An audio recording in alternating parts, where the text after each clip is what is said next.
Hello, this is Ashin. What if Minato was not born as Konoha's Yellow Flash, but as a rejected heir of the Underworld? Born into the powerful Phoenix clan, Minato should have been destined for greatness. But when he fails to inherit the clan's legendary regeneration and true Phoenix abilities, his own parents cast him aside. Once treated as an heir, he is reduced to a servant. But Minato refuses to disappear.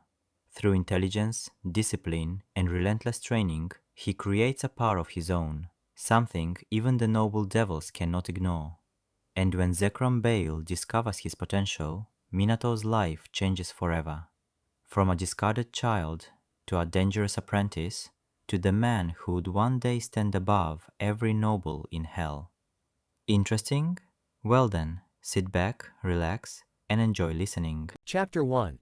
Servant's Journey. Minato stood tall and proud as he stared at the item presented before him for a moment. To him the moment felt like it was long and drawn out.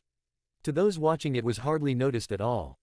The next moment saw him reach out and grip the item solidly in his hands before holding it up as if inspecting it.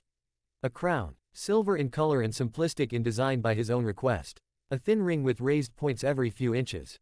He turned from the man he had taken the crown from and held it out toward the gathered mass of nobles from across the underworld. They all bowed readily as he settled the crown onto his own brow. Among them all were those that he had known during the war. Friends, comrades, even some former enemies. All kneeling before him respectfully.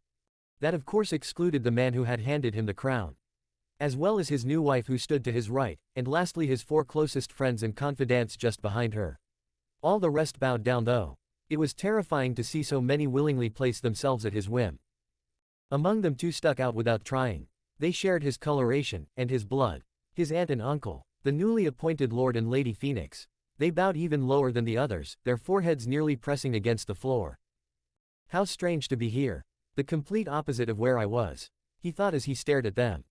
Memories of his childhood threatened to invade his mind, but he fought them off to give the small speech he had planned along with the man that had made all of this possible for him. Still the thoughts of a time not so long ago for most devils ran through the back of his mind as he continued to reel with his newfound position of ruler. He still had yet to truly grasp the magnitude of his role after all. That of the singular and undisputed, King of Hell.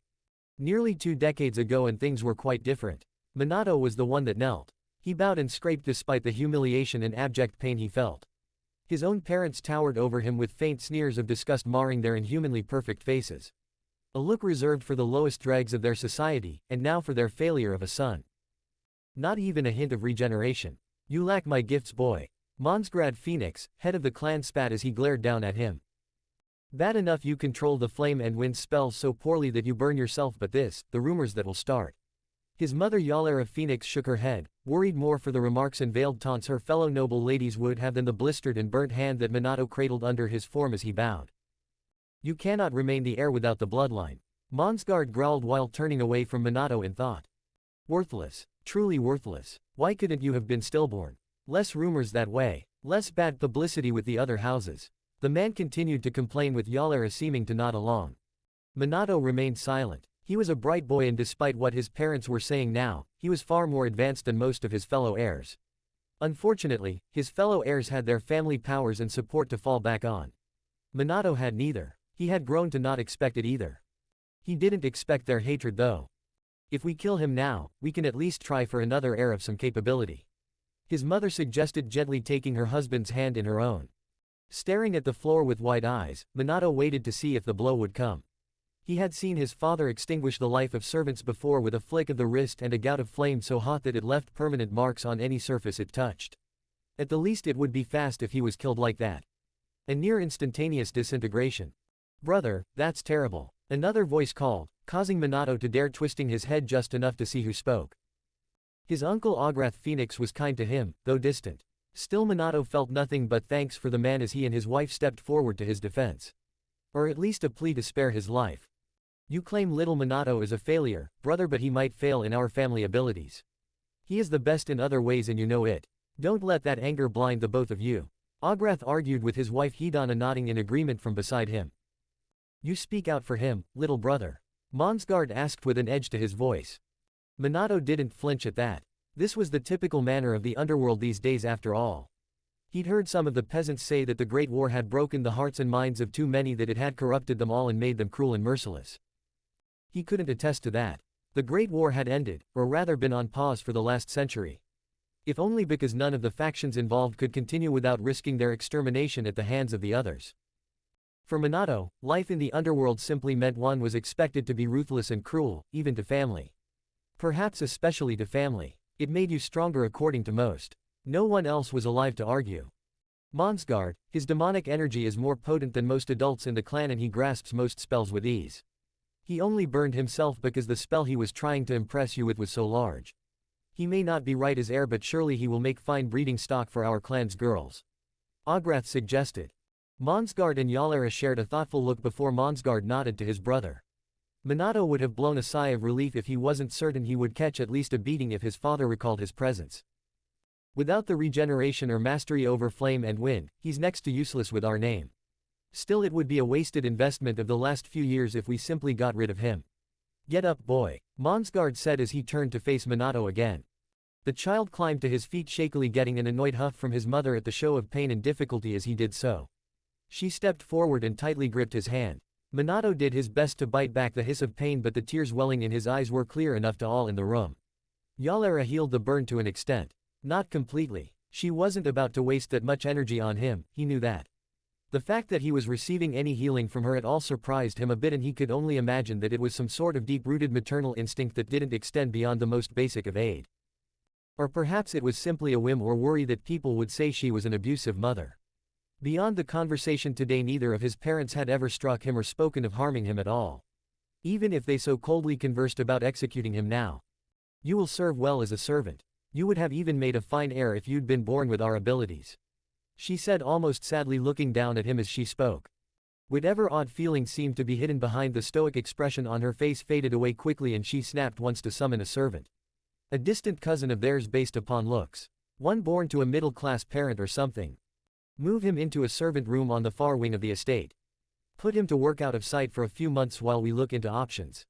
She commanded the maid, who simply bowed before taking Minato by the hand and leading him away. At least the maid's grip was more gentle, and he no longer had blisters on his skin to be painfully popped. Minato began to eventually wonder if perhaps his mother and father had forgotten his existence completely by the time his 6th birthday arrived. He spent it alone in his quarters. A small singular room with a bed, a table, and a small kitchenette. Servants were not allowed to use the main kitchens for themselves after all. The room had been dingy and covered in cobwebs and dust when he'd moved into it, but it was a bit cozy now. More than enough for him anyway. It had room enough to practice a few smaller spells, and thanks to the massive force of servants actually working for the Phoenix family, Minato actually spent the vast amount of his time simply here in his room. That was a blessing. Since coming to be on his own, far from the finer portions of the palace, Minato had started to love not having to try and impress anyone or fear failing to do so. None of his fellow servants tried to invade his life or even judged him for lacking the abilities of his parents. It was almost nice. It was also unbearable. His work hours were few and far apart normally, but they were also degrading. He scrubbed and cleaned things that he knew could far more easily be cleaned by magic. It simply was the style that living servants be made to do it instead. A sign of power and prominence in their society. He hated inefficient things like that with every bit of his being. He hated the idea of someone treating him like nothing and getting away with it even more, though. The idea that he might fade into obscurity here haunted him. It was a real possibility, and no one would judge him. Fade away, find a wife, have children, be normal and average in their society. Be nothing. He couldn't actually do that, of course. Instead, Minato spent every moment he could poring over tomes he slipped out of the vast libraries and collections of his mother and father. With that, he experimented with his demonic power as well, not like the majority of devils like to do. Most other children of clans had their family ability and the usual magical abilities all devils had. Minato could only use the latter and had no special talent for controlling it compared to others. Any progress he made there would be through his own hard work and time spent training. Something he was particularly fine with. No one would ever be able to say that he wasn't devoted and driven. He would at least accomplish that much. His uncle had mentioned that his reserves of demonic power were vast even among the adults of their family. That much was true, but the reserves of devil's power were rarely the deciding factor in the true measure of power of that devil. What good was infinite power if it was inaccessible? So that was where Minato started. Control. Absolute control to the smallest possible extent of his power. A year after being made little more than a servant of his family, and Minato had moved on to the second stage of his self-appointed training. He could control his power, but he needed to make the smaller controlled amounts more potent, so he began playing with his power.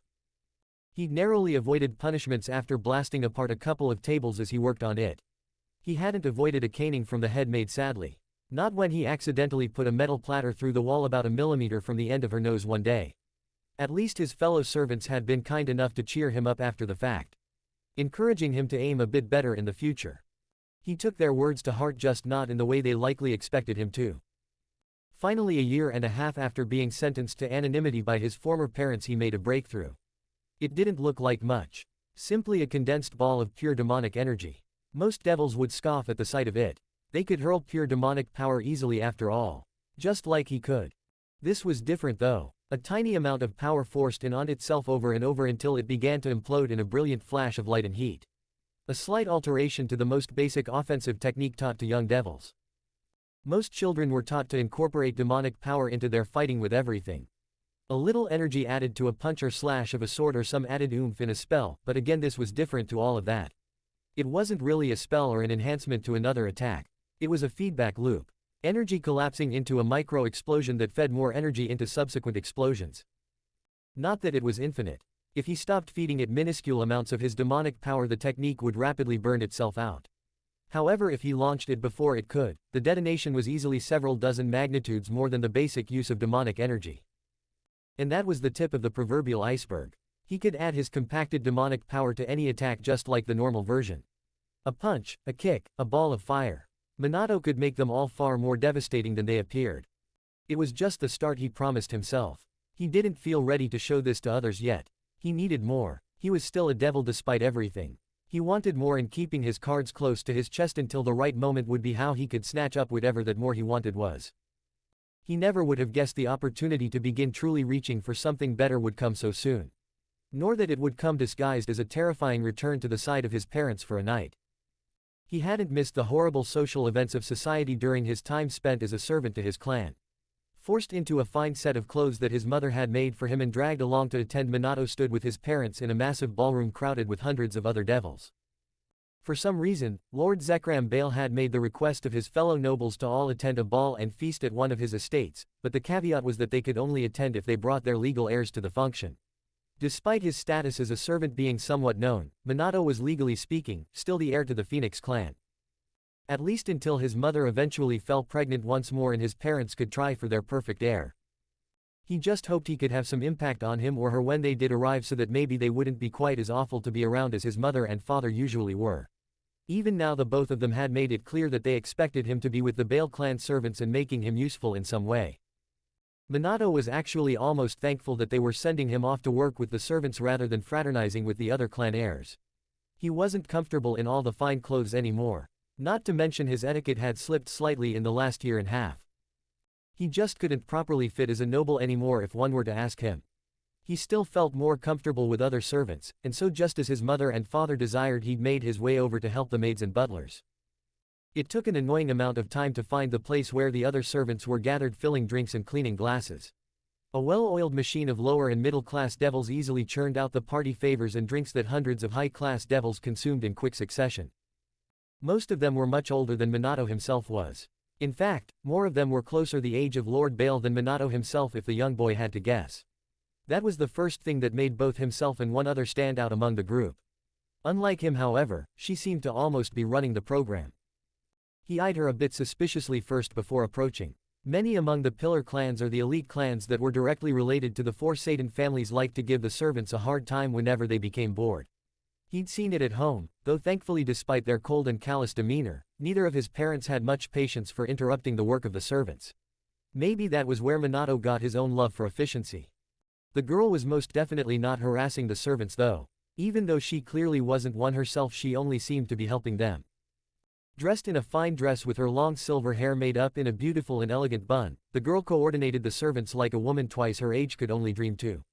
The workers indulged her too, though he wasn't sure if it was because she was clearly highborn or because she was an actually effective coordinator. Once he was certain she wasn't trying to toy with the servants here, he stepped forward to introduce himself to her. After all, another highborn that was more comfortable among the staff than the party-goers sounded like the exact kind of person Minato could see himself getting along with.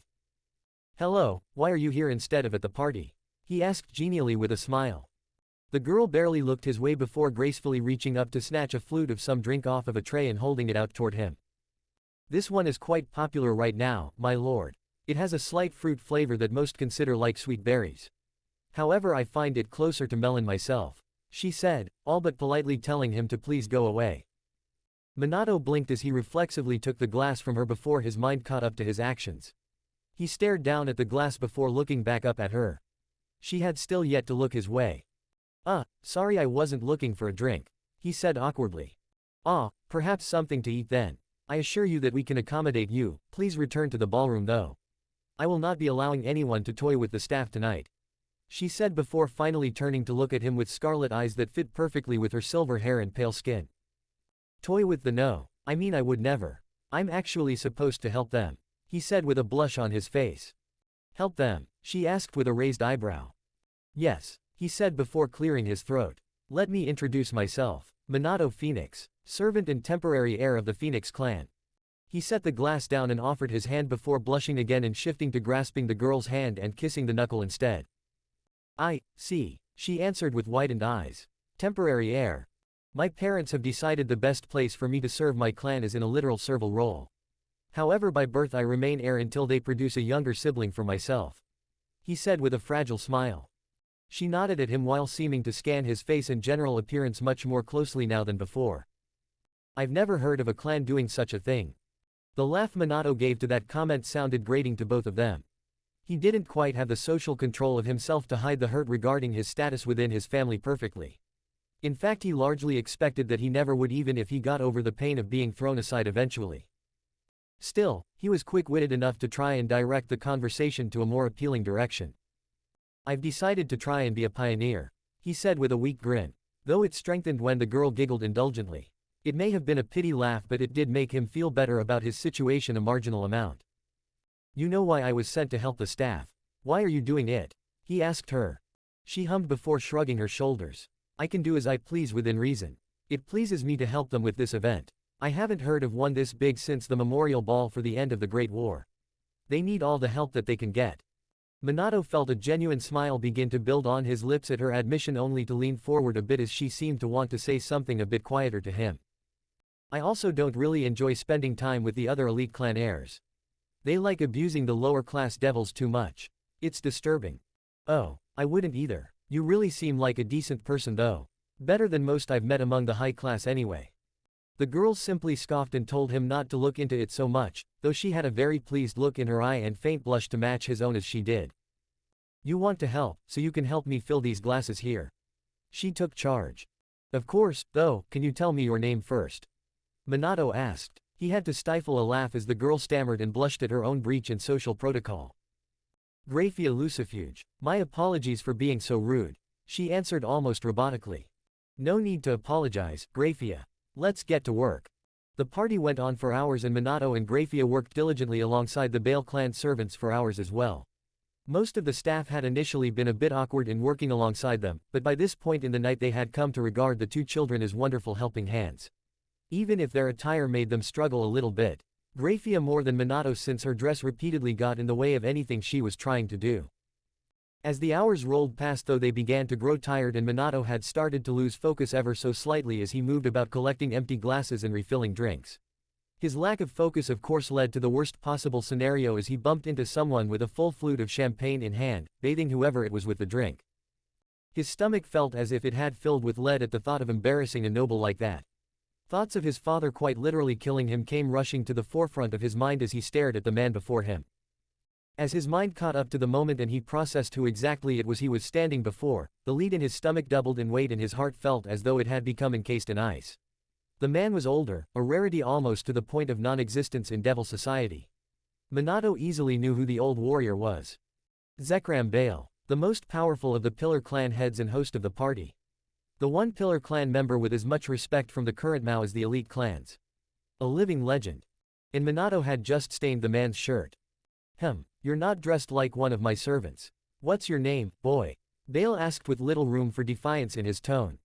Minato Phoenix, Lord Bael. Minato replied before bowing his head lowly in respect. Enough of that bowing, stand up straight and let me look at you. Zekram commanded, causing Minato to snap up properly once again. The young heir of the Phoenix clan. Bael asked. Yes sir. Minato replied, feeling it was best not to add any modifiers about it being temporary to that. If the man realized who he was so easily, then he really didn't think it was necessary to explain the rest. Zekram likely knew more about him than he was comfortable with anyway. The older man had a different idea though. Why is the heir of the Phoenix clan serving out drinks at my party? Are my staff not doing the job I gave to them well enough? No, or I mean they are. I'm a placeholder for an heir, nothing more without my clan's bloodline.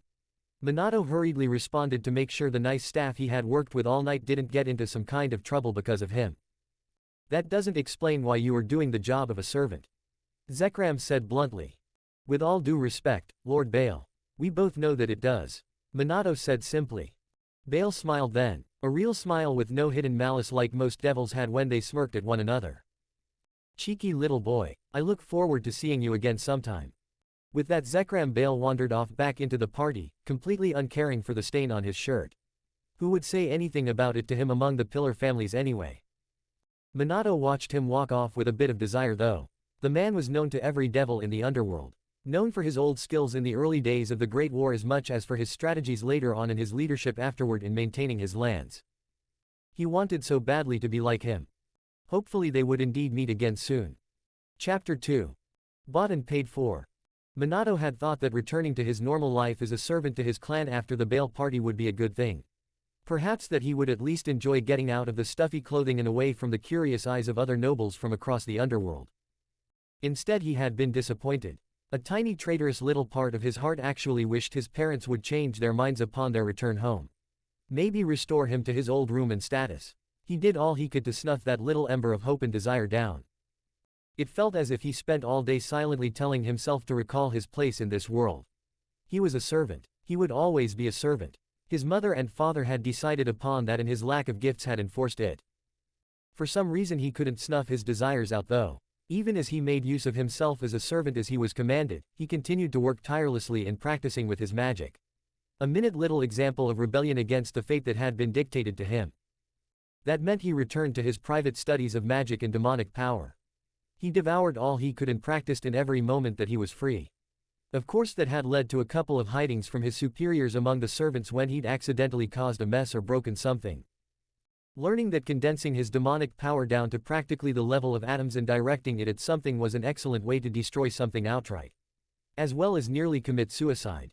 Punishments for suddenly blowing apart a tree or a door were swift and brutal, and Minato had to take small reprieves from his secret training whenever he'd done so, as he needed to rest his body from the damage done both by himself and his superiors.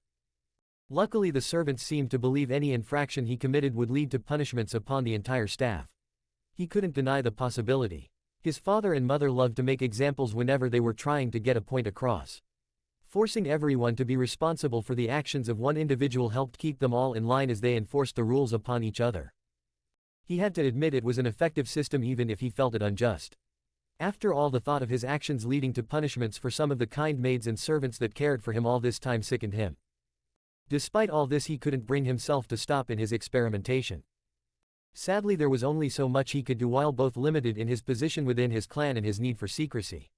He was certain his mother and father would not approve of their cast-off child developing any sort of real power.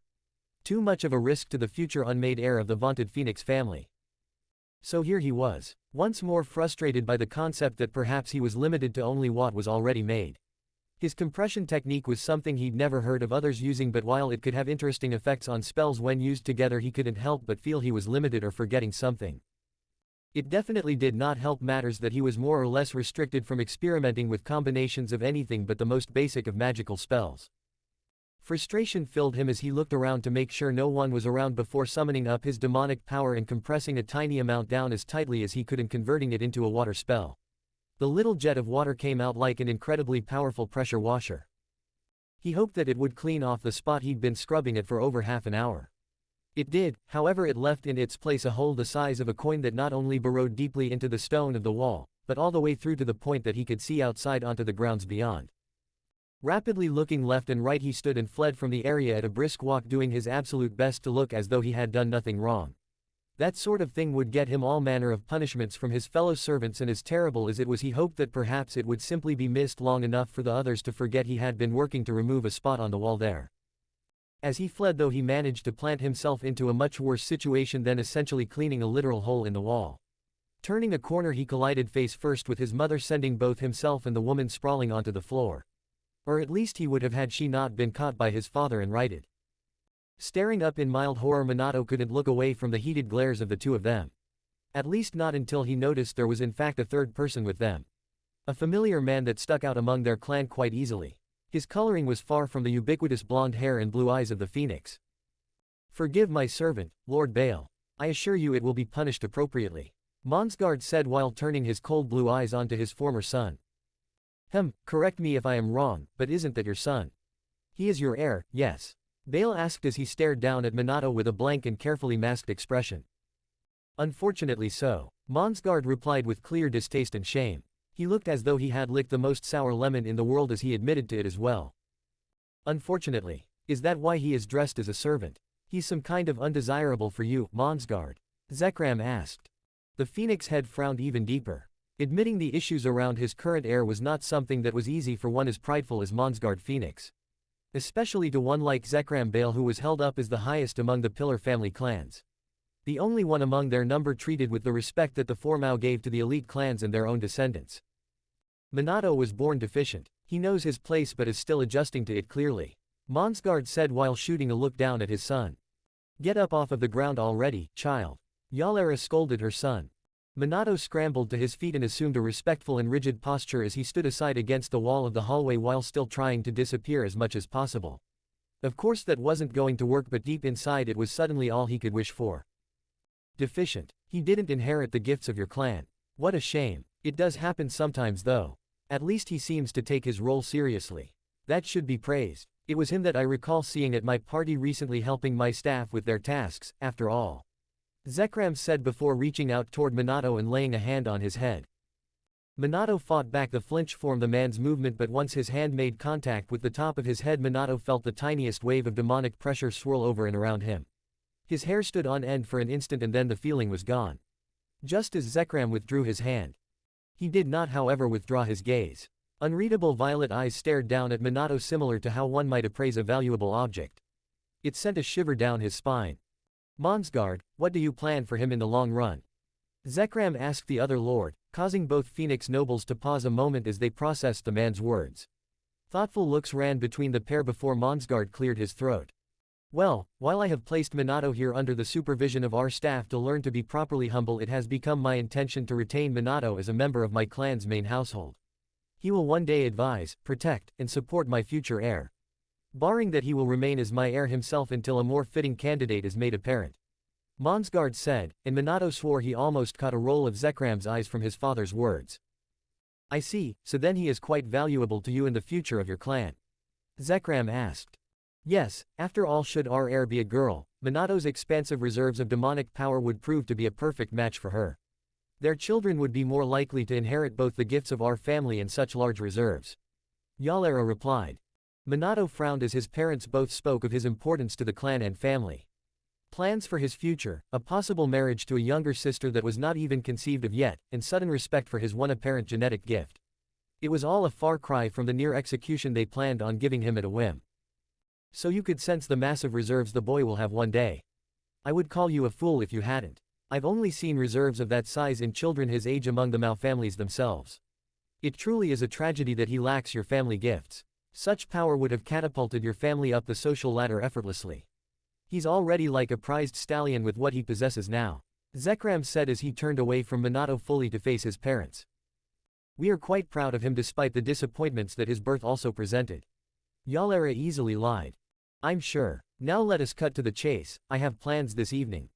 I want your son as my private servant. I'm willing to pay for it and to sign a contract aligning our clans closer together," Zekram said without emotion, catching all of them off guard. "You want to buy me?" Minato asked with some horror bleeding into his voice. "Of course I do. With proper training you will make an excellent tool and assistant. Perhaps even the head of my household staff. It would be quite the benefit for your family in all honesty." Zekram responded as he raised an eyebrow and clearly made his impatience known toward Monsgard and Yalera. Minato fought back tears as his parents clearly looked interested at the prospect.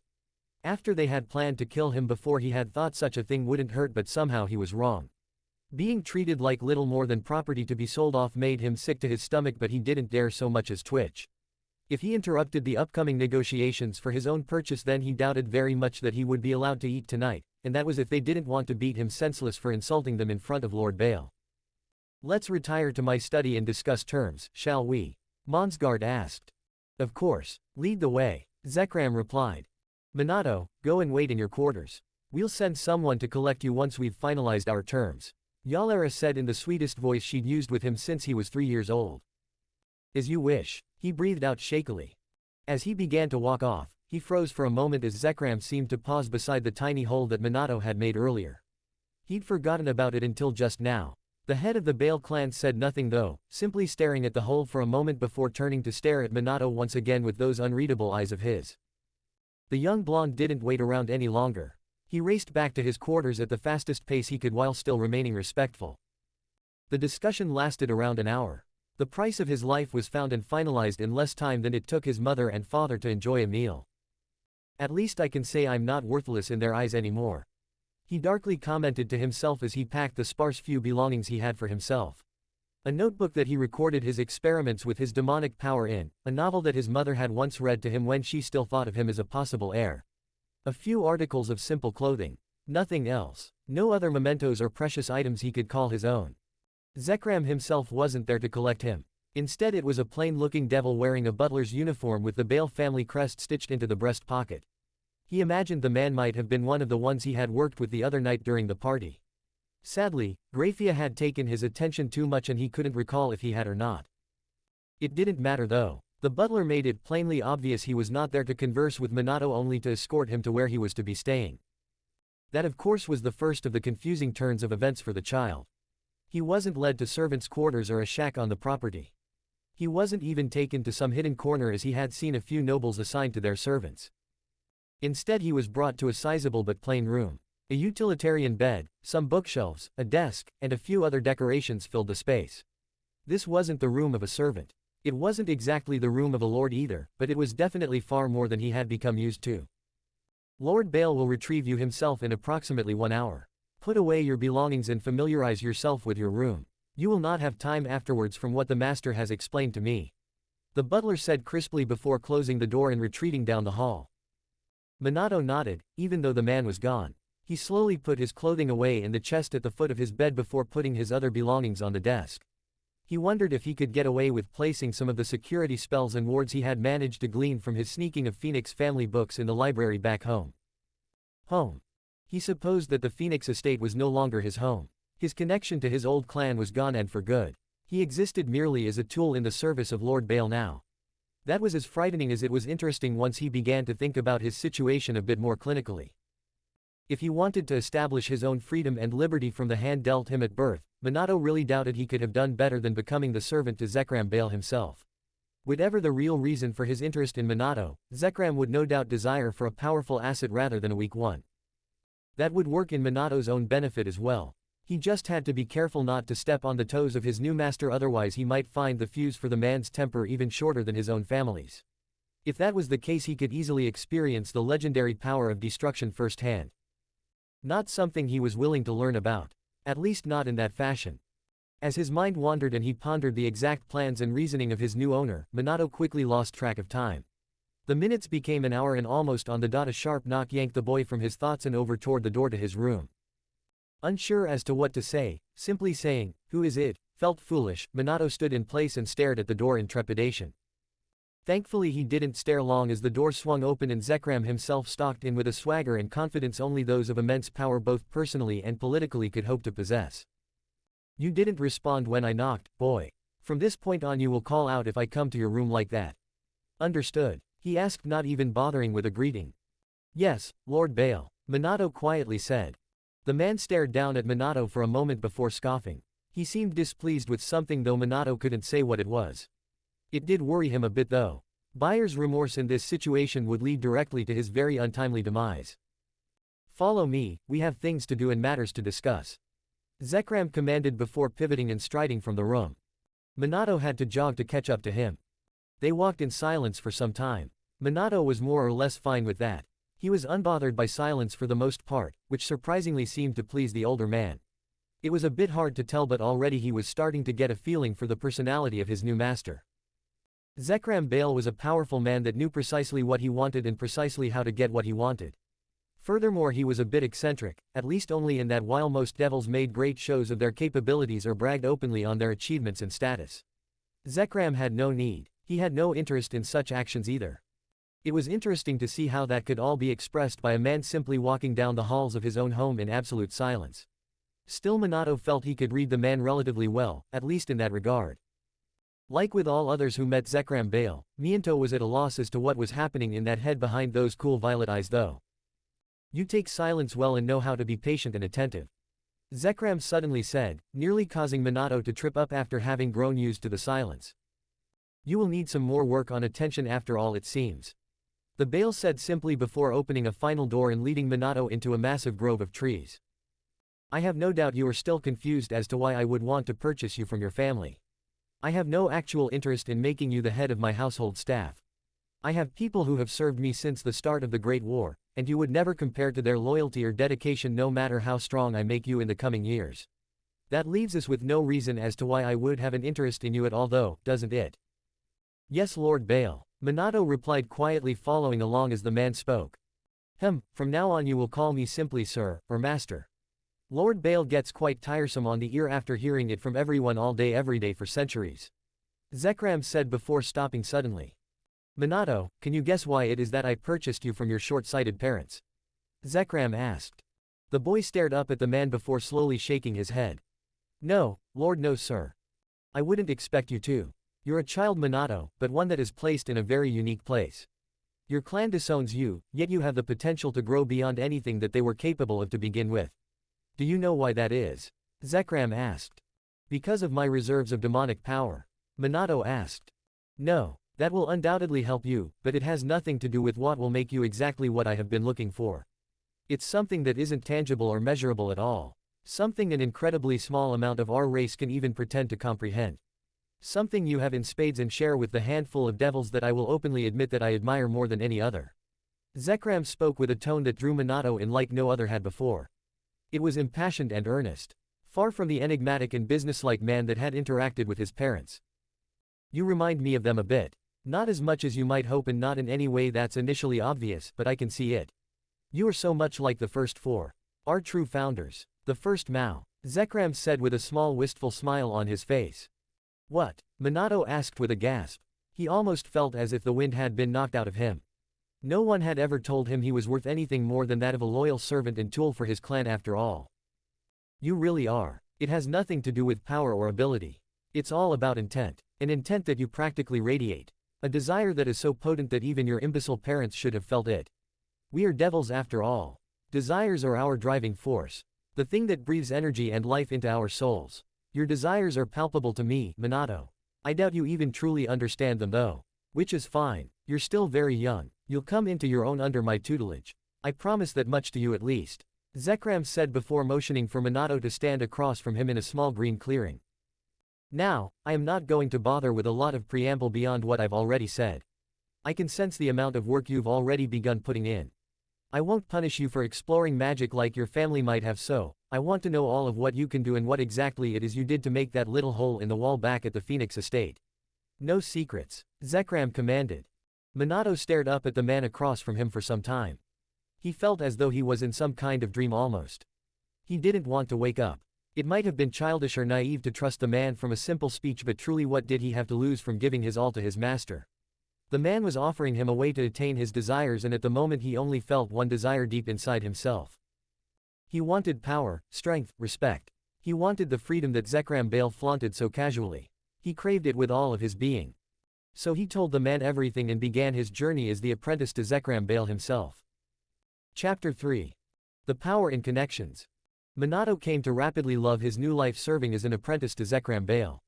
It was harsh and demanding, physically it was far more brutal than his time as a servant for the Phoenix clan had been. It didn't matter to Minato at all though. The training and challenge that Zekram put before him forced him to grow, and Minato felt happier than he ever recalled feeling before. It was challenging though. His muscles screamed as Zekram led him through exercises and martial training that Minato had never imagined existing in the first place. That was just the basic training as well. Things to strengthen his body and expand his stamina and natural speed.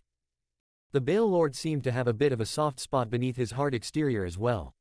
At least there was one for Minato and devils who were a bit like Zekram himself. He pushed the boy to the brink as he trained him, but was always there beside him as he did so.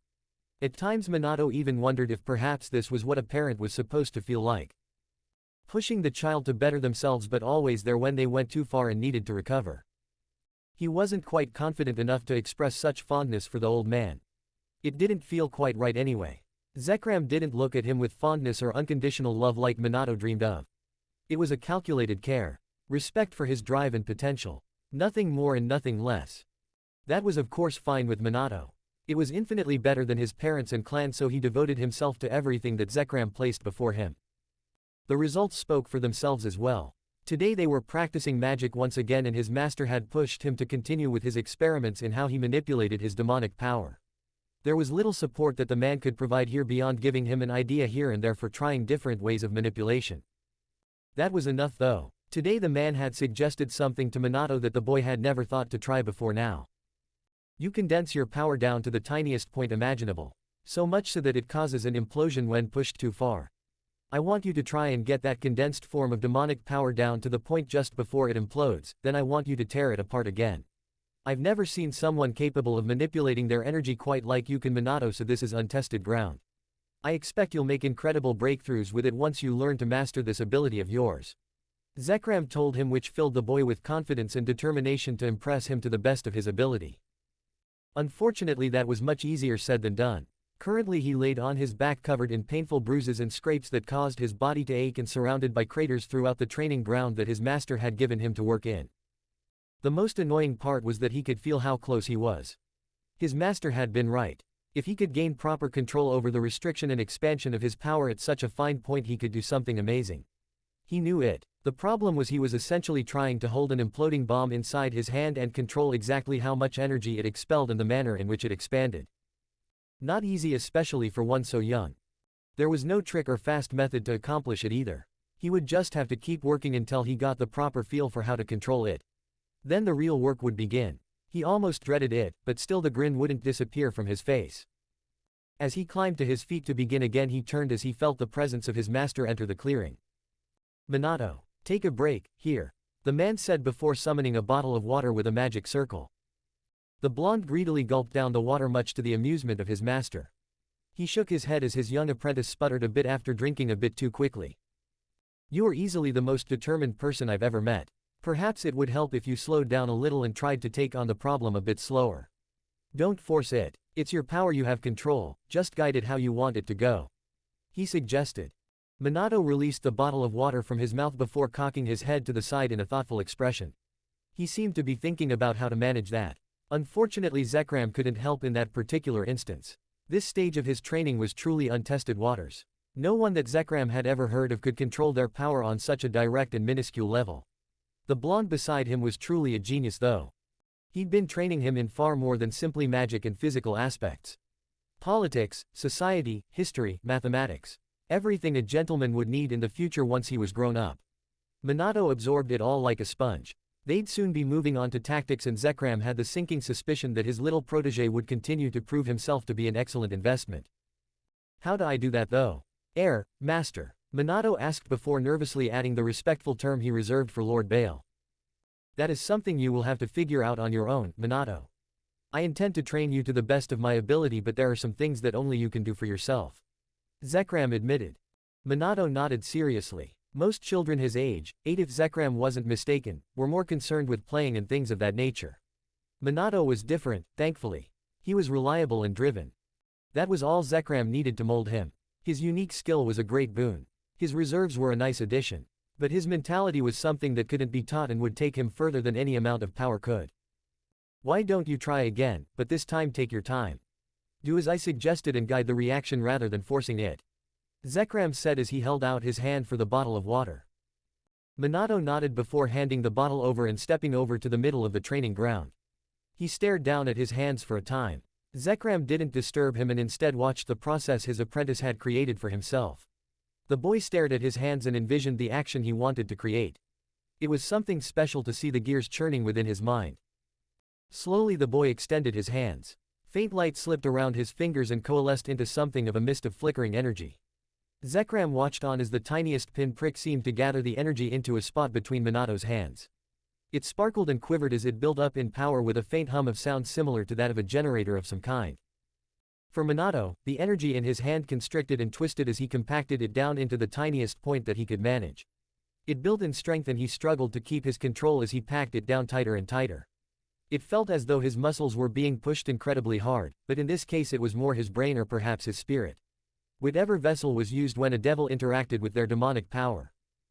Just as he began to feel like he would break and collapse from the strain of it all, he felt it. The final point of no return.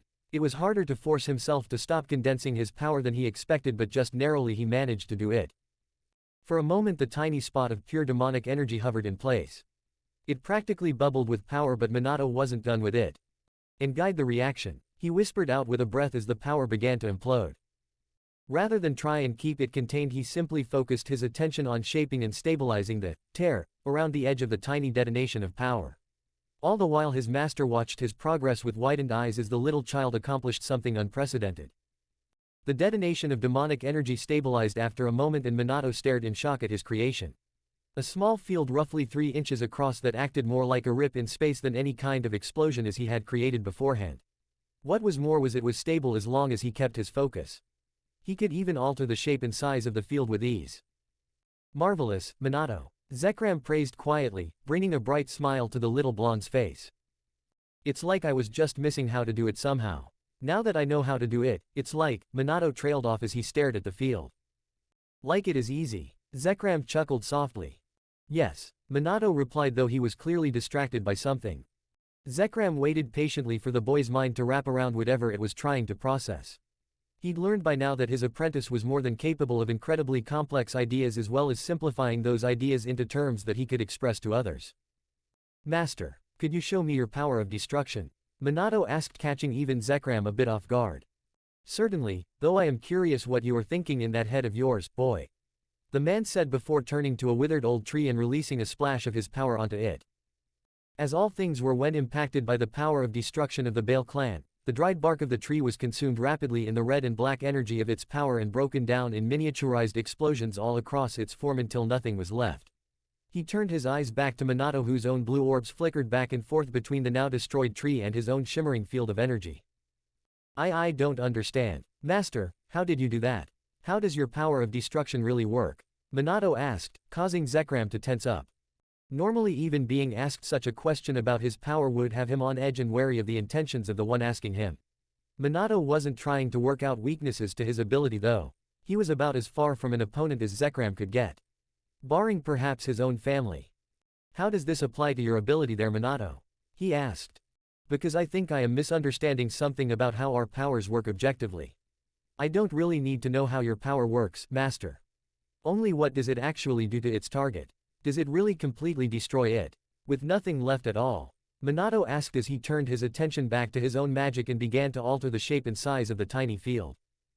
Zekram hummed in thought at that. The reasoning clicked into place in his own mind. I see. No, it doesn't completely destroy the target. At least not without leaving something behind. Even with magic, some laws of nature are absolute. Even the power of destruction leaves behind ash and energy from the consumption and destruction of matter. Matter can't truly be eliminated, only changed in form. So the power of destruction does that to such an efficient extent it leaves only the tiniest traces of its target behind in the finest ash. Zekram explained. Oh, then this won't destroy things truly. I don't really get it, but I noticed the air caught in the field is gone.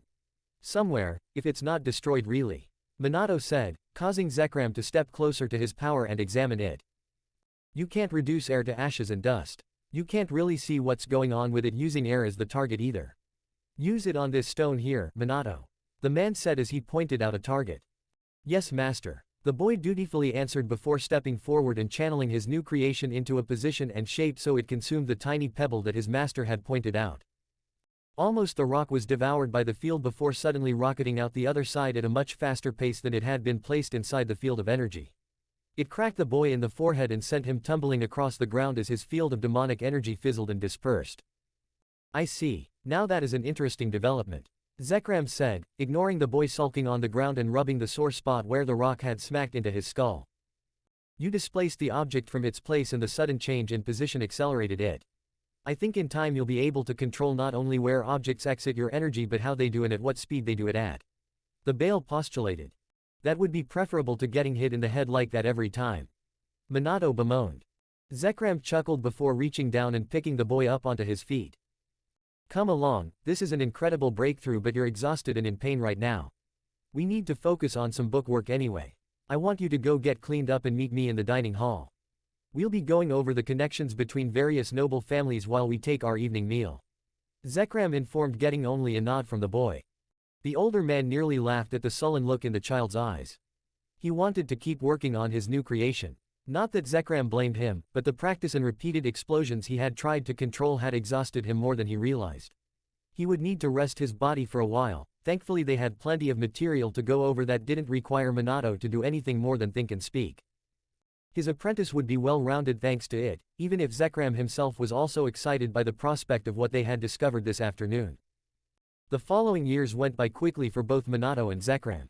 As was expected of him, Minato worked hard to continue his studies and progress as the apprentice of Lord Bael.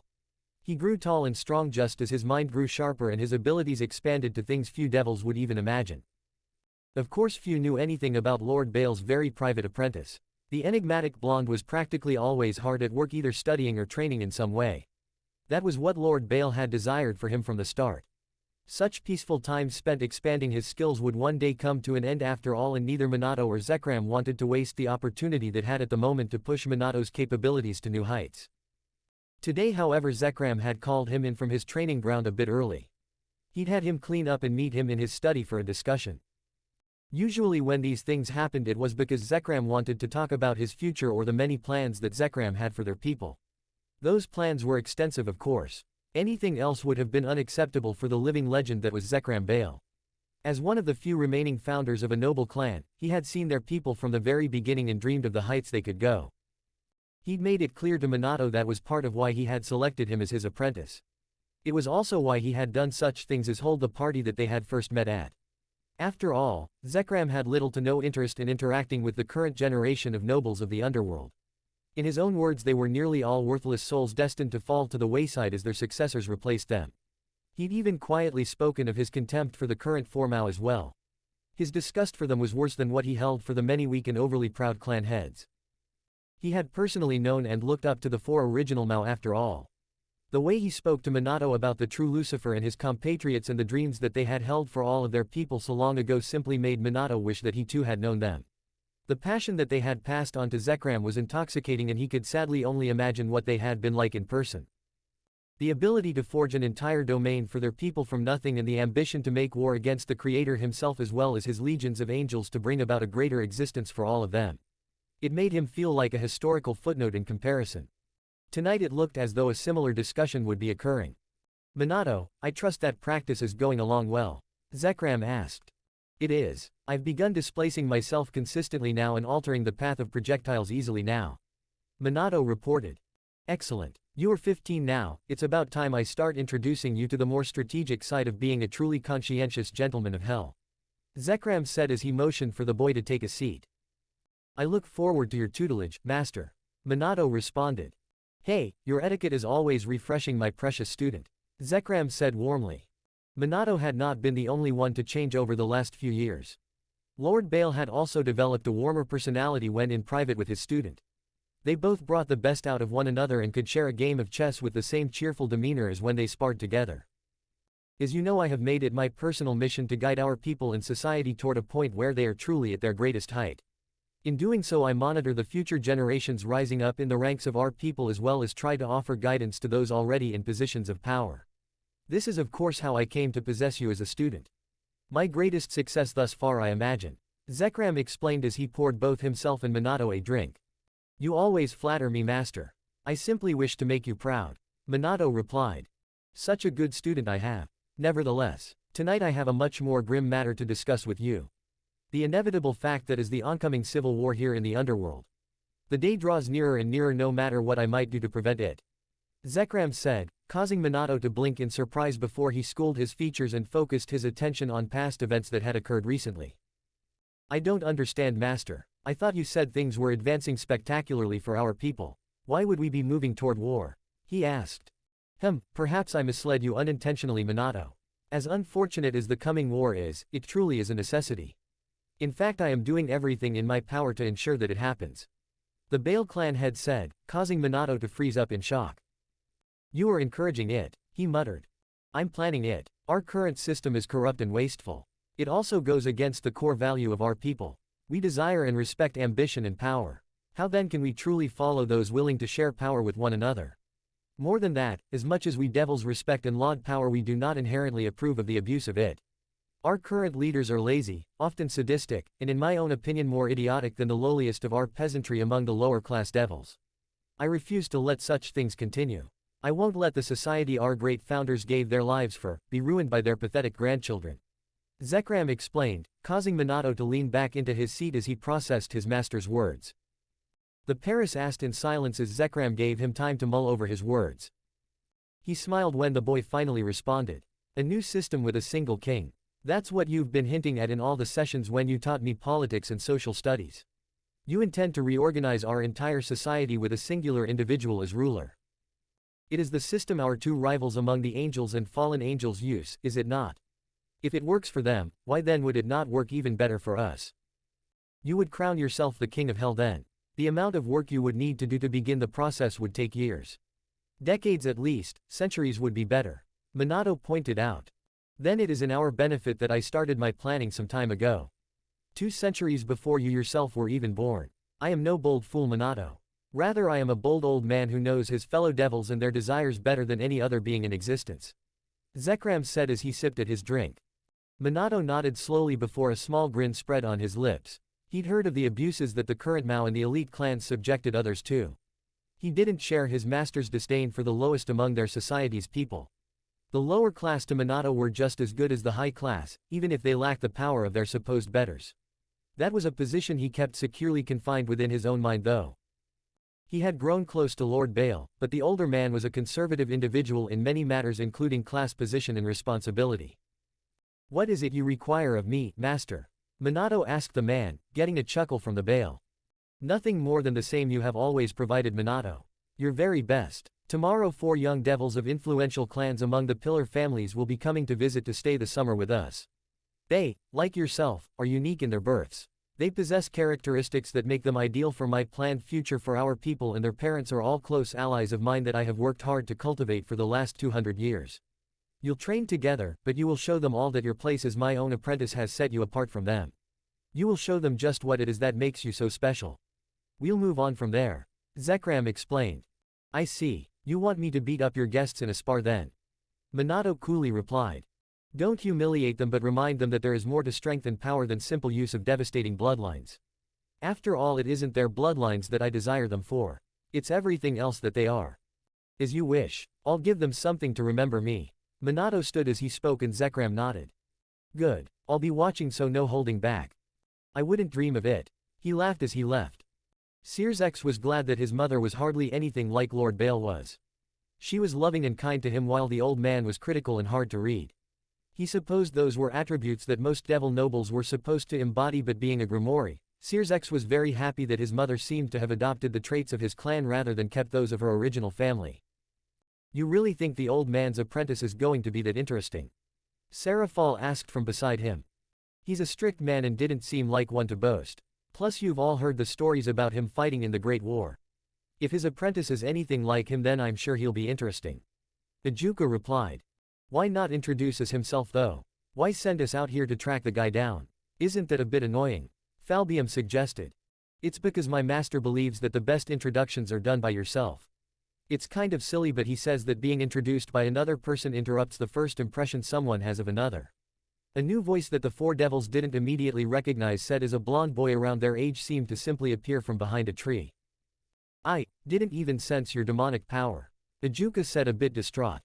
Well, I was taught by my master how to suppress it. It's a good habit to do so. Whether so not to distract others or not to give away your capabilities. Ah, forgive me. I should actually introduce myself rather than chatting about, master this, master that. The boy said as he approached them. Searsex felt a bit on guard, but the boy also seemed like the genial sort. So as he extended his hand, the Grimoire heir returned the gesture and shook. I'm Minato, formerly of the Phoenix clan. Apprentice to Lord Bael. It's nice to meet you all. He said warmly. I'm Searsex Grimoire, this is Ajuka Astaroth, Serafal Citri, and Falbium Glacia Labelas.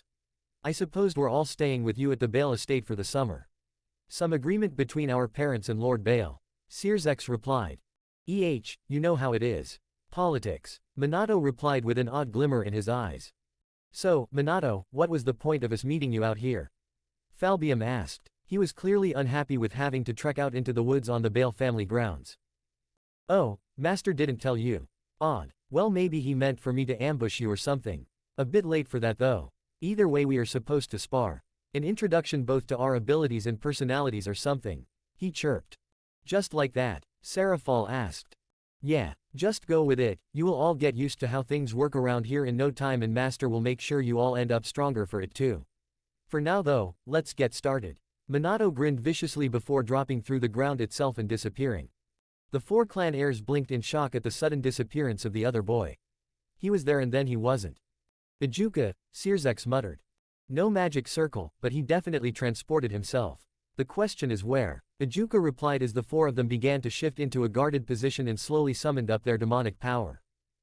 The answer is up here. Minato called out directly above them before waving his hand in front of himself and causing all 4 of his opponents to fall into the ground just as he did before them. He scattered the 4 of them to different points all around the forest before selecting one to focus on. No offense to the gray-haired boy, but Falbium did seem like the most willing to give up after a brief skirmish. His thoughts were proven true the exact moment he landed before the other boy and opened a pair of displacement fields on either side of himself that showered Falbium with stones as if blasting him with shotgun shells. I didn't sign up for this crap. The boy cried as he tried in vain to shield himself from the onslaught. Tap out then. We'll have plenty of time to work out together later. Master just wants me to make an impression on you all today. Minato shrugged as the stone being hurled at the other boy began to grow in size. Impression made. Go beat on someone else already. The other one cried out. Huh, I expected, doesn't matter I guess. Minato shrugged before stepping backward into another displacement field and walking out of a tree right next to Serafal, causing her to scream in surprise and try to slap him. Try being the key word as her hand entered a displacement field beside his head before ever reaching his target. What is this? She asked, cringing at the feeling her hand had. Ah, I figured out how to displace things into other things. Your hand is currently inside a fish in the pound over there. Those are its guts I think you are feeling, he said with a grin that became a full-blown laugh as she screamed again and yanked her hand out before shaking it from side to side. Sorry about this by the way, he said before opening another field behind her and shoving her through it into the gut of a massive fish. She'd be fine, though he wondered if this was really the first impression that his master was hoping he would make on his peers. 2 down I guess, he said before making another displacement portal and stepping through. This time he was on the defensive though as a pair of balls of ice and fire crashed into the spot just as he appeared there. Narrowly moving out of the way, only thanks to the intense physical training that Zekram had pushed onto him, Minato rolled out of the way of another blast, this time of lightning. You are athletic too. I wondered if you would just be a powerful caster type when I saw you create those spells without generating a magic circle first. Ajuka called out as another circle spun to life beside him, this time looking to be creating a mixture of earth and water for some kind of muddy trap spell. You won't catch me with that, also it wasn't so much a spell I used as direct manipulation of my demonic energy. Minato called out. You know what spell I'm preparing by just glancing at the circle? Ajuka asked in shock. Oh yeah, though that is not near as impressive as this, watch. Minato said, creating the exact same magic circle that Ajuka had, before applying his technique to it, causing the color of the circle to shift and the light it produced to flicker a bright gold before the spell activated and a torrent of thick muddy projectiles fired out of it like a cannon. Ajuka released his own spell and tried to flee from the glue-like mud, but the shock from such a technique existing had slowed him down just enough for his foot to be caught in the attack. He was locked into place and Minato finished him off with a tap to the back of the head. Tap of course being a bit of an understatement as the boy collapsed into a heap on the ground. That left only one more. Searsex had been the one his master had warned him the most about. The Grimoire heir possessed the abilities of the Bael clan after all, and there was a reason they were so feared and respected. What was more, Sears himself was far from the average devil in mentality.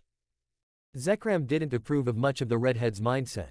His love and care for lesser devils was something Zekram considered wasteful, but Minato could respect that. However, he also was an out-of-the-box thinker and more than willing to try something new if he thought it would pay off. So as Minato appeared before him, the fight was on from the jump. "Saved me for last?" Sears asked.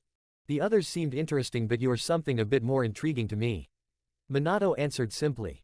"Let me guess, because I have the Bael clan's power of destruction." "Not even remotely. After all, I see that ability almost daily." "No, you interest me because when I brought up being formerly of the Phoenix clan you looked at me not with pity, just a little sadness. Your friends all considered it a tragedy to be removed from my clan. You however just looked sad that such a thing ever occurred. It's a minor difference but a difference all the same," Minato explained. "That is ridiculous. You're telling me you got all of that from what looking in my eyes for a split second?" Sears asked as he launched a blast of power of destruction at Minato. A displacement field opened up and the attack terminated a nearby boulder with ease. "I like to think I have very good attention to detail and a skill at reading others. I am noticing you aren't denying that I was right though," Minato pointed out. "And if you are, so what?" Sears asked. "It means you think like I do. I think you and I will be great friends. At least after you wake up," Minato said from behind the other boy as a fist-sized rock smacked him in the back of the head and put him to sleep. "Hey, Master, I may have cheated a bit and jumped them when they weren't ready," Minato said to a tiny magical circle beside his head. "That's fine, they will need to be used to such things for what is to come. I'll send some staff to collect them and bring them back to the estate.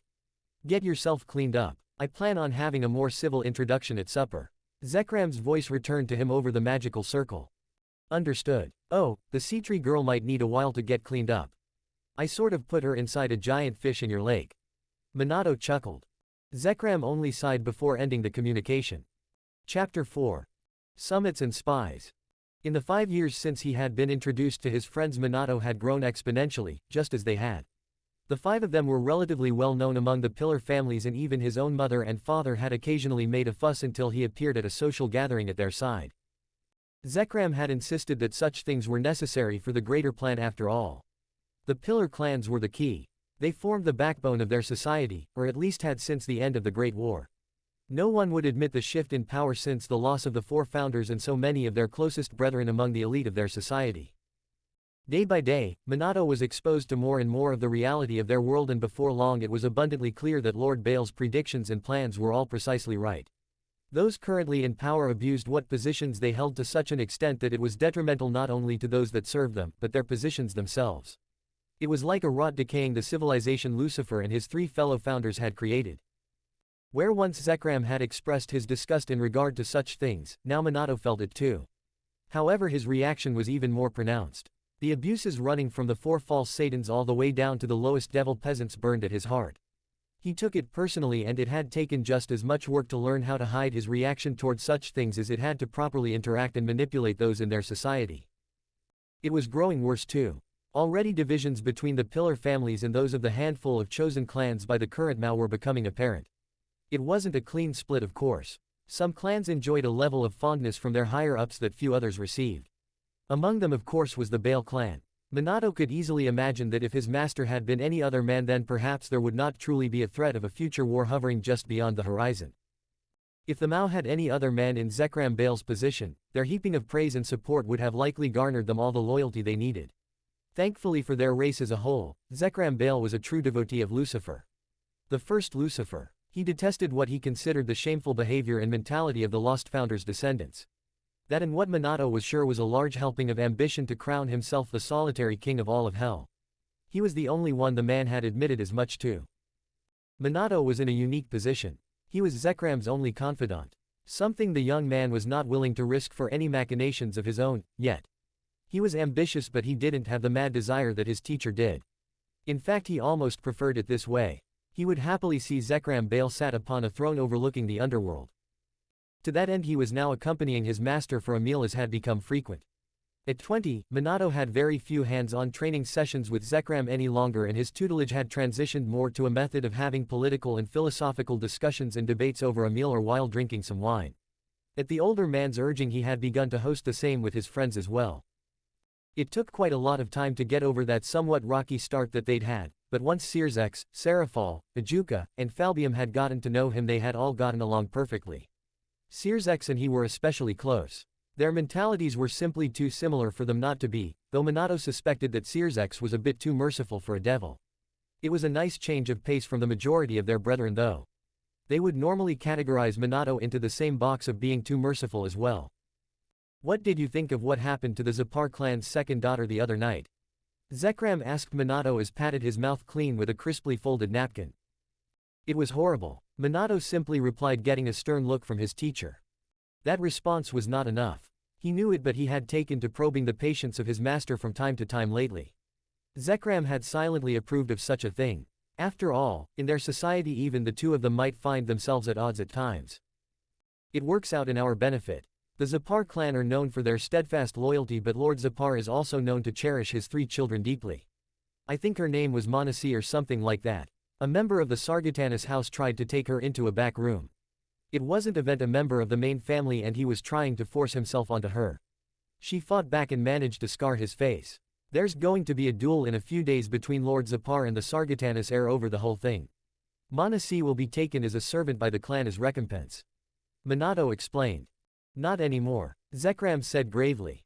What do you mean? Minato asked with a bit of worry. Lord Zepar was visited by Lord Sargatanas and Lord Florati. No one is certain when he will awaken after the beating he received. He hasn't been afforded magical healing from what I understand. His youngest daughter has been taken by the Sargatanas and already been broken in as a mistress by several of the members of that clan and our current esteemed Lord Beelzebub. The eldest was at least given to the Florati and betrothed to the youngest son of their clan head. Zekram explained, causing Minato to clench his teeth at such an openly cruel act. He could only imagine the helplessness that the members of the Zepar family all held at the moment. Especially the 2 young women. And the heir, Minato dared to ask. A guest of the Lord Beelzebub. Zekram shrugged. A hostage to keep the rest of the clan in line. Minato ground it out. He slid his plate away. He was no longer in the mood to eat. The boy is merely 12. He'll either become a perfect puppet for the elite clans in our sitting Mao and marry among them before taking over his father's position, or he'll never see his 20th birthday. Zekram said, seemingly unbothered by that fact. That would end the main family's bloodline. All of Lord Zepar's siblings gave their lives in the Great War and his wife died having their son. Minato realized out loud. The lesser portions of the family could technically step up and secure the line, but with 3 possible candidates from Lord Zepar's blood itself it is unlikely. While only one of those 3 will pass their name down, what is the loss of a clan really if its bloodline remains and is secure within the elite clans? Zekram asked his protege. Minato stared across the table at his master as his mind worked at the situation from every angle he could think of. It was premeditated to bring the bloodline into a more secure position, or because of Lord Zepar's proven loyalty it was a test to see how far they could go with a pillar clan before facing some kind of backlash. Minato postulated. I had thought the same thing, but you are forgetting one vital piece of information. Zekram pointed out. The blonde narrowed his eyes but slowly shook his head, unable to figure out what he was missing. Idiocy. Our leaders and so-called betters are overpopulated with idiots. I have absolutely no doubt in mind that the fool that started all of this will be dead in a few days' time. Not even a member of one of the 6 houses of Lucifer can get away with causing such turmoil. Not even if it benefits his house and the elite clans as a whole in the long run.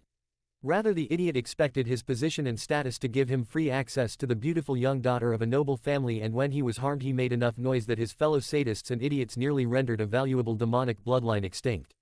Someone was smart enough to run damage control as best as they could, but there is no going back with what has been done. Zekram lectured. The meal carried on much like that for another hour. Of course the food was forgotten and cold by that point, and neither spent the time eating, but rather discussing other similar occurrences over the last few years. None had been so terrible or dramatic as what everyone was already calling the Zepar affair. That did not mean that there weren't several terrible incidents happening regularly with increasing frequency.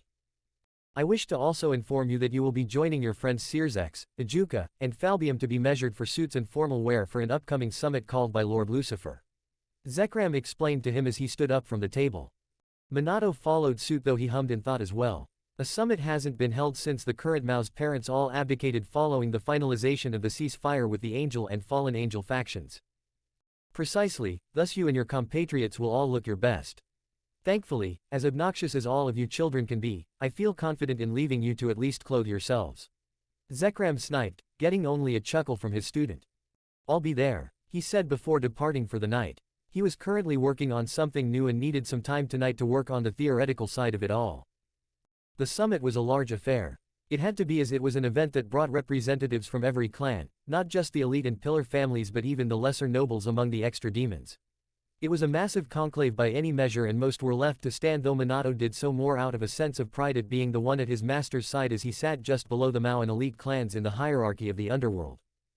Nearby sat Minato's friends as well. He, Searsex, Ajuka, and Falbium had all made a point to get matching suits, though they were color coordinated with their clans, or in Minato's case a white with gold accents. He almost looked like an angel rather than a devil thanks to the attire. Searsex, red suit, had the same cut and style though, and the only one in their group that stuck out a bit much was Seraphal, who had instead worn an attractive blue and black dress that caught the redhead's eyes, much to Minato's amusement. With how great and massive the summit was, however, it did not take long for the purpose of the event to become clear. The Mao were considering the act of invasion into the fallen-controlled portions of the underworld as well as heaven once again. It would be the start of a new episode of the Great War. Lord Bagrath of the Valifor clan is recognized to speak. Kato's Lucifuge, head of his clan and right hand of the sitting Lucifer, announced. "Thank you, my lords Mao. I sympathize with you in my hatred of the fallen who take our lands and the angels who took our founders from us after casting them from heaven. I cannot see how invading either faction will lead to anything but our eventual extinction, however. We are still recovering from the last war, and it is largely known that the only reason the ceasefire even exists now is because your predecessors were willing to shame themselves and negotiate with the likes of the Grigori Governor-General and the Archangel." Bagrath made his case. "You're saying that we continue to exist only through the mercy of our enemies?" Lord Leviathan asked, causing the head of the Valifor clan to pale immensely. "Of course not, my lord. If given the chance, our forces would crush the foolish hordes of heaven and annihilate the crows next door to us." Bagrath quickly replied. "So then you support this measure? That is excellent to hear, my lord Valifor," Lord Asmodeus said with a laugh as the Pillar clan head slowly sank back into his seat. The summit meeting had fallen silent for a time after that moment. It was painfully clear that the Mao had called this summit more as a formality than any type of respect to their subordinates. The thought of a renewed war was clearly terrible for the gathered nobles. Many of them were dwindling in numbers since the last war. Most high-class devils had to lead battles from the front, as the lower classes of their people didn't have the combat power to take on many angels, fallen or otherwise, unless they used truly massive numbers to overwhelm them. The devils had a clear disadvantage in the Great War because of that fact. Killing a leader among their people not only removed an officer leading their soldiers but also usually eliminated their heavy hitter. "Ahem," Zekram said as he stood, causing the room to turn their heads toward him. "Lord Zekram of Clan Bael is recognized to speak," Lord Lucifuge announced after getting a nod from the Lord Lucifer. Zekram stood silently for a moment, playing at the notion of formulating his words carefully. Minato had seen him do the same when meeting with other clan heads or giving lectures to his subordinates within the Greater Bael Dominion. It brought the audience in closer, made his words weightier. "My lords Mao, may I ask why now it is that you seek to reopen conflict with our enemies? I have no doubt that all of us would see the likes of the angels, no matter the color of their wings, ended once and for all. If only for revenge for our founders and nothing else. However, why now? Why not when the enemy was initially recovering from their wounds like we were and still are?" Zekram asked. The four Satans shared an irritated glance before Lord Lucifer smiled down at Zekram with a childish look on his face. "We hadn't considered it earlier as all. The angels and fallen haven't recovered from the war either. All the more reason to attack now, don't you think?" Lucifer asked. "Ah, perhaps you've received some sort of report from scouts telling you of the enemy's current strength?" Zekram asked with a false tinge of hope in his voice. Lucifer frowned at that. Clearly he hadn't. "Ah, a pity. With a scout or spy of some kind we could see how our enemies fare. Perhaps starting with the fallen, since if we eliminate them we could focus all of our attention against the true enemy." Zekram continued on, setting off a wave of mutterings among the gathered nobles, pillar, extra, and elite alike. "What do you suggest then, Lord Bael? I leave the floor to you out of respect for one who was so close to my grandfather." Lucifer motioned for Zekram to continue with a plan. Minato suppressed a grin, just as his master no doubt desired. Zekram was the attention of the entire upper class of the underworld. It wasn't the Satans formulating a plan, it was him. Furthermore, it wouldn't be their peons doing anything to help their people but Minato and Zekram's other supporters. Politics was all about appearance, and political power was mostly the application of image in the best manner possible. Zekram looked like he was in charge, and so the people of the underworld would start looking to him to lead them. Simply put, my good lords, we must make ourselves aware of the status of our enemy. As I said earlier, a focus on the fallen angels who are closer and thereby easier to inspect would serve us better.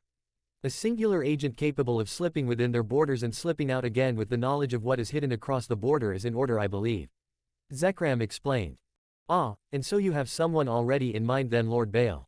Lord Lucifuge and not his master Lord Lucifer asked. In fact I do. Allow me to formally introduce my most trusted subordinate and personal apprentice. Minato. Zekram waved the young man forward and Minato stepped up beside his master. Why him? Katos asked. Simple. He is naturally gifted at suppressing his demonic power and his presence as a whole. Not to mention the young man is brilliant, probably the sharpest of his generation. Zekram boasted. A new wave of mutterings filtered through the audience of lords and ladies. Those are not especially impressive skills, Lord Bael. We all can suppress our power to an extent. In fact, I believe that I know a young devil around his age that could do the same and is likely just as sharply minded too. If not more so, Katos claimed. Let us see then. Minato, release your suppression. Zekram ordered and Minato did as instructed, causing many of those present to widen their eyes in shock as the true extent of Minato's reserves became clearly apparent to them. The Mao each seemed more amused than anything else, though Minato felt that their own reserves were inferior to his. From their point of view, they likely believed that they had nothing to worry about in their positions of power. I see. This young man is an apt choice then. Lucifer himself commented. Katos looked like he had swallowed a lemon. However, he quickly moved to Lucifer's side and whispered in his ear. Yes. Lord Lucifuge raises a good point. It is better to send a pair together so that we can ensure any information makes it back to us safely no matter the outcome of the mission.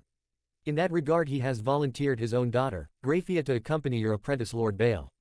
Lucifer commented. Excellent thinking, my Lord Mao. I'm sure together they will have no issue in accomplishing the task before them. Zekram easily agreed. It wasn't exactly as the man had planned, but it mattered little in the long run. Minato had the task in hand either way. 2 days was all it took for preparation to be made. Minato and Graphia met in a small forest clearing near the border of the fallen angel-held section of the underworld and immediately set out through the woods while suppressing their power and resisting the urge to fly across the expansive distance that they would have to travel. He admired the silver-haired beauty once she joined him, but resisted the temptation of speaking of anything more than their mission. He doubted she recalled him at all from their short conversation nearly 15 years prior. That being said, he recalled her quite easily and couldn't get over how much she had grown. You should focus on our surroundings. The staring is starting to bother me, she said to him, causing him to blush slightly and chuckle as he turned his eyes away. Sorry, it's just that you've grown quite a lot. Minato replied before mentally slapping himself for the comment. Why couldn't he just focus on the mission around her? Graphia turned her red eyes onto him and he could only just barely catch the hint of a smile on her lips. You've grown quite a lot from that little boy as well, she said softly before turning her attention to the forest around them once more. Minato smiled at that, so he wasn't the only one that recalled their short meeting so long ago after all. Have you done things like this before? Minato asked. No, I've been trained for it, just like you seem to have been, but this is a first for me, she replied. Ah, same here then.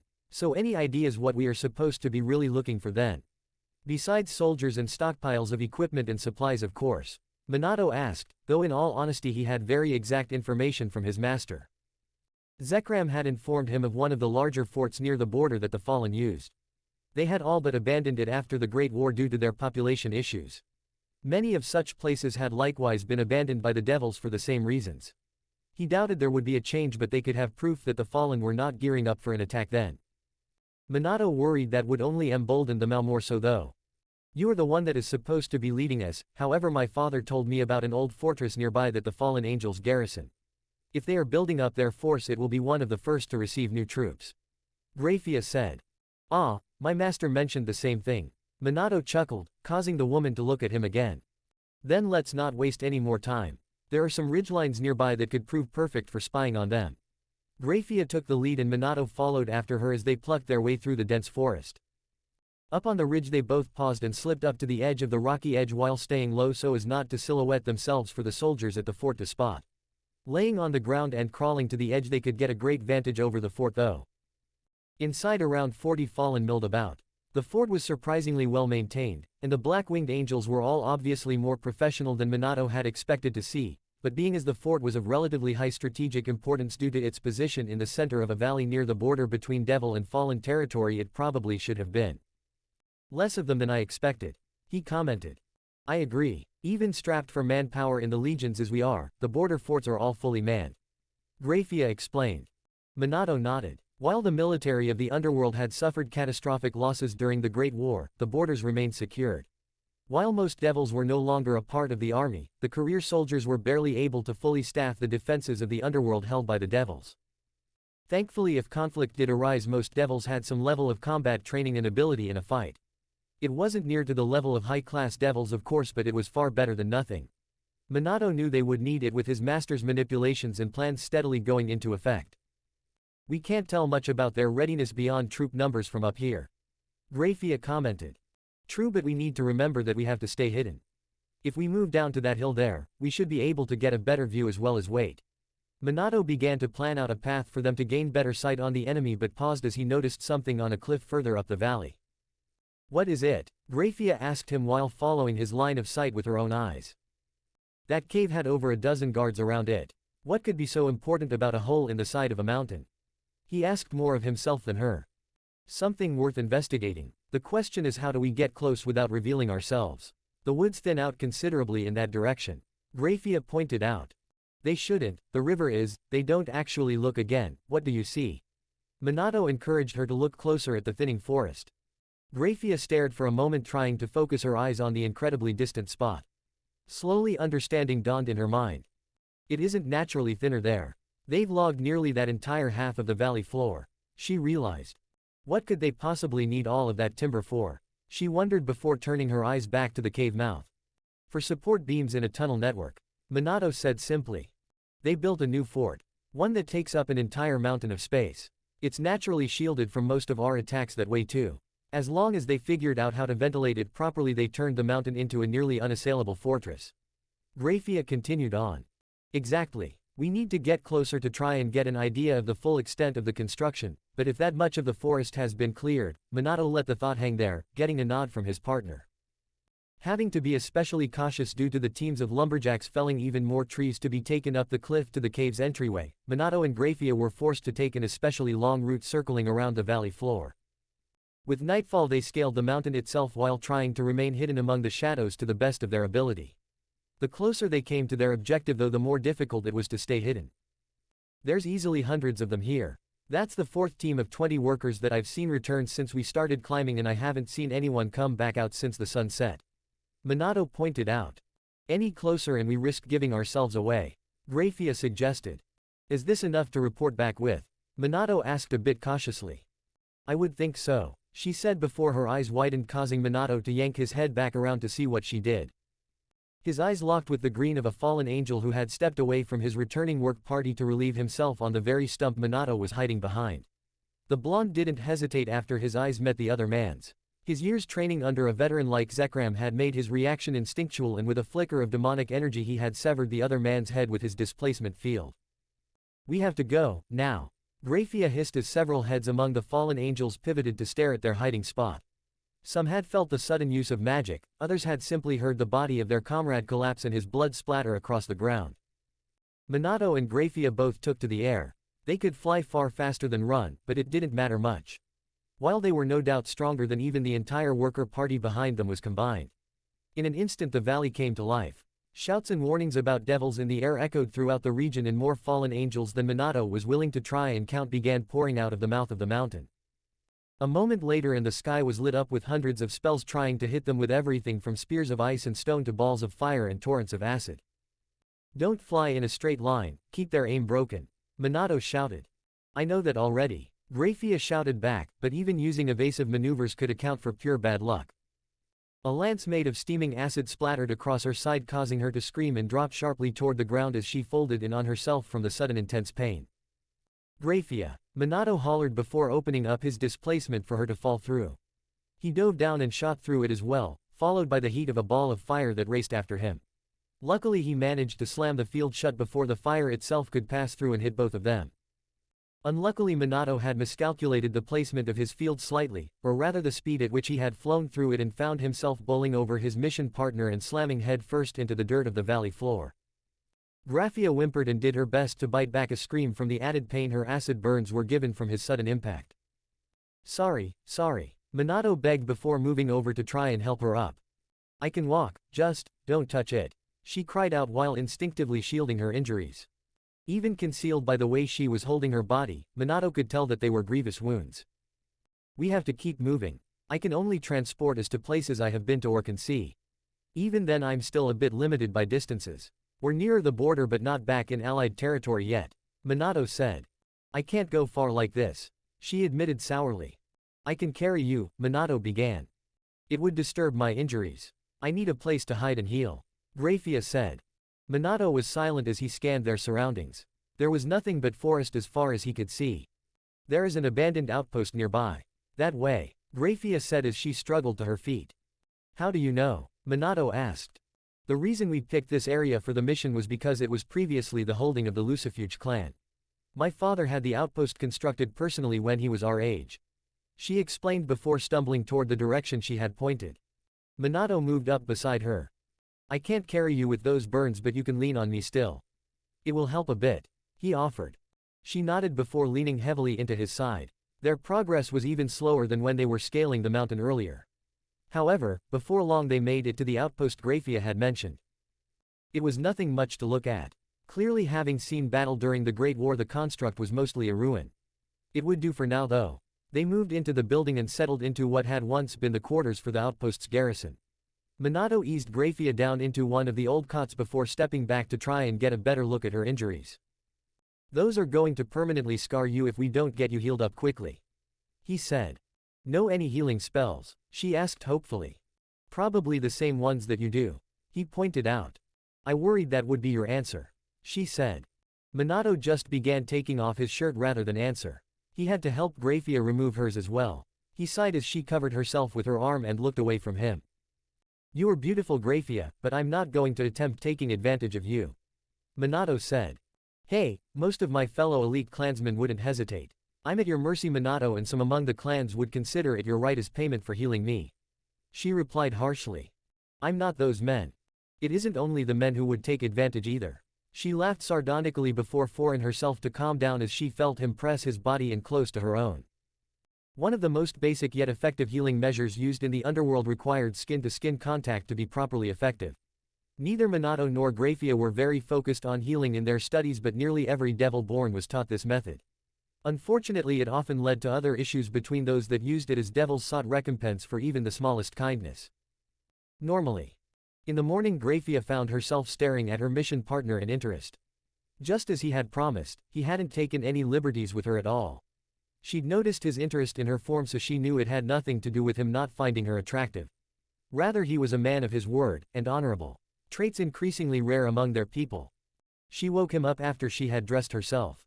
The two of them had little difficulty slipping across the broad border back into devil-held territory now that they were both back to their full strength. Their report painted a grim picture but had hardly affected the interest of the Mao in invading their neighbor. At the least though, Graphia had convinced her father to whisper wise words of patience to his master's ears. For now. Chapter 5. Igniting the Spark. Sometimes Minato felt a glimmer of hope for the sitting leaders of their people to begin more properly guiding them. Sadly, despite his at times optimistic outlook on the politics of the Underworld, he had slowly come to realize how correct Lord Bael was in his assessment regarding the four Satans and their supporters among the elite clans. There would be no change unless they forced it through. That had steadily become obvious over the last several years. More abuses of power, more obsession with the idea of invading the other factions, more doubt in the mentality and ability of the Satans themselves. It was all rapidly growing to a head. Minato and his friends had been working hard at Zekram's behest to seed the foundations of a movement primarily among the pillar clans against the leadership. Not all of them were so keen on the subtle acts of rebelliousness though. The Zapar clan seemed to have lost any spine to resist the elites after what had been done to their head family. Zekram had all but written them off as a lost cause when word about the former heir of the Zapar being betrothed to a member of the Beelzebub's lower family line. They had abandoned their clan head to be married to a woman with 3 children of her own, all older than the boy while being more than a century older than him herself. From the horror stories they'd heard the boy's sisters suffered in their own situations, it seemed he was bound for much of the same existence. It was sickening to Minato. So he had managed to convince his master of a final desperate attempt to liberate the Zeppar family from their oppressors. Searzex and the others backing him had helped to convince the old man, but they should have known that there would be more to his agreement than simply rescuing them. You want to use the meeting to ambush Lord Beelzebub? Ijuka asked Zekram with a slackened jaw. Oh please, I'm not a foolhardy child. I have no intention of directly attacking any of the Mao. Not that any would be there for this meeting. I did what I could to get the Zeppar family brought to the negotiations by their direct captors along with each of your families. Even then it's not quite high profile enough to warrant attendance by the Satans. Zekram explained. So we're ambushing the Beelzebub's cousins and some members of the Sargatanas and Flority clans. Serafal asked. No, you are missing the broader picture here. The Sargatanas are going to ambush us for daring to meddle in their affairs and simply because we pillar clans need to be put in our place. Zekram said. The younger devils were all quiet at that. Minato was the first to catch on though. It's the spark that you have been wanting. The elites trying to take out the de facto leader of the pillar clans and failing. No worse than that, backfiring. We are ambushing the Sargatanas and Flority clans. Just making it look like they tried to hit us first. Wait, we'll be at war. Are we ready? There are some pillar clans we haven't brought into the fold yet. Nearly half of them, Serafal pointed out. No, we have all the clans we can bring in at high stage. More will join if they see the elite clans suffer casualties from this plan or Lord Bael announces a movement to revolt against the Mao. Ijuka said as he realized the extent of the scheme. What about the Zeppar clan members? Are we just using them as a ruse to get at the Sargatanas and Flority? Searzex asked. They aren't the main focus of our job here. You're adults now. You have to make tough calls, but using them as a way to set this up helps us prevent more from suffering the same fate. Just this morning when I was setting the meeting up, one of the Flority men took a lower class maid. Right there in front of all of us. The elite clans hold no care for their subordinates at all. They are going to cause an uprising from the lower classes if this keeps going, and with the numbers as they are, Zekram lectured. Minato shook his head and stepped into the center of the little meeting circle that they had created. We aren't leaving there without the Zeppar clan. If we want to change things we have to go all the way. We have to fully commit to our beliefs. Minato argued, getting a supportive nod from Searzex. Zekram stared at his apprentice before rolling his eyes. Save them or don't. They are just as useful to the cause alive as they are dead. I don't imagine any of them will be in any kind of shape to lead in the coming war after what I've been hearing. Zekram said. He nearly sighed as he saw the determination in the younger devils only seemed to deepen. We need to focus on the main task at hand, children. The plan of attack. Lord Bael brought the others into focus. I want each of you to share what we plan here with your parents, however only tell them that we plan on countering a possible ambush from the elite clans. The more naturally they react, the more the servants of the venue will spread the word about how caught off guard our side was. Zekram further explained. The younger devils all nodded, though they weren't completely comfortable with cutting portions out of the plan for their families. It could lead to them getting in the way or reacting unpredictably. Unfortunately, Zekram had a point, and they had more or less agreed to follow his lead when he'd brought them all into his and Minato's conspiracy a while back. Ironically, their parents had been working with Zekram even longer toward this goal but would be left out of specific details. I've gotten my ability to the point that it will work for our needs. We'll have false versions of ourselves present and visible. With my displacement, after we do what we need to do, we'll make it look like our doubles defeat us while we're still disguised as members of House Sargatanas. As that happens, it's just a matter of a little bit of smoke and a quick switch with my displacement, and the whole thing looks exactly how we want it to. Minato took over. So from there we make it look as though we are fighting our way out to safety, but really we've got the drop on our hosts in the Sargatanas clan. We can cripple them before the war even truly kicks off and tear a hole in the leadership of the loyalist forces before they know what they are up against. Ijuka realized. Precisely. We'll have to make it look good, so catch a stray fist or scrape an arm on some debris or something on the way out. Zekram reminded them. The group chuckled darkly before turning their attention to more specific arrangements, like routes they would take into the venue, which direction to attack from, and what targets to hit first. They needed it to go perfectly for everything to work out right. After a few more hours of planning, the group dispersed, intent to commit treason and start a civil war when next they met. It weighed on all of them, including Zekram, but they had become committed over the years. There was no other option but to press forward. Searzex, can we talk in private before you leave? Minato asked. The redhead blinked before nodding and following his friend into a more private area of the castle. Here Minato had turned a room into his own study where he worked on his own projects and ventures. He'd become quite the wealthy young man with the backing of Zekram funding several businesses of his across the underworld. Beyond that, he also worked extensively on new methods to use his magic as well as totally new spells here. Sears poked around a bit but made sure to respect his friend's privacy. Minato didn't like sharing much about his abilities and resources even with those he was closest to. In fact, he guessed that Minato kept secrets even from Zekram Bael. "What did you want to talk about, Minato?" he asked as the blonde closed the door behind them. "The Zapar master is lying a little bit when he says he doesn't care whether we save them or not. He sees more use for martyred victims of the elites than another rebelling clan." Minato revealed, causing Shrezex to grimace. "I wish I could say I was surprised. So that doesn't mean I will sit by and let that happen though. I know that if we do manage to obviously save them, he won't go out of his way to kill them." Minato reassured him. "So you can just displace them out the moment everything goes to hell," Sears said with a smile. It slowly faded as he noticed the frown on Minato's face. "What is it?" he asked. "There is a part of the plan we didn't reveal to the rest of you because Lord Bael thinks that you would all be against it. I think you are all completely capable of understanding what's at stake here. We have to land a crippling blow as early as possible. I can make that happen. Unfortunately, it will take practically everything out of me. Long-range displacement is incredibly strenuous.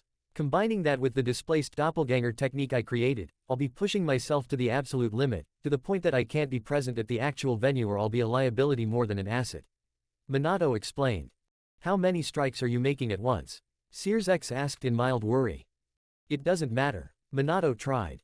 "You could kill yourself by overdoing it. Your technique isn't a spell in the strictest sense. It's manipulation of your demonic energy directly, and that can kill you." The Grimoire heir remained steadfast in seeking an answer to his question. "I can't tell you how many. You'll focus on that too much, but I know I can handle it. I've been running tests and building myself up for this for literal years, Sears. I just won't be able to fight at all afterward. That's why I'll be here at the Bael estate while one of my doppelgangers goes with you," Minato explained. The other man stared at his friend for a long time. Minato kept his composure as his friend was clearly looking for any kind of break that might indicate he was not in fact ready for this plan. There was none. Minato was committed, entirely. Sears blew out a long-suffering sigh while running a hand through his hair. "So, you wanted to make sure I focus on getting the Zapar clan members out. Who do I trust more than you?" Minato asked with a smirk. The Grimoire shook his head but patted his friend on the shoulder. "I hope you really do know what you are doing, Minato. This whole thing could really be bad if something goes wrong. Then nothing can be allowed to go wrong. You should get going. If Master thinks I'm plotting something, he might get all paranoid with me." Minato chuckled. Unfortunately, they both knew there was a little too much truth in that statement. Things were going to be tense for a while until they pulled off their operation. The day of the planned operation dawned. Doppelgangers created by Minato and made to look like his friends accompanied their parents as well as one of himself with Zekram, while another set out with his actual friends to slip in among the soldiers and staff of Clan Sargatanas. That left Minato alone in an expansive room that Zekram and he had created in preparation for the war. One day it would serve as an emergency bunker and war room for their operations. Today, however, it acted more like a staging area for Minato's part of the plan. 6 large objects sat before him. Each one was twice as tall and 3 times as wide as he was when standing at his full height. They had taken Zekram and himself quite a while to build and perfect.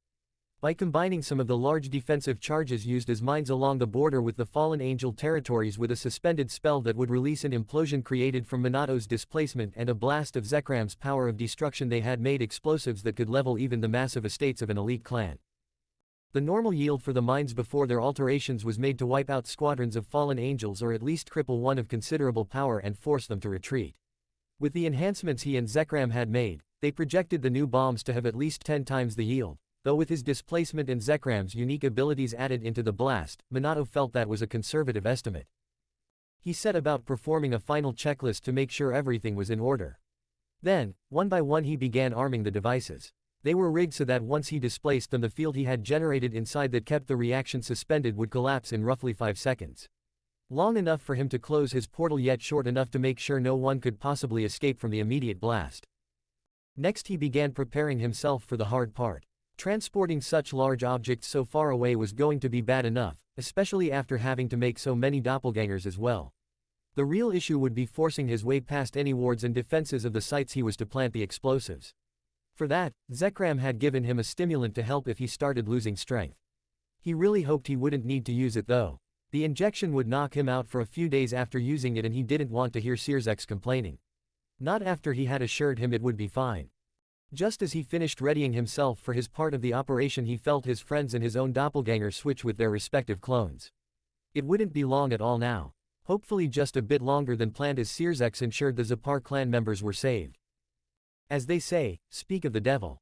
A small magical circle spooled to life beside Minato's head as he recognized the symbol for the Grimoire clan.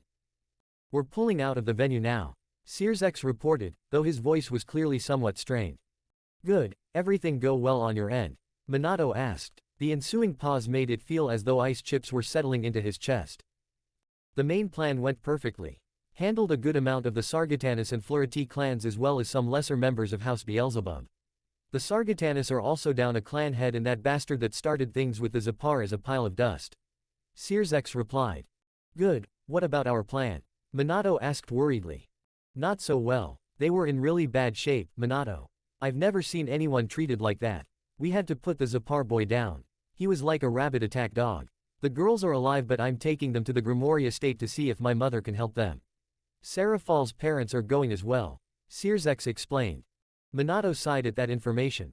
He didn't need details on the status of the girls. The fact that Serafal's parents, who were both known for their contributions to advancements in healing, were going was telling enough. I have to let you know, Zekram seems annoyed by what we did. He knew it was your plan as soon as we grabbed the Zapars. Searzek warned him. That's fine, choices have consequences. I knew that he wouldn't approve. Get home quick, Searzek. Things are going to get tough for everyone pretty soon, Minato said. Yeah, see you soon, Minato. Stay safe and good luck, the Grimoire heir replied before ending the message. Alright then, here we go, Minato said before moving to the first bomb and opening a displacement field beside it.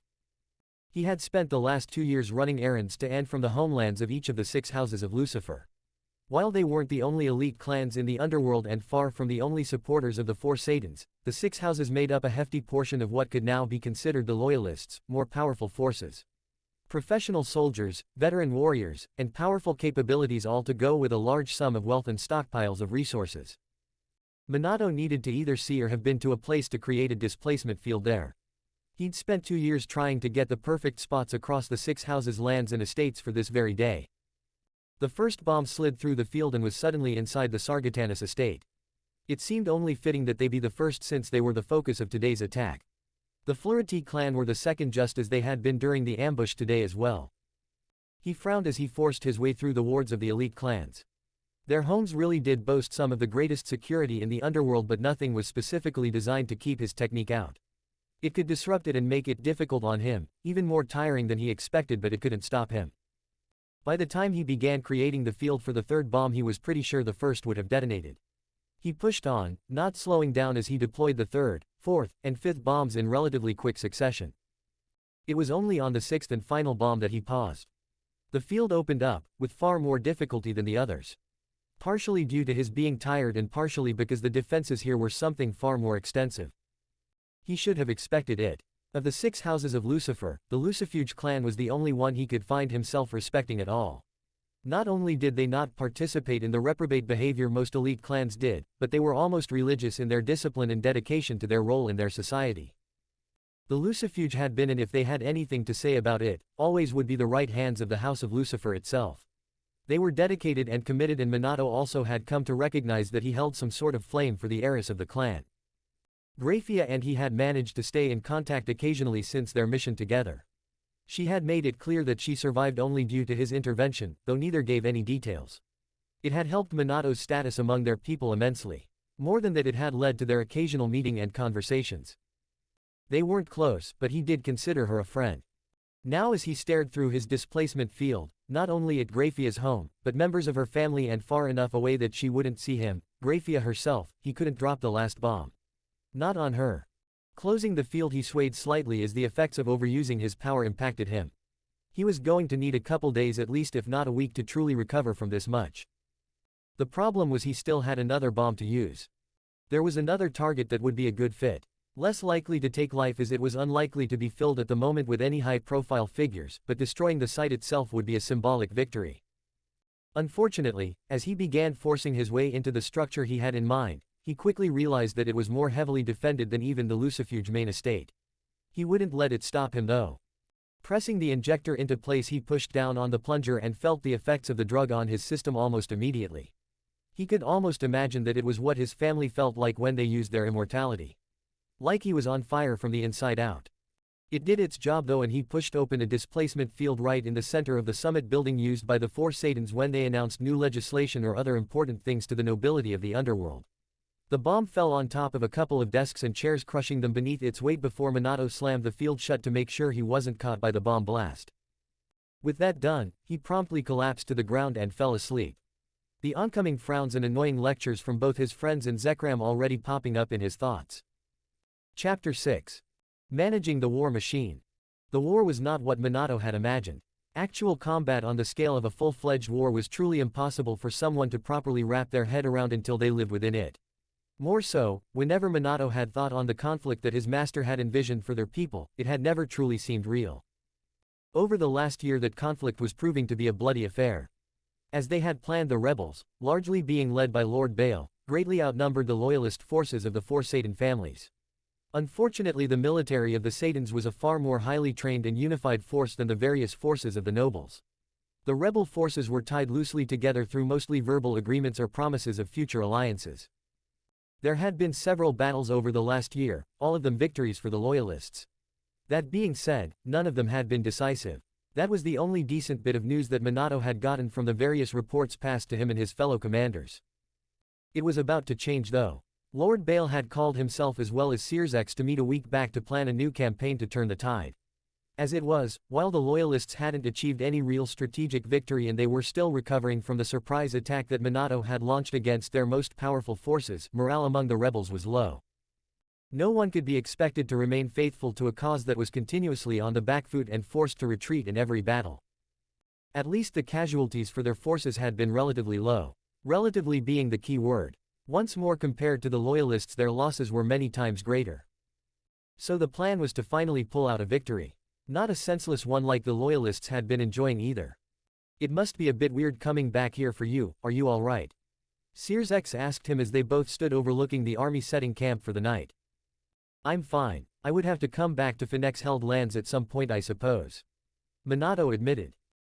True. Still, you haven't been back since Lord Bael took you in, right? Even though you're still the heir to your clan. I may be the heir, but there was never a chance of me inheriting the clan. My father would have named my uncle as successor if he found he would be passing it to me anytime soon. Not that I really mind. I don't really feel like a Phoenix. Oh, maybe you are more of a cuckoo. Searsex said as she snapped his fingers. What? Minato asked as he turned to face his friend. You know, maybe you are more of a cuckoo. He repeated. Searsex, when I asked what, I didn't mean what did you say, I meant what did you mean. Minato sighed. Oh, you know, Phoenix is a bird and cuckoo is a bird, maybe you are more like a cuckoo. I still don't get what you are trying to say. Like a Phoenix in disguise. You know, cause cuckoos lay their eggs in other birds' nests so that they are raised by that other bird. You could be like a cuckoo in the Phoenix nest. Searsex frowned then. It's not as funny if I have to explain it. It's fine, I get it now. Maybe you're right, Minato said flatly. Hey, now you're just being a dick. No, it was humorous, really. Minato continued with a blank expression. TCH, what do we do when you're not so much yours clan shows up? They are still technically neutral. I don't imagine they'll be happy with us dragging the war into their lands. Searsex pointed out, becoming serious once more. Minato turned to look over his and Searsex combined forces. They had a decently sized force of soldiers as well as some of the best available within the rebel forces. They were felling trees and digging various holes and trenches for different things and shelters. The area around this campsite would take quite a few years to properly recover just from an army living on it for a brief time. When the battle actually started, it would scar the land far worse. It doesn't matter if they are unhappy. They complain about the overreaching of the elites and Satan clans all the time. They give supplies and material to the rebellion while paying lip service to the loyalists to escape fully joining in. At the end of the day though, the Phoenix clan will have to fully join us. My parents are intelligent enough to know that we have the advantage. After this campaign, it will only be a matter of time before we force the Satans to see reason, or fully defeat them. Searsex stared at his friend for a long moment before letting loose a long sigh and nodding. Some of the fighting has been pretty bloody even if there hasn't been a big battle like during the Great War. It's all going to get worse, isn't it? He asked, already knowing the answer. We're going to make it worse. You and I were going to give hope to our people by making the loyalists feel nothing but despair. They'll consider us monsters afterward. It won't matter, everyone else will consider us heroes. Sears grinned weakly.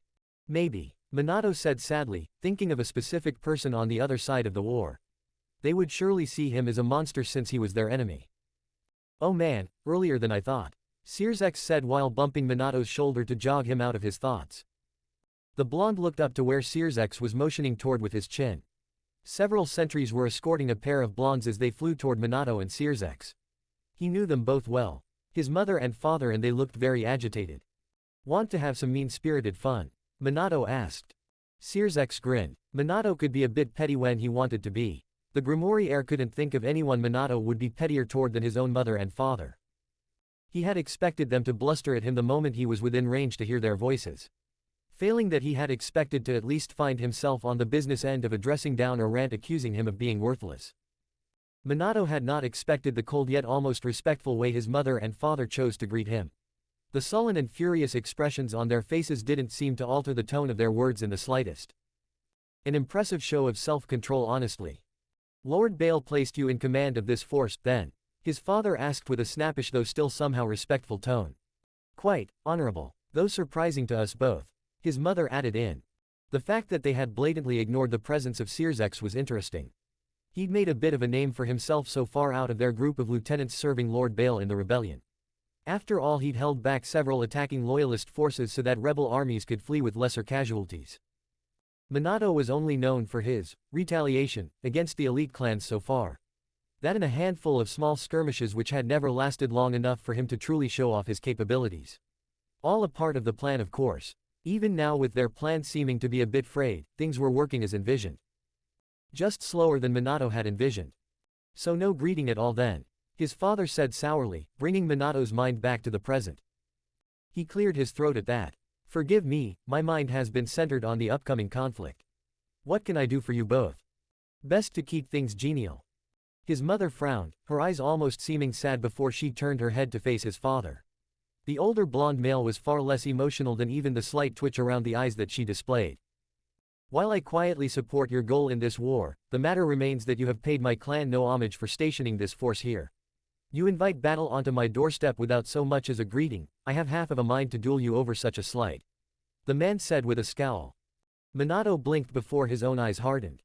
You misunderstand the situation. As this is Phoenix-held territory and I remain the legal heir to the noble house of Phoenix, I have the obligation to show such unnecessary courtesies. I have far more important tasks at hand than to kowtow to the ego of. Minato began to get worked up before tightly smiling Sears placed a hand on his arm to try and calm him down a bit. We meant no offense, Lord and Lady Phoenix. However, I'm sure you can understand that the necessities of preparing our forces for battles to come supersedes any sort of diplomatic niceties you might normally expect of us. Sears said. Minato let out a breath. Not because he had calmed down, but simply because he knew what would come next.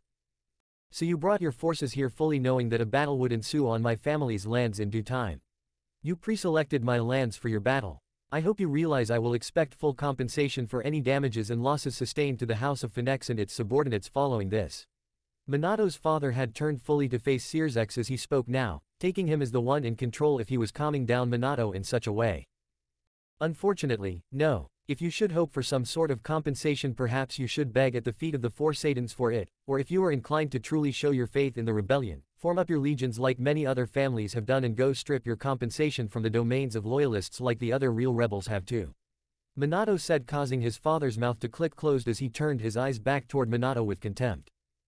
You should both return to your estate. These lands will be a battleground soon enough and neither of you would do me or your house any good here on the actual field of battle. He continued before turning and flying away from them with Sears close behind him. Man, they really pull the nastiness out of you. I thought you were going to show off some of your fancy tricks too. He chuckled before the grin slid off of his face at the annoyed expression on Minato's face. They won't be seeing anything like that from me. They had their chance to develop me into something to be proud of. Nothing I am is thanks to them, so they don't even get the opportunity to be on the receiving end of my abilities. Minato said as he seamlessly began issuing orders for placements of additional defense, both physical and magical. Sears just stared at him for a moment before joining in preparing their forces properly for the coming fight. Word from Serafal and Falbium is that they have their forces in position. If things are going right on his end, then Ajuka should be here in the morning. Sears commented. Good, we're on track then, Minato said as he took a final look over the positions of their men. The whole underworld will know the name Minato and will call you hero. Sears grinned toward his friend. The whole underworld will know my name and some of them will call me a hero. Minato replied. Sears caught his edit of the words, but let it go.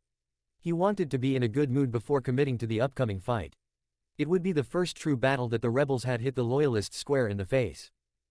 You should get some rest, Sears. In the morning things will move quickly. Minato suggested. You should get some too. You'll need it more than me. The redhead replied. King of logistics, here, I know when I need my rest. I'll turn in a moment. I just want to do a final check. Minato replied. The Grimoire heir let it drop. Their troops had been working for hours and both young men had been doing all they could to make sure things would be perfect. Already it was nearing nightfall though and Sears knew that there would be no point in making himself tired to try and get Minato to go to bed before he was ready. Minato did in fact spend some time making a final check of all their defenses. A couple of teams doing the more delicate work of setting up magical defenses and traps were still working but they would be finished within the hour. Other units were already posting sentries up and trying to get some much needed rest. Something Minato knew he should also be doing. Instead he slipped away for just a moment to check on something nearby. It wasn't hard to slip past the guards of his clan. Most of the Phoenix family soldiers were closer to the areas that Minato's own soldiers were currently camped in. Those that remained weren't the best of their force either. It seemed neither of his parents were still present. Thankfully most of the servants were in the servant area as well. No need to serve a family that wasn't present after all. Hopefully it would remain the same the following day. Settling below the window to his one-time room he slipped in and was stunned by the fact that it was completely untouched. It wasn't due to them expecting him back one day or even with any thought to him. It was efficient. The room was still set up for a small child. It was unisex and honestly a bit bland but clearly made up so that if his mother fell pregnant with a boy or a girl soon they would already have a place for them to stay. A fitting spot. Minato hummed quietly to himself as he began carving in a rune. This part of the plan Sears had no knowledge of. No one did, but Minato had realized that his family was best placed on their side in the war. While they already leaned that way, the clan as a whole needed a little extra push. Something small and meaningless but offensive would be enough. So he carved in his seal and slipped away once more with hardly a look back. Minato and Sears were both up early the next morning. Earlier even than most of their own soldiers. It was better that way, as it was the young leaders of the rebel forces were still looked at with some amount of trepidation. They didn't have the history of many of the loyalist commanders and that meant that they didn't have the respect of them. Between the doubt in their unproven abilities, and propaganda that did all it could to slander Minato and his friends, there was a fair amount of taunting that could happen as he and Sears crossed through the camp in the early morning. Not that it was a common thing, and as long as their officers and non-commissioned officers were up and about as well it was practically non-existent.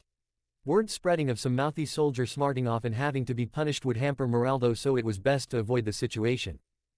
Avoid until the time came when they could walk through their idle soldiers and be worshipped as masters and commanders unmatched in the men's eyes.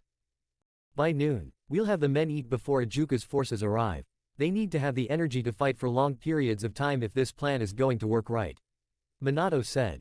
It will. It's up to you and you have got this in the bag. Sears replied. Right, King of Logistics. Minato chuckled. And master of dropping a lot of pain on anyone in the world. Not exactly. Almost anyone in the world. Minato the killer cuckoo. I bet I can make that stick. Sears teased. I bet I can stick you through a portal to the bottom of the ocean. Minato fired back getting the redhead to laugh at the playful threat. Both men stopped on the hill overlooking the valley that would be their battlefield. Traps set, troops prepared, plan in motion. It was all happening. The smiles and laughter died away as they both stared at the peaceful and honestly breathtaking farmland below. It's going to be brutal. Sears sighed sadly. We're going to be brutal. The battle is going to be a bloodbath. We can't win it without some casualties. Some of our forces, Minato sadly said. I know. We'll protect who we can. War is war. Minato nodded sadly. In the distance colorful bursts of light seemed to flash across the horizon and soon a score of black specks began growing in size in the distance. Ajuka is right on time as always. Minato said. As expected. Better get in position. I'll get the men going. Sears X replied before racing back toward the camp and roaring out orders, causing the men to rapidly react. They might not have the respect of proven commanders yet, but Devils knew power and respected that to an extent. Sears X was certainly that. So was Minato, in his own way. Sears X led the charge just as they had planned. He and his forces raced past Ajuka and the remains of his troops as they fled away from the Loyalists. Even as he charged in though, Sears X knew that the enemy force was too large and too disciplined for his army to take on alone. Then again, he was supposed to lose. He just had to make it look good. That and he had to buy time for Ajuka's force to regroup and rejoin him. A bit of guilt filled his heart as he allowed several of his subordinates to die for a simple ruse. Used as fodder for a greater strategy to succeed. It went against his natural instincts, but he could understand the necessity of the act and the reality of war well enough to press on. He turned the guilt into anger toward his enemies and released devastating blasts of his power of destruction that claimed plenty of lives. Soldiers clashed on the ground and in the air. Spells flew, men and women screamed in rage and pain and terror, and battle raged. Ajuka shot past him toward the rendezvous.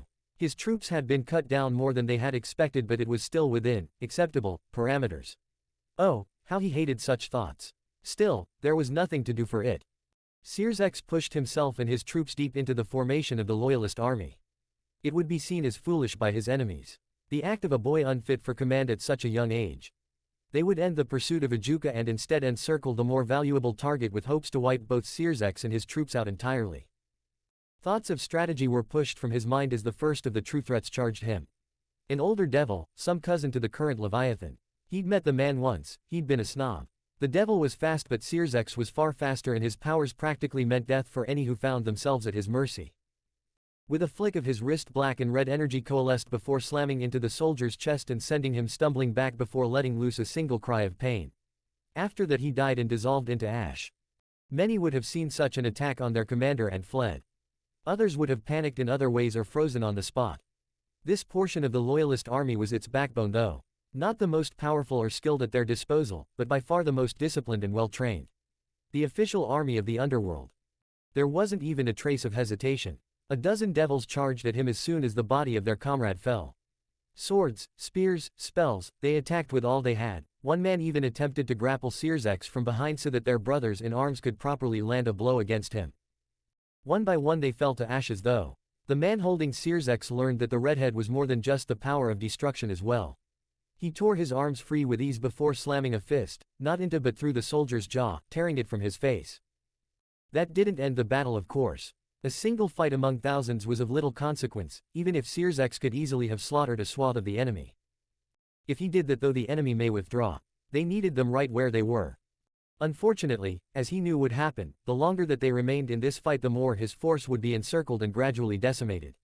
They were completely engulfed now, and any sort of cohesion among his troops had been carved away along with hundreds of his soldiers' lives. Yet all he could do was continue to fight. He did what he could to intervene on behalf of several of his soldiers to save them from enemy attacks, but as powerful as he was, he couldn't be everywhere at once, and he was even handicapping himself for the sake of the plan. Lord Grimoire, one of his men cried out before diving in front of a blast of magical power aimed for Sears X, back. The soldier all but evaporated as the spell seemed to turn him into a mist. It was nasty, whatever had been launched at him. It could have likely injured even Sears X badly, but the unknown soldier who had sacrificed himself for him was instantly killed by it. Turning, his eyes locked onto one of the enemy commanders. An older devil, perhaps the age of Sears X's parents. He was a career soldier and one that Sears X had a little respect for. After all, the man was a member of the Pillar families but had long ago vowed to fight and die for the four Satans. Merrick Valifor, he greeted lowly. Sears X Grimoire, traitor. The man said simply in reply. You don't have to fight me, you know. You surely have seen the oppression that the Satans have created. It's too much. Sears X pleaded with the man's common sense. Merrick was a veteran of the Great War and a genuinely decent man. Unfortunately, he was also honorable to a fault. I made my vow, boy. I keep my word. Besides, you should be the one begging me for mercy. Your forces will be dead within the hour, and while you might be strong, you can't defeat me and my army alone. Merrick remained stoic the entire time he spoke. He was right. If there wasn't a greater plan at work here, then he would be completely right. Sears X was not at a level where he could fight the entire army and all its skilled leaders alone. Not yet, at least. Still, he had a part to play. I can't surrender, and I won't ever beg, Valifor. He replied smoothly. So be it, die with your men and whatever honor you have, boy. Merrick said as he lifted a black-bladed sword with one hand and an open palm swirling with demonic energy in the other.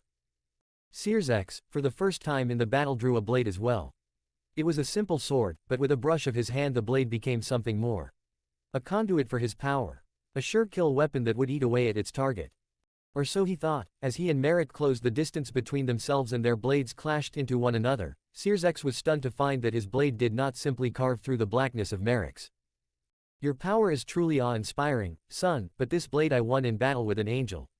A creation of their leader himself. Look closely before I kill you, Merrick said, pushing his weight into their sword lock and shoving Searsex back. Searsex did glance at the black blade and for a moment he was shocked that such a thing existed. However, it made sense that the sword could do what it was doing. It was made for fighting devils after all, so it could devour demonic power. Apparently any demonic power. I'm not much of a swordsman anyway. I know a friend that will like that as a gift though. I hope you don't mind me giving it away after I have taken it from you, Searsex said before releasing a blast of power of destruction toward his opponent once again. Hey, show me what you can do, Merrick called back as he parted the wave of power with his sword and charged at the younger devil once again. Minato stood with a scowl etched onto his face as he watched the battle take place in the valley. Fires burned and the landscape was demolished, but worst of all, bodies piled up beneath the swarm of fighting men and women. Oh, Minato, Ijuka called out as he approached. His friend had an arm wrapped in a sling but besides that simply looked tired. Casualties are worse than projected, Minato pointed out. That's war for you. If it's going to surprise you, it's by how much worse it can get. Ijuka replied with a shrug before wincing at the motion. I suppose, Minato sighed. They continued to watch as the battle raged. Every now and then they could see Searsex among the carnage blasts of his power, making him easier to pick out than anything else. An alarm went off. A tiny magical circle blared noise at Minato until he waved a hand and the spell disappeared.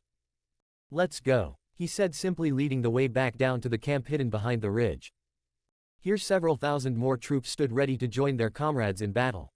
They were some of the rebellion's best and they were itching to rush in and help their comrades.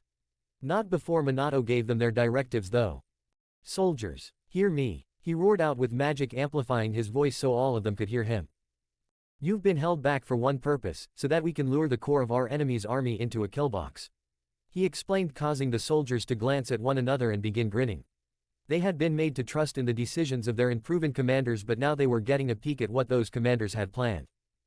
We have suffered defeat after defeat, but nothing has ever been enough to bring either side closer to victory.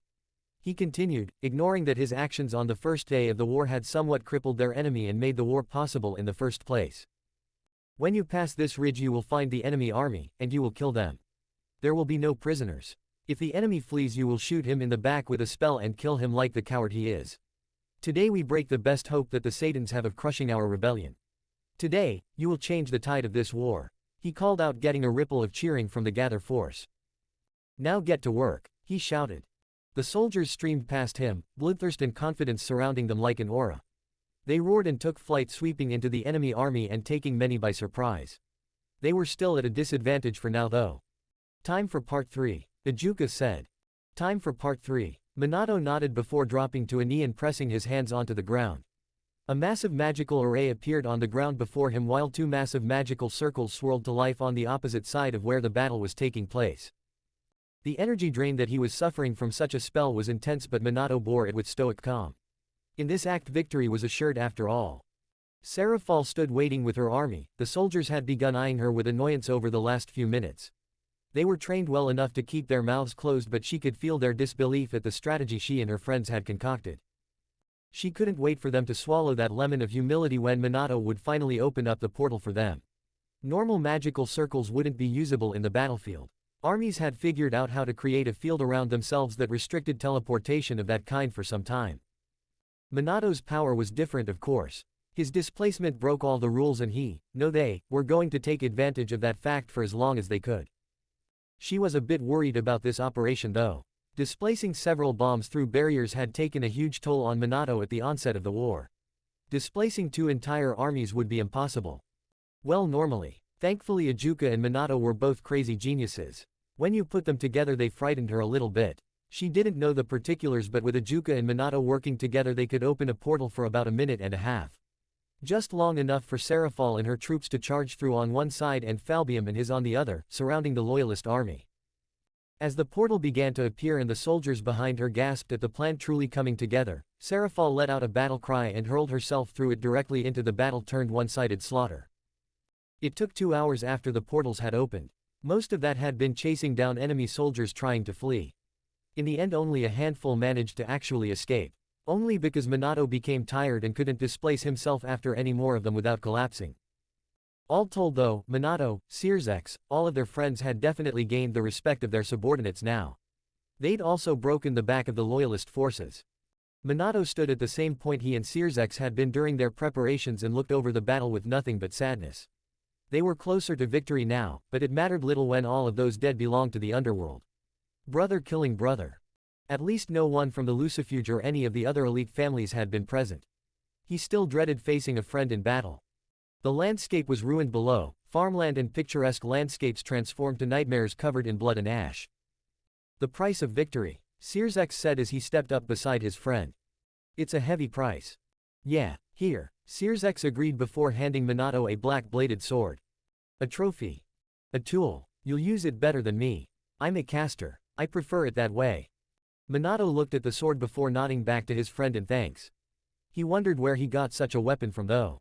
The sad look in his friend's eyes kept him from asking though. Chapter 7. Tipping Point. The war still raged. It had tipped back and forth but steadily the underworld itself was changed. Minato often wondered if that had been a part of Zekram's plan or if everything had been more up to chance than even he had realized. Gradually the professional and veteran forces of the Loyalist army were ground down while the recruitment for the rebellion only grew with time. The continued tyrannical acts of the current Mao only seemed to grow worse and more deranged as time wore on and the vast majority of the devil population was turning away from their traditions of subservience and loyalty to strike out against the corrupt leadership that had failed them. That was wonderful for their faction. Minato was quite pleased to have been behind the defection of several figures and groups across their home. However, even with superior numbers on their side now, the war was certainly not over. While the core of the Loyalist forces had been carved up, a new focus for it had developed. Filled with conscripts fueled by fear for their families and psychopaths fueled by their own demented hunger and lust for violence and cruelty, the new Loyalist army was even more brutal than before, even if it was far less efficient. Now the old Satans rarely won a victory, but any victory the rebellion gained was paid for in such pain and bloodshed as to leave bitter tastes in the mouths of all who remained after the fighting was done. As had become common, Zekram turned to Minato to solve the new problem and break this near stalemate that plagued their forces. Killing their troops on the field of battle won't ever be enough to break the enemy down. Zekram pointed out as the armament between himself and Minato slid into its second hour.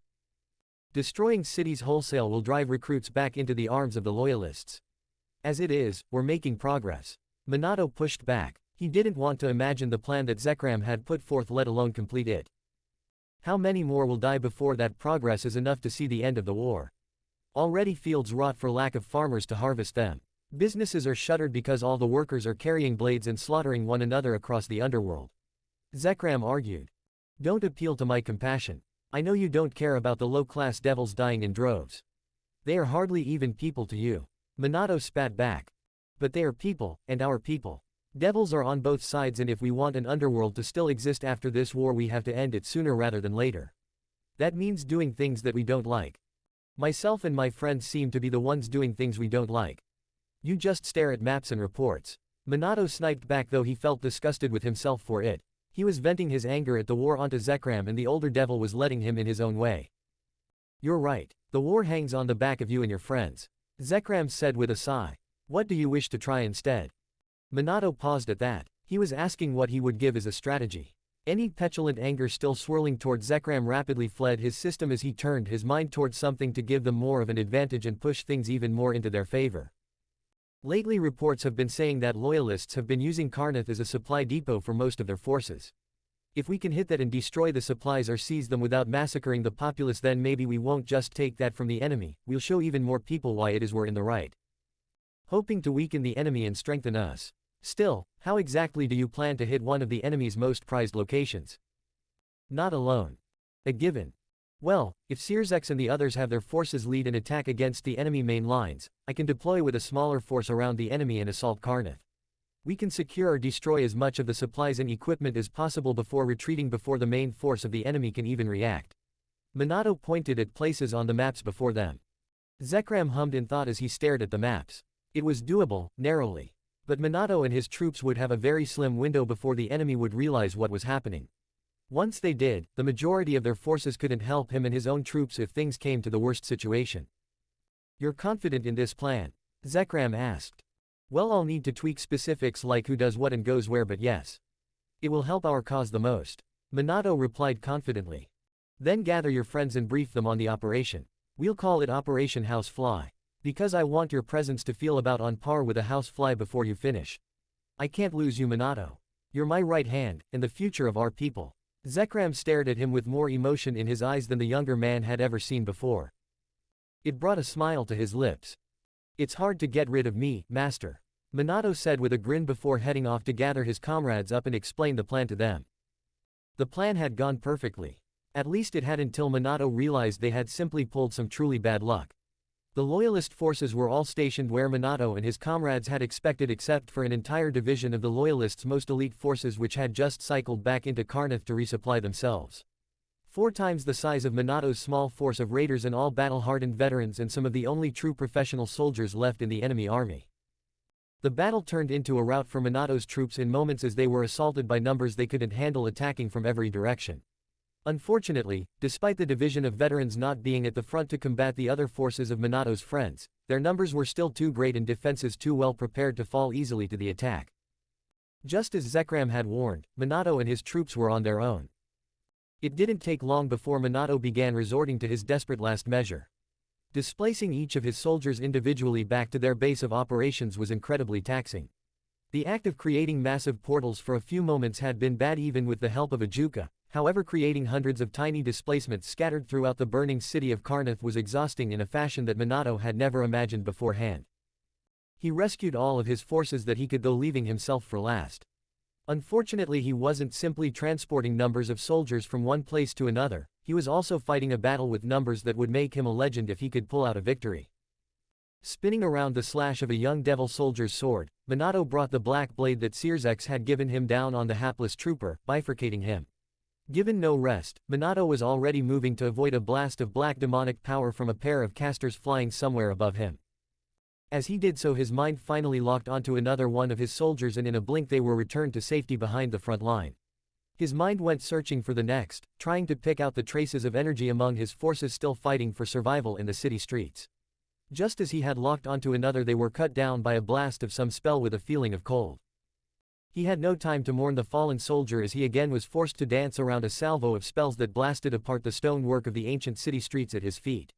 Molten rock bit into his flesh with tiny pinpricks of fragmented cobblestone, but he didn't stop his movement as he displaced a piece of the burning stone with enough kinetic energy to fire it like a cannon through the chest of one of his attackers. The counterattack had the desired effect as the enemy charged him once again, giving him the opportunity to claim several more lives with his sword. It wasn't nearly enough though. He'd exhausted himself rescuing his soldiers and now was fighting on fumes, rather he was fighting only on pure willpower. His mind couldn't find any more of his forces in the city, at least not in range of his sensory abilities which were decent enough to cover a large area. Stumbling for a moment, Minato caught himself on the corner of a ruined brick building before slowly sliding down it and turning his head to watch the approaching collection of devils. Sweat ran into his eyes and he grimaced, expecting the end to come soon. It took quite a lot of effort to even lift his sword up. His arms ached after having carved through 100 or more devils with his strength alone. Sadly, it wasn't enough and there were still more. "You could have saved yourself, why save your men?" one of the elder devils, perhaps one of the few remaining veterans of the old loyalist army, asked as he stopped in front of Minato. Minato didn't care to answer the man. It changed nothing, and he was fine with his choice even if he wasn't pleased with his coming demise. "No answer or just too tired? Either way, it's your lucky day. You are on a special list," the devil said before nodding to a handful of other serious and clearly more elite of the devils who advanced with a set of manacles. That simply wouldn't do. Minato pulled one last time for a displacement. He couldn't go far. Not all the way back to camp, but maybe to the end of the street, the other side of this group. Maybe just enough room for him to try and slip away and hide till he could rest enough. His magic felt as though it was tearing at his very organs as he collapsed onto the cracked stones of the street a short distance away. Halfway to where he had wanted, perhaps. "You could have saved yourself," the devil said with some emotion in his eyes as he stepped over Minato. Now the black and red blade in Minato's clenched fist could barely leave the ground. It didn't matter. The man stepped onto his arm and brought a glowing hand up to level a spell with Minato's head. Sleep, the old man said almost kindly. Minato slept. When his eyes began to flutter open, the first thing he recalled was blurry motion all around him. The second was an awful smell, like burnt hair, vomit, and other bodily fluids all combined. The third, just before his vision truly cleared, was the sound of screaming and mad laughter all around him. He's waking up. A voice called out from beside him as his vision finally began to clear. The group of loyalists that had captured him were nowhere in sight, but this new group was far from the soldiers he had faced. In their place, a motley collection of ugly and even in some cases fully deformed rejects surrounded him as they drug him bodily down the stone corridor. Their uniforms amounted to whatever clothes they had, with a black armband decorated with a simple four-pronged pitchfork.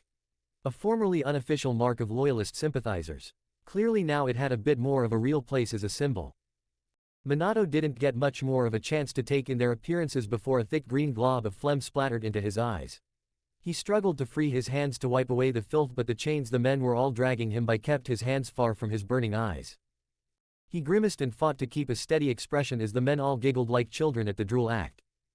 "Oh, you're just going to have so much fun with a spoilt brat like you in here. Welcome to Ari's, boy," one of the men barked out between his wheezy laugh. Ari's prison. He had feared as much when he found himself being dragged down the hall by his wrists. This place was a hell within the underworld. Once used for only the most vile of criminals in the underworld, slowly it had become the pit where the Mao and their supporters would drop those enemies they had not yet decided to kill. Typically because they felt a certain amount of suffering had to come first. Since the war had started, Ares had become bloated with prisoners. Poor souls broken through heinous acts that tainted a soul to simply imagine. "Take him to cell 743. Captain will be in to meet him whenever he gets bored with 298. One of the more senior-looking guards said at a checkpoint set up between an intersection of hallways. Nearby, the sound of a woman screaming in ways Minato had never heard before echoed out of a cell clearly marked with 298. As they drug him away, one of the men laughed and told him how lucky he was. Evidently the captain had a special liking for whatever poor soul was imprisoned in that cell and probably would be there for hours. It didn't make Minato feel any better, of course. It only made him more disgusted with what the loyalists had fully degraded into. There was no longer even a veneer of propriety left among their force. Base cruelty and monstrous behavior. As they finally reached the cell he would be placed into, the guards locked his chains into contraptions on the wall that kept him from moving all the way to the door before adding another chain attached to an incredibly heavy weight to his ankles. Of course both were inscribed with seals and spells to keep him from using any sort of demonic power or magic. He was going nowhere. Not anytime soon anyway. "See you soon," one of the guards chuckled as they slammed the heavy metal door. With his guards gone, Minato hung from his chains for a time. Still somewhat groggy from his capture and the effect of the chains that kept his abilities in check. The only slightly muted sounds of the other prisoners throughout the prison being abused echoed into his cell, and slowly it truly sank in just how bad his situation was. Despite that, he refused to simply give up. He couldn't accept that. Hour after hour he tested his restraints. His muscles ached and cramped, but there was nothing more to show for it. Nothing but exhaustion. Sadly, as he stopped the officer the other guards had been speaking about opening the door. He was fat but sported large muscles behind his bulk. Before he even stepped into the cell, Minato could smell him. He practically oozed with the rank scent of sex and blood, sweat and other things. "Well, you're almost as pretty as the last one I was working on," the man said as he closed the cell door behind himself and opened up a magical circle before drawing out a set of tools, each more menacing than the last. Minato could feel his heart begin to thump faster in his chest even as he tried to put on a strong face. As his torturer drew out a file that wouldn't have looked out of place in a set of woodworking tools, he steeled himself as best he could for the pain to come. "We'll start small. Don't worry, we have some of the best healers in the underworld. They need the practice and we give them plenty to work with. So we'll have plenty of time together, you and me." He laughed softly as he stepped over to his prisoner. Graphia had long lost faith in her fellow loyalists. She wondered if she could even be considered one of them any longer. Gone were the soldiers and warriors she felt she could respect and follow. Even her own beloved father had begun to slide into degrading actions to stimulate his willingness to continue the fight. A man who had been once the pinnacle of justice and right action for her was now becoming as corrupt as those he was forced to vow himself to. At times it felt like Graphia alone, or at least with only her hand-picked squad of elite female soldiers, remained sane among the loyalists. Of course that meant that she and her troops were beginning to feel a bit ostracized from their comrades. As she stepped beyond the threshold of the infamous Ari's prison, Grafia was suddenly fine with that ostracization. Better that than being truly considered part of this horror show. The prisoners she could see were clad in shredded rags that barely covered their privacy, and in many cases failed even that. Accompanying such filthy appearances were bruises, scars, and even open wounds. "Are all of your inmates in such a state?" one of her subordinates asked a guard. The man had the gall to chortle in humor as if proud of his work. "These are the lucky ones. Mostly low-level or uninteresting prisoners. Be happy you aren't on the other side, lady. You would definitely be considered interesting." He leered at the woman as he spoke. At least until she struck him hard enough to rattle his teeth. "Be mindful of your betters, cur," she hissed. Now sullen, the guard rubbed at his jaw as he moved ahead of the women to lead them further into the prison. He signaled for the next set of doors to open, allowing them to pass by the first cell block. Grafia and her troops winced at the pungent scent. Worse than that of the battlefield, in all honesty. Far more lingering as well. "Commander, are we sure about this? I can't imagine the victims here being up to the challenge." Her second-in-command, Mariah, whispered to her. "We have too. We've made our choice and this is the only way forward that I can see. Besides, I can't stand by while this is happening. It's time we stopped blinding ourselves to reality and accepted the fact that we are on the wrong side of this war." "As you say, ma'am," the other woman responded with a nod. She did raise a good point. They had hoped to be brought into Ares under the pretense of retrieving a specific prisoner for the Mao. One that Grafia had thought dead only a few days prior, just as much of the Underworld did. The plan relied on them finding him, freeing him, and then freeing the rest of the prisoners and rallying them to stage a mass breakout with hopes of rejoining the rebel armies. Looking at the state of the prisoners, however, Grafia was beginning to doubt that they could stage a proper breakout at all. Starving, injured, and altogether beaten down, the inmates looked impossibly weak compared to their guards. As they passed an open cell with several guards hanging around the door, Grafia got a good look inside as a poor woman was brutalized by another handful of guards. She could only avert her eyes as they kept walking. The poor woman wasn't even screaming, no doubt already used to such terrible actions. "No matter what, this horrible place burns today." Grafia bit out only loud enough for Araya and a few of her other soldiers to hear her. "Almost to the registration office, ma'am," the guard said as he had a final set of doors opened up and they marched past a few less brutalized inmates. All of them were women and they looked more like the Walking Dead as they mopped and cleaned the office area of the prison. "At least it doesn't smell like a clogged toilet here," Araya mumbled as they walked through what could only be considered the nicest part of the prison. "Let us focus on the task at hand, ladies," Grafia said loudly enough to rally the attention of all of her subordinates. "Ma'am," they replied crisply, getting a roll of the eyes from their escort. "The captain's office is right in here, though he prefers the term warden with his new responsibilities," the guard said as he motioned toward the last door in the hallway. "What happened to Warden Orzik?" Araya asked. "It was decided that my predecessor wasn't hands-on enough with his work. So after some time spent learning my methods directly, he was relieved of his position," the captain said as he approached from the direction of another cell block. Grafia struggled to keep her face stoic as the scent and sight of the man bombarded her. The smell of blood and sex wafted off of him, coupled with several other bodily scents that made her stomach churn in disgust. "Captain," she said flatly. "Commander Lucifuge, it's a true honor to meet someone such as yourself." He all but licked his lips as he stared at the beautiful woman before him. "Quite. Now I believe you should know why I am here, yes?" she asked, trying to hurry things along. "Ah, of course. Although I must state my objections. The prisoner in question has yet to be properly processed. He's still clinging on to some hope, even after my own personal attention." Grafia felt her chest tighten at that. She hadn't told her followers of her own personal reasons for choosing now of all times to attempt this operation. If anything, they believed simply that Minato was a perfect opportunity due to his close camaraderie with his fellow rebel leaders. The truth for Grafia was that Minato was one of the very few devils in the underworld that she had ever truly felt comfortable with and able to respect. "How has the processing progressed, if you don't mind me asking?" "He hasn't broken clearly, but," Grafia trailed off. The man laughed and her fists clenched. "When he was first brought in I really thought it would take no time at all. I mean, he is, or rather was, a real pretty boy. Thin and lean, all classic beauty like a lot of pillar families. Surprised me. I can respect a fucker that can take what I've done to him, even if it pisses me off that I'm not meeting my milestones for cracking through him.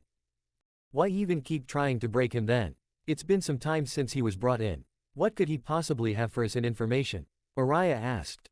The captain stared at Graphia's lieutenant for a long moment before he began laughing enough for his gut to bounce and sway back and forth. Information. We don't process these scum for information. No, no, no. They have to be broken to teach them their place and eventually be an example to all the other scum being put into their own places. Take my cleaning girls there, for example. 7433, come here. He barked. A thin young woman with messy blue hair scrambled to his side, clearly fighting back a shiver. It only grew worse for her as the man ran a greasy hand down her side and reached back to grip tightly to her ass. See this. This one has been fully processed and is in the late stages of rehabilitation. A perfect servant just like she should be. Show them your marks, he ordered. The girl immediately began undressing without a second thought. She had clearly been conditioned through intense bouts of pain. Before Graphia could attempt to move them away from this madness, however, the girl's thin uniform had fallen around her ankles and Graphia became sick at the sight before her. Thin scars crisscrossed her body and crude tattoos had been drawn across her once beautiful skin. Piercings decorated her like a piece of art, but the marks themselves degraded the woman with vile terms and titles that made Graphia want to strike the man there and then. It was worse when the captain helped himself to her with his probing hands and fingers. Captain, I think that's enough of a demonstration. I don't feel like you appreciate my schedule, playing around like this. Graphia said sternly. Ah, forgive me, I got a bit carried away. Return to work, leave the uniform where it is. I'll return for you in a few moments. He laughed as he turned and motioned for Graphia to follow after him. Mariah, why don't you and the girls stay here and make sure any additional paperwork is handled? Graphia ordered as she followed after the vile slob in front of her. As you wish, ma'am, Mariah said before nodding to the others who casually spread out around the office area and drew close to the guards milling about. When the signal came, the heart of Ari's prison would fall in a single moment. His breath came in rasping gasps as he tried to hold on to the brief space between torture sessions from where he could take a moment to rest. This specific moment had lasted longer than most others had. Something was happening. Though the pause in the endless cycle of torture and half-assed healing wasn't his main reason for believing something was happening. No, it was the ice-cold blasts of water they had washed him with today, and the new prison uniform that actually covered his form once more.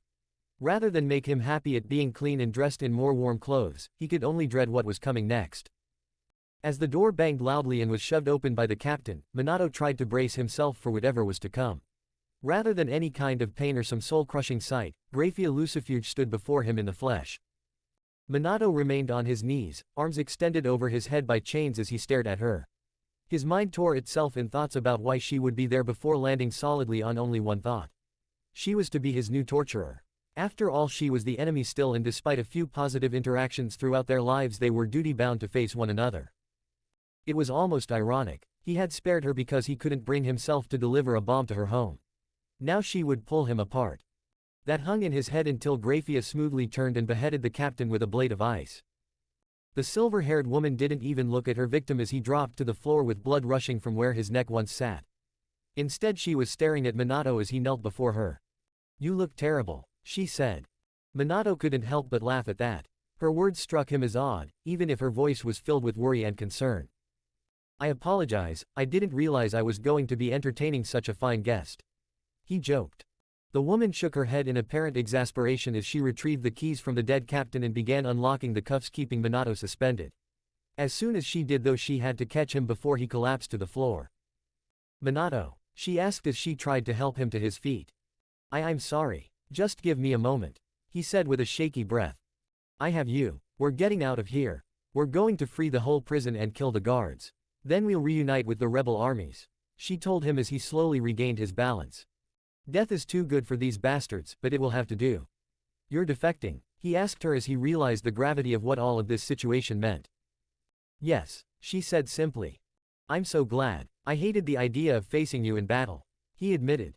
We don't know one another all that well, Minato, she reminded him. I still hated the idea of it. Besides, for not knowing one another all that well, you are here rescuing me from Ari's prison of all places. Turning on your own people, your family, Minato pointed out. Graphia was silent for a moment. She didn't deny it though. A thought of pointing out the political help it would be for her to defect with Minato in hand perhaps danced across her mind, but she didn't voice it. Instead, her response meant far more was passing through her mind. So I am. Maybe I'm a fool. Let's get going, she said, helping him along as they moved into the corridor and headed toward the offices once more where the sound of fighting was coming from. As they entered the area, Minato took in the sight of several women, who were clearly Graphia's subordinates based upon the lack of prison uniforms, who were either finishing off the remaining guards lying dying on floor or activating the controls that could open cells across the prison. We don't have time to unlock the chains of every single prisoner, but most aren't chained down in their cell like you were, Graphia said. Minato turned his attention to the gradual crescendo of sound coming from around them in the rest of the prison. The sounds of a mass riot coupled with the security feeds displayed above the controls showing prisoners swarming their abusers filled Minato with a sudden passion. He pushed away from Graphia for a moment, though she had to catch him again as he stumbled with his still shaky legs. He activated the spell seal on the counter to make prison-wide announcements. Fight, kill the guards and fight for your freedom, Minato hollered, all of his typical decorum and charisma traded for a wild ruthless bloodlust. One shared by all the others held here at Ares. Graphia Lucifuge and her soldiers have given us this one chance. Fight for your freedom with it. Help one another and break out of this shithole and get home to your families. It's our only chance. He roared into the spell, spraying a little spit as he did so. Roars of agreement echoed down the corridors as the inmates kicked their efforts up into a new fervor. Doors that had not yet been opened were pried out of their frames by the stronger inmates and chains clanked against the floor as the guards' keys were put to good use. Hordes of prisoners stormed through the halls as they battled with the already dwindling numbers of guards. That will do it, Araya commented flatly. We need to get going. Come on, Graphia said as she helped Minato toward the door surrounded by her troops as well as the prisoner women that suddenly had a spark of life in their eyes. Araya froze suddenly, a small magical circle around her ear activating. She paled before turning to Graphia. Ma'am, your father has arrived, she said gravely. Graphia grimaced. She'd hoped that they could pull this off before other loyalist forces realized what was going on. The moment she pulled her troops out of position in her father's formations, she knew it was risking his attention. She had just hoped that they'd had more time. Minato, can you displace us? She asked him. Not yet. Well, you and me, but not all of us, and definitely not even a fraction of the prisoners. Minato admitted. Then we have no choice. The riot will buy us some time, but we don't have the force to fight off the Lucifuge Legion. Minato grimaced at the fate of his fellow prisoners. His heart went out to them, but staying here to try and fight wouldn't help them. It would only delay the inevitable. Their only hope was for the prisoners to buy them some time with their lives. Chapter 8. Paying the prices. The walls of Ares' prison were assaulted as if it was a great fortress. Devils fell upon one another in brutal and bloody combat. Stonework explodes as spells rained down upon the heads of prisoner and guard alike, and the Lucifuge Legion led by their lord in person slaughtered all that stood before them. Graphia rallied her squadron of warriors and a handful of prisoners as well to her side, while Minato did the same with a great many prisoners who had been former rebels before their capture. She was stunned how many held within Ares and subjected to its brutality were merely civilians, though. Entire families in some cases had been locked away and terrorized here. No longer, though. She wouldn't stand by as the loyalist forces oppressed the people of the Underworld anymore. As much as she wanted to take the fight to her father and the other loyalists, though, she knew they could only attempt to flee from their current situation. Which way? Graphia demanded as she blasted a pair of guards with ice, shredding them and converting them into reddened ice sculptures. We have to get to the end of the corridor, ma'am. Araya shouted back as she tried to shoulder one of her comrades who had been wounded in one of the bombardments launched by the Lucifuge forces. Does your father already know you defected? Minato asked. More than likely, Graphia said as she watched him retrieve a weapon from a dead guard and hand it to a badly bruised prisoner that gave Minato a weak imitation of a salute. How? He asked. My squadron is about twice the size of this. At least normally. I sent the other half to eliminate my younger brother and his squadron. Whether they succeeded or not, it would have tipped my hand, Graphia explained. Minato stopped and stared at her. Keep moving. Euclid and his men specifically target villages belonging to rebel houses. Primarily women and children. Part of a demoralization campaign supposedly. Really, my brother has just lost his mind. He is a monster now, Graphia said as she stepped forward once more and led the group toward the corridor and hopefully closer to escape. Minato seemed like he was about to say something but was interrupted as the entire prison shook once more and entire chunks of the ceiling began to collapse, crushing a dozen prisoners across the prison's campus. Following it, a thunderous roar as if thousands all screamed out as one let loose. The bombardment is over, the Legion is charging, Graphia said, tamping down her panic as best as she could.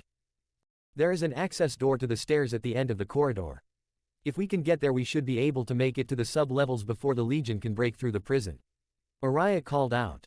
Then let's hurry. Minato said as he pushed himself forward along with everyone else in the corridor. There were no guards left alive in this area. Just the dead from both sides. There was a sharp crescendo in the sounds of battle from outside as the Legion made direct contact with the horde of escaped prisoners. The smartest among the prisoners would be trying to find ways to slip out during the fighting.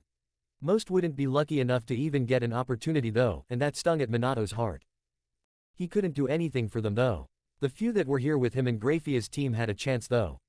Those that were unlucky enough to be silenced by Lord Lucifuge's forces would be avenged in time. It was all he could do for them for buying him an escape with their lives. As they passed the thickly barred window, Minato and Graphia were both able to glance at the situation in the main yard of the prison. Dozens of prisoners were being encircled in small clusters as loyalist soldiers stormed through the breaches that they had blasted in the walls. The prisoners fought back with all they had, but pieces of pipe in the former guards' weaponry didn't match up to the military-grade armor and weapons employed by their enemies. Not to mention the spells being flung about with ease by the Lucifuge Legion. A few of the prisoners replied with their own magical attacks, but their time spent languishing in Ares had robbed most of them of the necessary energy and health to properly wield the magic as they might have before their imprisonment. Swaths of prisoners fell in battle with the soldiers, only occasionally killing one of their attackers in the exchange. The fighting was swift and brutal and the prisoners broke and fled before the charge of the oncoming warriors. Minato didn't blame them. The yard was a death trap. Inside the prison proper the prisoners might have a bit of a better chance in a fight, but he highly doubted it. They'll start clearing the floors soon and we need to go through the lower floors to get to the sub-levels. We have to move now, Minato. Graphia said as she pushed him gently toward the stairwell. Of course. What is on the sub-levels anyway? Minato asked as they began down the stairs. He grimaced at the distance they would have to go. Flying here would be pointless, the ceiling was barely tall enough for all of them to stand upright fully. It would tire him even more anyway. Besides having the only reasonably good pathways to escape now that the Legion is here, it also has the primary armory for the guard force and the former warden's trophy hall. The wounded woman that Araya was helping along explained. She'd been unlucky and one of the earliest blasts fired by the incoming Lucifuge Legion had managed to graze her. Some kind of acidic magical blast. Even once she was treated the scars would be horrible. Magically caused injuries were harder to heal even with magic. Trophy room. We don't have time for that. One of the former prisoners argued as the group continued down the stairs. It's poorly named. It was supposed to be storage for the prisoners' property for when they were released. Things changed and obviously most prisoners were never going to leave, or if they did they were never going back to the life they lived. Graphia explained as her thoughts ran to the poor girl she had seen used by the now dead captain as an example. She'd been killed in the same blast that had wounded her soldier. So what? The prisoner asked again. My equipment, Minato asked. Not your sword, I'm afraid. My brother managed to get his hands on that. He dueled the man who captured you for it. His squadron killed the entire unit in the ensuing fight. The last of our decent loyalist forces, honestly. Graphia said sadly. I see. Then why are we going there? Minato asked. His sword was a weapon perfect for slaying supernatural beings, like their fellow devils even, but why would they go after things like uniforms and personal items when they didn't need to? Because we have to leave something there. Araya said before nodding to one of their number who patted the thick bag she was carrying. It looked awfully heavy. Trophy room means that they have turned it into practically a treasure room, doesn't it? It's got more than just personal effects. Minato realized. Gold, priceless heirlooms, coveted weapons. All sorts of things. Only nobles and high-ranking commanders will be allowed in once the prison has been pacified, or liquidated. Graphia finished pointing out. So a bomb to thin the numbers of the higher-ups. You thought of everything. Minato praised. Graphia shook her head bitterly. Clearly not, otherwise my father would not be here with an army tearing the place apart and killing everyone he finds out of their cells. Minato had to acknowledge that point. Still, the amount of planning that Graphia had clearly put into this mission was impressive, and if things had gone to her plan then this would be one of the worst defeats that the Loyalists suffered in the war. Now at least it would be a Pyrrhic victory at most. Especially since he fully intended to never end up as a prisoner again. That thought and the fact that he had been freed from the magic draining chains for a bit of time led Minato to feel his power returning faster than he expected. Nowhere to the point where he could even imagine using his teleportation to get them out of the prison, and with the prison its EF blocking magical circle transport, they were stuck with the old-fashioned way of escape. Yet he felt the strength to fight his way to freedom filling his being. With the others with him he wholeheartedly believed that they could pull this off and get out. Even as they stepped off of the stairs onto the ground floor of the prison and effectively into an active battlefield he felt confident in their success. only compounded when he lashed out at a soldier that was focused on finishing off the prisoner he had been fighting. The man never saw Minato at all. A pulse of demonic power in Minato had driven a handful of intensely rotating and pulsing power directly through his chest. Gracefully he snatched the blade from the dead soldier's hand as he fell and turned it onto the man's squad mates, who fell quickly as Grafia and the rest of the group around Minato joined into the fray. "Araya, where do we go from here?" Grafia asked as she gently tapped a soldier's head as he overextended in a mist swing toward her. There was a dull tapping sound before he let out a choked scream and collapsed to the ground, the interior of his skull having frozen solid. "Left, past that broken checkpoint there should be another set of doors and a service stairway," Araya said while trying to avoid attacks from enemy spellcasters. A much harder task while dragging a comrade along with her. Luckily Grafia stepped in to defend her subordinates. A wave of icicles erupted from her hands and like a wall of razor blades, they shredded the unfortunate enemy ahead of the. Perhaps a few unlucky prisoners caught in the arc of the attack as well. Grafia sadly couldn't pay them any mind at the moment. Several of the prisoners that had come from the upper levels alongside them were slaughtered by the soldiers as more and more forced their way into the main hall. Those prisoners that had been holding here to try and make a stand against Lord Lucifuge's troops were rapidly giving ground as whatever makeshift line they had cobbled together collapsed. "Almost there," Minato said as he led the way now. He carved a path through the enemy. It was complete chaos though as the melee filled the hall. Grafia rejoined him at his side and with a blast of demonic power called the rest in their way. "Hurry, my father no doubt knows our general location now and he and his personal guard will be on their way to confront us." Grafia urged them on. The group found the service stairway and began to descend it. Wounded and crying prisoners lined the walls as they ran past them. People too injured or broken to continue on in the fighting were in an attempt to escape and were forced to accept their deaths. Minato blocked out their whimpering as best he could and continued to lead at the point of their group to the sub-level below them. He picked up speed as the air suddenly grew colder. "Grafia," Araya suddenly said, sounding further behind than she should. Minato and Grafia both turned. The number of those that still accompanied them had been diminished immensely. Almost none of the prisoners from the other levels remained, either dead or separated from them in the chaos. 2 of Grafia's soldiers were missing as well. "We are slowing you down," Araya said, causing Grafia to still and prepare to object. "We will delay them here. Your father is coming," Araya said as the chill in the air intensified to the point that their breath could be seen before their faces. "We are at the sublevel, we just need to get out," Minato argued. Araya and Grafia stared at one another, ignoring Minato, which the young man picked up on relatively easily. This was a silent conversation he had no part in. "Good luck," Grafia forced out before turning and fleeing, snatching Minato by the wrist and dragging him along after her. He wisely said nothing, only shooting a final glance back at the remaining women of Grafia's squadron staying behind. They carefully set their bomb down and their wounded comrade overtop it to conceal it. A trap then. They no longer needed to stop at the armory or the trophy room then. They just needed to get out.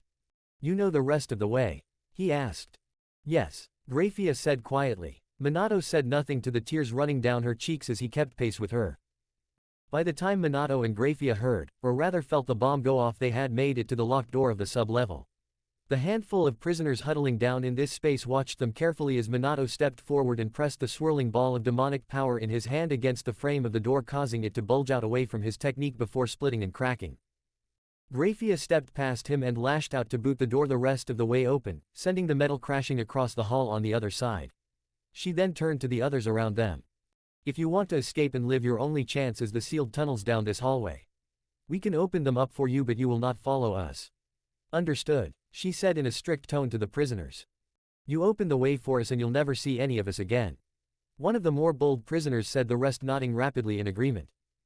Minato cringed faintly. He knew well enough that the reasoning Grafia was making them go in separate routes from himself and her was to spread the enemy wider as they pursued them.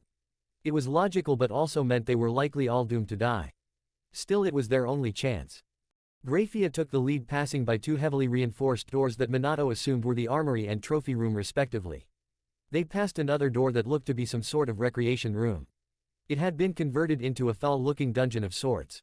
The fact that the next room was the first of a set of furnaces told him that it was likely those poor souls that found themselves victimized in that room were destined to be killed shortly after. The horror they likely suffered was unimaginable. "Focus, Minato, I need your help with these. I can weaken them with my magic, but your abilities are more explosive," she stated as they passed by the last of the furnaces to a series of brick walls with arch-like patterns of different colored bricks over them. How thick are these? He asked as she stepped up to one and pressed both hands against it before a thick coating of white ice spread across the bricks. Around 2 to 3 feet. But if I freeze whatever moisture is inside from the old tunnels, they should be brittle enough for you to smash them without too much wasted energy. Grafia explained as she stepped back. Good thinking. Minato complimented as she stepped up, the swirling energy in his hand already as he pressed it against the wall and felt it cave in from the technique's power. The passage that they created was narrow, but it quickly widened back out into a cavernous void of inky blackness. A tunnel, complete with rusted rail tracks, sat on the other side and nothing much else. A few of you go and run as quickly as you can. This tunnel will let you out somewhere between here and the city. They haven't been used in over a century, so who knows where exactly. Grafia explained before she grabbed Minato by the hand and led him toward the next tunnel entrance further down the corridor.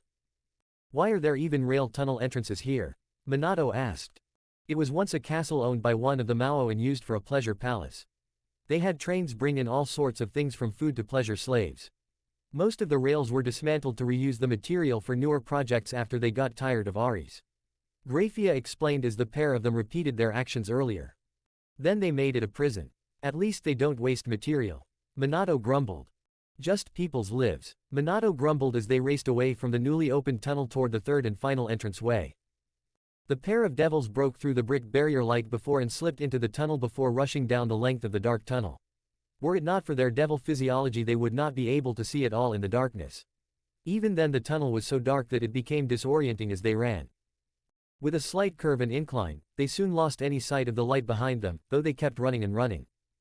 It felt like hours, though was much more likely far less than that. Eventually, though, a pale light could be seen at the end of their path. An exit, partially covered in overgrowth, awaited them, and standing in the middle a single woman in the armor of Grafia's squadron. Minato glanced at the defector beside him as she let out a sigh. She must have been worried that whoever she had posted here would have been caught. Mazina was a part of the team I set to ambush my brother. If she is here, then even if my father realized what happened, it's likely that they completed their mission. Grafia said with joy, clear in her voice. Commander, it's an ambush. The woman screamed suddenly as she evidently heard Grafia's voice echo down the tunnel. At that, the woman's body lifted up, clearly being hung by her neck as a trio of devils dropped into the view in front of the mouth of the tunnel. Rather than slow down, Grafia put on more speed and pushed herself forward toward the obvious ambush ahead of them. Minato followed right after her. A flash of a black blade and the hanging woman was slain by the devil in the center. A man with silver hair much like Grafia's. The sadistic grin on his face and bloody burns on the side of his head were nothing like Grafia's flawless beauty, though. Sister, if you wanted to have me killed, you should have done it yourself. Your little Girl Scouts didn't quite stack up, even with that bomb that they sprung on me. Dad says he'll see you soon, by the way. I doubt that, though. Euclid mocked as he stepped on the decapitated head of the woman he had just killed. The devils beside Euclid charged forward toward Minato and Grafia, though their focus was set on the blonde. It seemed they intended to leave Grafia in her brother's hands. As Minato deflected the first attack, he lashed out a foot and planted it into the other's chest, keeping both at a distance so that they couldn't overwhelm him.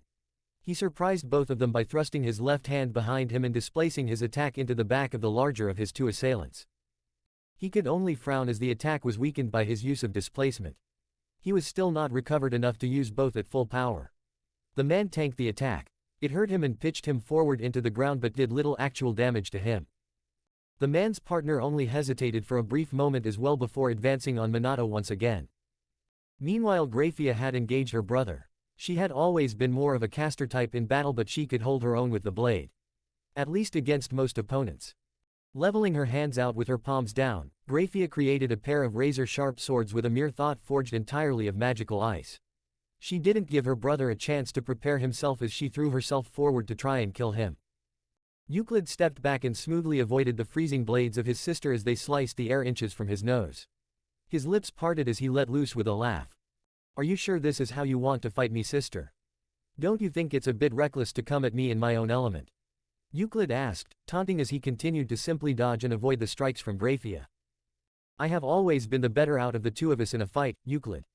No matter the medium. Grafia scowled. Maybe once that was true, and you are a better spellcaster, there is no doubt. It has been quite some time since we fought like this, though. Grafia pushed forward in her assault even more, feigning an attack toward his face only for her second blade to slice at his stomach. It was too sudden for him to properly move out of the way. The black blade came down and crashed against the ice sword. Graphia was unworried, her magical constructs despite being made of ice could be as durable as steel. The black blade shattered her sword like glass, pulling a gasp of shock from her as she fell back to avoid his follow-up attack. Not quite fast enough though, as her brother's sword bit into her side just above her hip, cutting a bloody slash nearly to her navel. Minato heard Graphia cry out as she stumbled back and tried to weave between the almost lazy strikes of her brother's sword. Blood had already covered her left hand as she tried to put pressure on the wound while still dodging his attacks. He drove his stolen sword through the guard of the devil attacking him and directly into their chest before tearing it to the side and carving a gaping wound through him. With a kick, Minato sent his dying opponent into his other foe to knock him off balance. With a brief gap he rushed to help Graphia, just as he saw Euclid shatter Graphia's other blade and pull back for a stab. This wondrous weapon devours demonic power, the perfect weapon to handle you, dear sister. Euclid said with a vile grin on his face. As Euclid's arm extended though, Minato's own sword fell, only a moment faster, severing the flesh and bone just below the elbow. Euclid screamed as his stolen sword clattered to the ground along with the hand still clutching it. He fell back and Minato led him as he cast his borrowed sword aside to reclaim his stolen sword and wrap his other arm around Graphia to help her up. The pair stared across at Euclid as his surviving comrade returned to his side. Truth be told, they could continue to fight, but the injury that Euclid had just suffered needed medical attention, and the same was true for Graphia's. Euclid's subordinate rapidly formed a magical circle and teleported them away, causing Graphia and Minato to let out a sigh of relief. We must be far enough from Ares to teleport now. There is an abandoned village not far from here that we can recover at. Graphia said through gritted teeth as she tried to tamp down on another groan of pain. I'll make the circle, you take control after that, Minato said. Circles used to teleport thankfully used a comparatively small amount of power to create and use, especially now that he could focus on a singular thing. As he surrendered control of his spell to Graphia, their demonic power briefly passed between one another. A similar soothing sensation to once before, back when they had gone together on that fateful mission to the territory of the fallen angels Grigori. Both felt it, a gentle embrace beyond the physical, felt in their very cores. As soon as it came, it was gone and the pair were whisked away in a flash of light to appear in the abandoned village Graphia had mentioned. The village was far more than simply abandoned. Some skirmish had occurred here. Most of the homes showed at least some form of battle damage. Others were completely devastated. Where to? Minato asked Graphia as he slipped an arm behind her knees and picked her up bridal style. That greenhouse. The front door is trapped and the back door is barricaded, but the cellar entrance on the side should still be passable, Graphia said. Minato nodded, hurrying along. The woman in his arms had become increasingly pale. The wound was not especially deep, but it was long and bled badly even as she tried to stem the flow.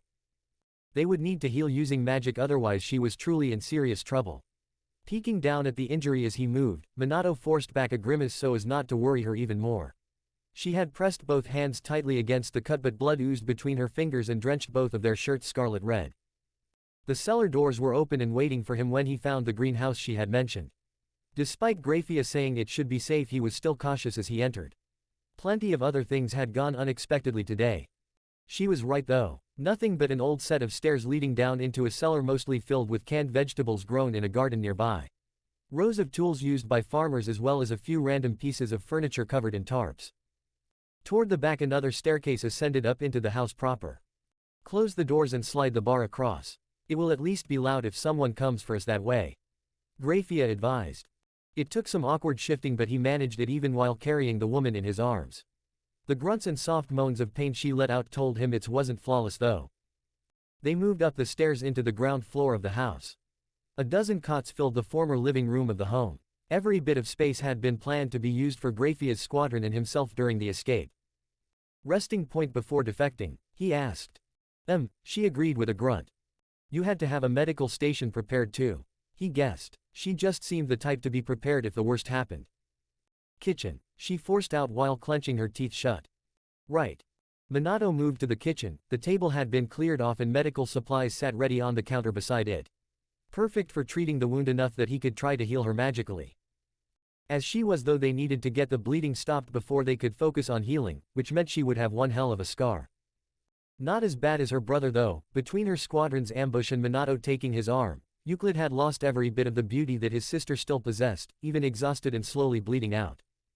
Minato laid Graphia onto the table and set to work getting the materials he would need immediately before pausing and looking at the woman for a moment. She glanced up at him as she realized he had stopped. What? I need to take your shirt off of you, he said. Just do it. We aren't children, Minato. Grafia bit out, causing him to go to work. The woman whimpered faintly as he worked the blood-soaked fabric off of her, disturbing the injury as he did so. He couldn't help but admit how tough she was though. Taking a blow from a sword was one thing, horrible either way, but Minato's sword was designed so that the blade was especially effective against devils. Not only did it destabilize and essentially absorb demonic power, it also was especially damaging when it cut a devil. It caused the injury to sting and burn with a feeling of acid, lacking only the corrosion that acid caused. With gauze in hand and plenty of material to clean the injury, Minato set to work, pressing past the cries of pain Grafia let out as he began working on her side. He had never thought to see Grafia cry, but he said nothing about the tears running down her cheeks as he worked. Like with the loss of her squadron, he wasn't going to judge her for tears during such a painful experience. It took some time and Minato was soon as covered in blood as Grafia was. The bleeding was stopped though. Without even bothering to move her, Minato removed his own shirt and climbed onto the table with her as he set to work healing her to the best of his ability. He didn't say anything as Grafia undid the wrappings for her breasts and even began removing her pants. He simply followed suit and removed his own. The more skin contact that they shared, the more effective it would be and the faster she would heal. It didn't stop his body from acknowledging the nude form of the beauty wrapped up in his arms tightly. Sorry. He apologized softly, knowing she could tell what he was apologizing for. It is only natural. We would be cleaning ourselves off before any business like that anyway. She joked. Some of her strength was already returning to her. Minato chuckled before they both fell into a comfortable silence. With little else to look at, they soon found one another's eyes and smiled. Thank you for coming for me, Grafia. He all but whispered with emotion thick in his voice as he suddenly felt the weight of his freedom settle on him. The freedom from the torture and abuse he was being subjected to within Ares. You of all people don't deserve that sort of punishment, she whispered back. I wanted to say that we are even now, but then I was injured again and you are healing me just like back then. Grafia added. Minato chuckled. It was a lot like that mission so long ago. That feels like a lifetime ago now, he said. It might as well have been. So much has changed. So much is still exactly the same. She nodded to that. Grafia, why did you come to rescue me? He asked, having thought about it a little ever since she slew the captain before his eyes. Her crimson eyes stared back into his sapphire and he knew his answer before she even spoke. Still he listened. You are among the only decent devils I know in the underworld. Even my own father and brother have lost themselves to the same madness that grips them now and their families. When I saw Euclid with your sword, he bragged about how the man he took it from had given you to Ares to be broken like all the rest. I couldn't let them do that to you. She explained as best as she could. Minato smiled softly at that. You sought me out this time, but we keep running into one another either way. It almost feels like fate. He chuckled softly as he watched her nose scrunch up in distaste at the notion. Fate is a figment of shared idiocy, she said simply. Maybe, but still here we are again. Holding one another and completely, well. He motioned toward their nude forms with his head. Covered in blood, she asked, getting a snort of laughter from the man. You know what I mean. Ever since we were children and we met, I have thought about you occasionally. Not looking for a moment like this, just, he trailed off as he saw the small smile on her face grow. I know what you are saying, Minato. Hey, good, so don't hate me for this then. He pressed forward and caught her lips with his own. She didn't pull away, simply enjoying the kiss with him until they broke apart a moment later. Grafia nodded and pressed her forehead against his own. There is something, Minato, but now isn't the time. Besides, I said we need to be clean. There is a running shower upstairs. She leaned back. Clearly having healed enough for the wound to fully close. There was a red line running from her belly button across her side and down to her hip now, the only flaw in what would be perfect smooth white skin. If it wasn't covered in drying blood. Come on, we need a distraction from everything, but not till after we clean up. Grafia said as she slid off the table and strode toward the stairs, uncaring of her nudity. Minato stared after her as she went before nodding. They might be using sex with one another to distract themselves from the losses experienced recently or time spent in Ares, but that didn't mean it didn't have meaning. Minato didn't truly believe in fate any more than Grafia did, but he did believe he had felt a connection to the beautiful woman since the very first moment he had met her, and by now it was more than enough to send him scaling the stairs after her with ease. Chapter 9. A storm nears. It took Minato and Grafia a few weeks to recover and reunite with rebel forces. By then news of the events at Ares prison had spread. Rather than cause rebels to abandon their cause in droves in fear of the brutal ends that surely awaited them, the loyalists found the enemy forces only bolstered by their actions. By now it had become clear to the majority of the underworld that the Mao and their loyalist armies had lost their ability to consider reality.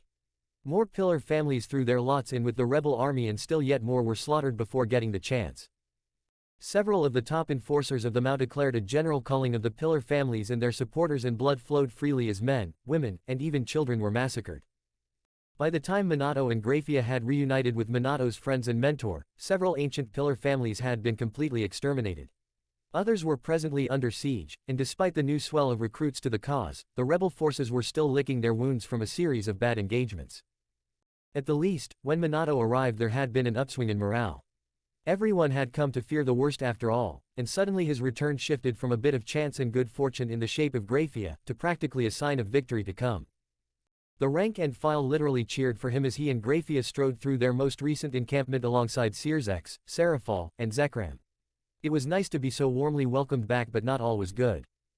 The influx of new recruits had stressed the logistics of the rebel army, and to add further issues, refugees had multiplied daily as the loyalists burned and slaughtered their way through any who had even imagined rebellious thoughts. Already Ajuka and Falbium were doing their best to organize care for the new arrivals in the various rebel-controlled territories while also maintaining a sturdy enough defense to fend off any loyalist advance. So with Ajuka and Falbium stuck playing defense, what have you all been doing? Minato asked as he and Grafia joined the three leaders in their current headquarters. Searzek and Serafal shared a look while Zekram let loose a sigh. It was a frustrated sound that Minato hadn't been used to hearing from the man before the war, and even during had rarely seen him express such emotions. The loyalists have lost their minds. Searzek started. We've made a couple of pushes here and there, and found practically no resistance where we normally would. Unfortunately that was only because their forces were driving into areas we had previously left with little defenses because of undeclared houses acting as a buffer there. Serafal continued on. We received word last night of Ajuka encountering Sufame Leviathan in Guzhan. The clan was wiped out and its people were pressed into his forces at the front of Leviathan's charge. Ajuka was forced to choose between killing the civilians or holding off his attack until the enemy was practically on top of them. Searzek further explained. What happened? Grafia asked worriedly. The others shot her somewhat mixed looks, still unused to her recent addition. However, wherever Minato now went, Grafia went as well. He'd been there for her debrief with Zekram and he had vouched for her and stood by her since. The others remained a bit wary, but they couldn't argue the point that the loyalists were baying for her blood, or worse. Ajuka made an impossible decision but has grown enough to live with the consequences. Guzhan town was a victory for us, and it broke one of the remaining armies of the loyalists. However, Ajuka's forces suffered many casualties of their own, and so he's been shifted to aiding the refugees and new recruits while Serafal's army has been shifted to direct combat roles. Zekram explained briskly. We need you to resume command of your forces and begin retaliatory strikes, Minato. Searzek hurried the conversation along. I still have a command? Minato asked in shock. Searzek grinned at his friend while Serafal laughed openly.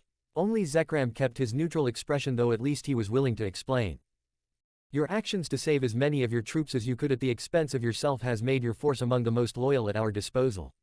The survivors took a vow to avenge you when you were thought to be dead, and from what I understand since your return have been all but beating down the doors to try and meet with you, and the one that liberated you from Ares. Minato smiled softly at that. That was the change he had hoped to spread across the underworld, and it was already showing in his troops. Dedication through mutual respect and loyalty, not demanded through fear and birthright. Then I can start lending a hand in the war again, Minato replied. Well, you might need to take a little while to reorganize them. Your story has spread, Minato. Especially the addition of you and Grafia's escape from Ares. You've become the face of the rebellion. Serafal added before glancing toward Zekram, tipping their hand as to who ensured the story spread as it did. The people need a person to look toward that embodies the new underworld we will build. That you will build, Zekram calmly explained. In my addition, Grafia asked, knowing that like the others Zekram was still a bit wary of her. I am not so foolish as to ignore the ties between you two. The childhood romance turned broken-hearted foes turned to reunited lovers. You are the sweethearts of the underworld, and luckily people are eating up the story we have spun about you being loyal to your core until you saw what was done to Minato. Zekram explained. It wasn't exactly wrong, but it was a streamlined version of the events. A romantic and heroic love story that could be spun up for the masses to fall in behind. Politics and propaganda. Both Minato and Grafia disliked the idea that their lives would soon be even more heavily governed by such things, yet they knew it was necessary. At least it was a better method of managing the support of the people than crushing them beneath their boots. When you are ready to rejoin your men, they are waiting for you. We also set out new uniforms for you both, Serafal said, motioning toward a pavilion-style tent set aside for the couple. Minato and Grafia said their thanks and goodbyes before heading over the tent to get settled in. Once in the relative privacy of the tent, Minato felt himself drawn to the woman beside him and he pulled her carefully into his arms. Grafia simply leaned into him and enjoyed the feeling of their shared body heat. "How are you managing?" he asked her softly. Grafia let out a breath that tickled at Minato's neck where her face was pressed against him. He felt the slight rise and fall of her shoulders as she shrugged. A fair response. They had known things could be tense with Grafia's addition to the rebel forces. Despite being regarded as honorable and liked due to her rescue of Minato, she had been among some of the Loyalists' most successful forces during the war. While she had kept brutality that many other commanders wielded to a minimum, she had a long list of kills to her name and even more to her old units. Not to mention her family's ties to the House of Lucifer. There was blood relation and loyalty to the Mao in all of the houses of Lucifer. Most apparently in the Lucifuge, as if the similarities in appearance and name weren't enough. Grafia herself even had the same coloring as most members of the ruling house, silver hair and crimson eyes. It would be some time before people could likely look at her without at least thinking of the Mao and their actions. Thankfully they would soon be making moves to put this chapter behind them and hopefully put that issue in the past as well. "We should rest a bit before we go and rejoin my unit," Minato suggested. "Rest, is that what you had in mind?" Grafia asked teasingly as she pulled back slightly and looked up into his blue eyes. "Well, I mean we need to enjoy our time before we return to battle. Who knows what could happen?" Minato replied with a boyish grin. "I'm sure." Grafia rolled her eyes playfully before her hand began to toy at the hem of his shirt. Minato's own hand slid lower down the slender figure of his lover, only stopping at her waist and squeezing possessively. "Will this be all?" Grafia mumbled as she paused before they could truly begin. What will happen when the war ends, Minato? Will this be all, just pleasure and comfort around one another but separate beyond that? Don't pretend you don't see that you are being made the leader, or at least figurehead for the rebellion. You will lead after the war too if Lord Bael has his way of things. Which I am sure he will. Grafia pressed as she continued to hold his gaze. Pleasure and comfort in one another, that sounds like a relationship to me, Grafia. Minato responded simply. Even when you are the king or whatever you'll be called? Grafia asked. I think especially then, I want someone I actually like and trust around me then, right? Well, after everything, really it's just you, unless I married Zekram, but I'm not into men. Minato chuckled. I'm being serious here, Grafia ground out. She was a bit worried for her future. There was no future with the old Satans, but was her future really going to be spent with the man here, or was it leading her to something like her family had been for the Lucifers? Dutiful slaves. So am I. If you want to be with me, then I want you to be with me. Simple as that. All that politicking that I know is running through your mind right now can take a back seat as far as I am concerned. It has its place, but so do you. Minato said as he pulled Grafia in even tighter against his body and enjoying the feeling of her breasts pressed between them. That was enough for the woman, it seemed, as she tilted her head and the couple kissed. It wasn't a hot, biting, passionate thing that most devils like to imagine was love. Rather, it was a tender, sweet, gentle embrace. The pair entwined themselves and fell into the cot beside them as one being as they worked their clothes free. They'd had plenty of time practicing what felt the best with one another while recovering. Healing had been a perfect excuse for the both of them to take advantage of every facet of one another's body, but now they had no excuse. They didn't need one either as Minato entered his lover and Grafia moaned out his name with bliss and love thick in her voice. Minato and Grafia both held one another too tightly to properly thrust as they made love. Rather, they twisted and ground into one another's bodies as they kissed, eliciting plenty of pleasure that way. Sweat ran across their forms as they moved together like a single entity, rubbing, caressing, and writhing against each other. They both came quickly. It didn't take much to stimulate the other when you had learned their most sensitive spots and how best to play with them. A single round was not enough to satiate either of the young devils though, and they quickly began again, slower, more relaxed, and with a bit more space for a bit more force as Minato drove himself into her again. It took longer, but eventually they both climaxed again, Grafia biting down on Minato's shoulder as she did and Minato tangling his fingers in her silver hair as he buried his cock as deeply as he could inside her. If the two had been human, Grafia would have become pregnant during their time recovering from Ari's prison, and again now as Minato's seed overflowed and began to seep out around his manhood. Still the pair weren't done as they separated a bit further and Grafia turned away from him to lean over the cot they would be sharing soon enough. With more space and more leverage, Minato picked up his pace and rapidly returned to thrusting into Grafia's pussy. The woman snagged a hold of a pillow to bite onto to try and suppress the loudest of her moans as she rocked back into him to try and take as much of him inside herself as she could. The third round of sex lasted much longer and was much louder than the rest as the pair called one another's name and reassured the other of how good they made them feel. This time Grafia came first, almost sliding forward off of him to collapse onto the bed. Instead Minato slid his arms under her knees and hoisted her up so he could bounce her up and down on his dick. Once she regained sense of herself, the Lucifuge twisted and wrapped her legs around Minato's hips and used her leverage to add her own speed to the mix. It didn't take long for both of them to reach their end again soon and collapse back onto the cot with a heavy sigh and loving series of kisses. Outside, the four guards tried to avoid looking at one another as they fought their own rising desire at hearing the couple take one another again and again. Thankfully, with that third and final round they seemed content to rest, which relieved the guards, who all felt a bit like peeping toms after listening to and seeing the shadows of their leader and his lover inside the tent. Minato's reunification with his men had been more of a celebration than he had expected. Both he and Grafia were practically worshipped. As the man that had saved them as well as the woman who had saved him, they were heroes. Most of the rebel leaders had a reputation for putting their men's well-being high up on their respective list of priorities. Yet only Minato had proven that he was willing to endure torture and possibly death for them. That was enough to win his men over completely. They would charge headlong into certain death now, and they had made it clear that they refused to be anything but the best. In the time he had spent in Ares and the time after, they had practically torn themselves apart, either training harder or taking on missions to break loyalist forces in a sort of revenge for what had occurred. While as a whole Minato's legion had suffered some severe casualties and was the smallest of the forces directly led by a rebel leader, his men could go toe-to-toe with any of the others and they all knew it.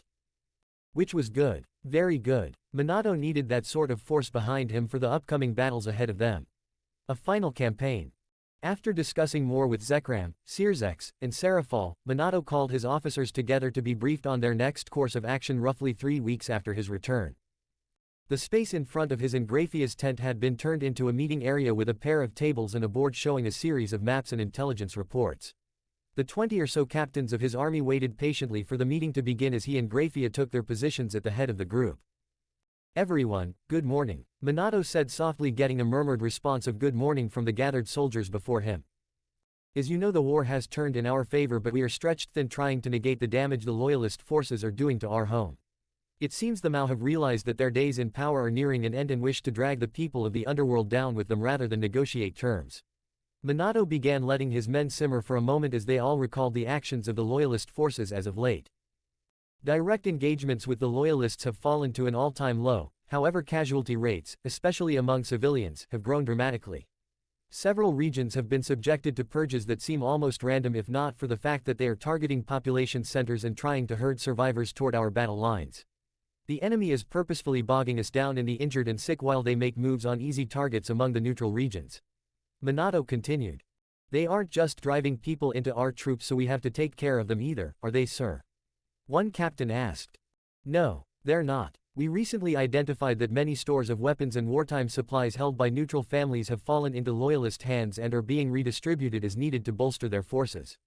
While we can appreciate the fact that the best of the best among our enemy have fallen or surrendered already, those that remain are competent enough to put good quality weapons and gear to use and will take many more lives before they are put down. Take this as a warning for your men. Do not underestimate the enemy despite their lack of elite forces. The run-of-the-mill loyalist now is a veteran of the war and more cunning than a lot of our troops give them credit for." The men all nodded before Minato turned to Grafia to pick up where he left off. "A final campaign is planned to try and break what remains of the loyalist leadership. Among them are the Mao and my father and brother. Unfortunately, not all of our forces can be brought to bear on the remaining loyalists, but they can quickly redeploy most of their troops to defend their leadership if they realize an attack is coming," Grafia explained. The men gave her their undivided attention as she began marking positions on the larger map with pins. "With the way the rebel forces are arrayed around loyalist territory near the city of Lucifod, we simply can't strike from any direction quickly enough to take the city before the enemy can reinforce itself, and attacking from every direction will blunt the effectiveness of our assault and cause far more losses than we are willing to commit to," Grafia explained. Minato took back over from there. "We are not just looking to end the war anymore. We are winning and everyone knows it. The issue now is how badly weakened are we at the end of the fighting and who will survive it. Our enemy would be perfectly happy for all of us to die. I have no doubt that there are those among the heavenly and fallen factions that wish for that exact end to this war. Every warrior that survives is a victory when this battle comes to a close. It ensures that our people remain protected when the angels and fallen start poking around to see if we are still capable. Which means we needed some opportunity to make a change. As of 2 days ago we got that opportunity. Graphia chimed in as she used magic to highlight an area on the map. Some distance away from Lucifod was the minor city of Tyrius. A port town. Tyrius was officially the territory of one of the 6 houses of Lucifer that Minato had shattered at the onset of the war. It had changed hands a couple of times, but never been witness to heavy fighting since it was largely out of the way. Recently however that had changed. Thanks to the change in strategy of the Loyalists, Tyrius has been made into a forward operating base for the more organized elements of their forces. Among them, my brother and father's forces. Evidently despite his injuries my brother has recovered and has been leading many of the purges of neutral pillar families in recent days. My father is the one organizing the attacks based out of Tyrius. Graphia explained flatly. The soldiers were respectful, some of them even knowing what it was like to have family on the other side of the war. Our final campaign is broken into 3 stages, I will explain them now. Minato took control once again and began outlining the plan of action to end the war with as few casualties among the rebel forces as possible. Minato and his troops advanced at a steady pace as they closed in on the city of Tyrius. Around a third of his entire army was with him as they moved into position for an attack. Joining him was a portion of Zekram's forces as well, though a small amount of the Great King's overall army. It was still larger than Minato's current numbers by nearly double. It was altogether a relatively moderate army to seek battle with, but to attack one of the enemy headquarters, especially the headquarters of those based out of Tyrius, it was abnormally small. However, like with everything else in this campaign, Minato had a plan for this. They are sending a small force out of the city walls toward us, sir. One of his captains reported. Minato thanked him. Before long he could see them as well. A few hundred war devils circled the skies just outside the walls of Tyrius. As if trying to bait him into attacking them.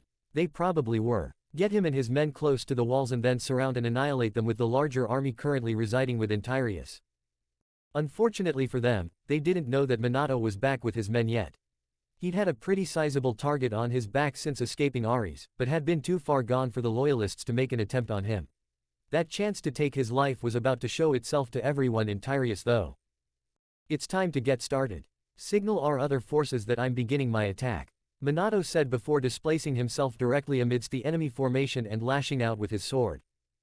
Minato made quick work of the vanguard of devils he found himself in. He was untouchable as far as his opponents were concerned. Even if he hadn't been, Minato had been forced to learn a couple of tricks while in Ares prison to manage his survival. To prove a point, the Golden Devil stopped his one-sided slaughter to hold his sword out toward one of the few remaining devils. Come, show your leaders what they made. Attack me, he said simply. The devil in question, a brute by looks of things, hesitated. He seemed to wonder if it was a trick or something. That hesitation fell away after a moment and the devil let out a battle cry and charged at Minato with an axe overhead. He brought it down on Minato's neck, just between his shoulder and head. Rather than injure the noble, it instead tore at his uniform before the head of the axe seemed to fizzle and melt in the blink of an eye. The war devil blinked in confusion and held up his ruined weapon to examine it in shock, before Minato ran his blade through his enemy's chest and out the other side. With a twist the blade separated its victim into 2 halves and Minato turned to face another devil as the fear among his enemies skyrocketed. You're a caster type, right? Make the attempt. Minato called out as he swept his sword to point at another devil, this time a thin, gangly, younger man.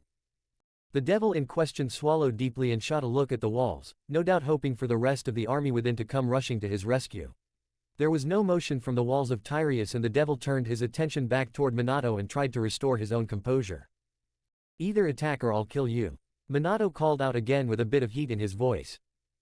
Die then, the devil screamed as he unleashed a torrent of lightning magic combined with a gout of flame. The attack would have been an impressive display for someone who seemed so young. Unfortunately against Minato it was useless.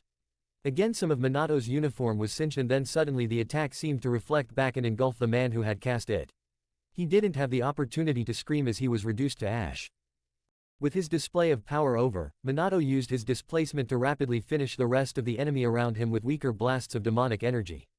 It was a bit frightening how easily he could kill them, but Minato could do nothing but push such thoughts out of his mind for now. Just as he had hoped, his real target now left the relative safety of Tyrus to charge at him with a couple thousand devils at his back. Euclid, Minato said softly as he turned to face the charging devil. The Lucifuge's arm had been replaced by some grotesque mockery of the limb. It pulsed with black veins running along sickly pale purple skin. Muscles bulged in abnormal ways and Euclid looked as if he might tip to the side from the weight of the muscled appendage. Instead he hefted a blade fashioned to look like Minato's and charged at him across the sky with obvious intent. Upon seeing the charge, Minato's own army did the same and took to the skies, racing toward him to provide support. Good. Minato let out with a breath as he prepared himself to face off against Euclid and his army. There were still plenty of enemy soldiers within Tyrus, but they were all no doubt watching the spectacle starting up outside their gates. Just as Minato wanted. Graphia led the majority of Minato's troops as well as another sizable contingent of Zekram Bael's. While Minato's men were quick and receptive to her orders, the Bael army was a bit more hesitant. It hadn't become a real issue yet, but time would tell if it would as the battle truly began. The signal had gone up, and from where Graphia had sequestered her portion of the forces for the battle, she began leading the army out onto the water of the small inland sea that Tyrus was a port on. They kept low, either skimming the water or just a bit higher, but still low enough to avoid drawing too much attention. With most of it directed toward Minato's side of the battle, it was child's play. Graphia and her troops made it to within 200 yards of the walls before they were noticed and had crossed half that distance before the alarm could be properly sounded. Before the defenders could properly organize their forces, Graphia launched her opening assault. A wall of ice spears formed upon the surface of the water before impacting the seafront of Tyrus. With no walls facing toward the water, entire neighborhoods were buried beneath the ice while buildings and dozens of soldiers were skewered by spears made from the seawater. The army let out a battle cry and charged into the shaken defenders and began cutting them apart. As expected, Minato's forces were fewer in number, but each soldier was worth more than the enemy individually. Combined with the additional numbers of the Bael forces joining them, and the army broke through with relative ease. At least initially. Soon things shifted as Graphia's own attack was warped and shifted around to slaughter hundreds of her own forces.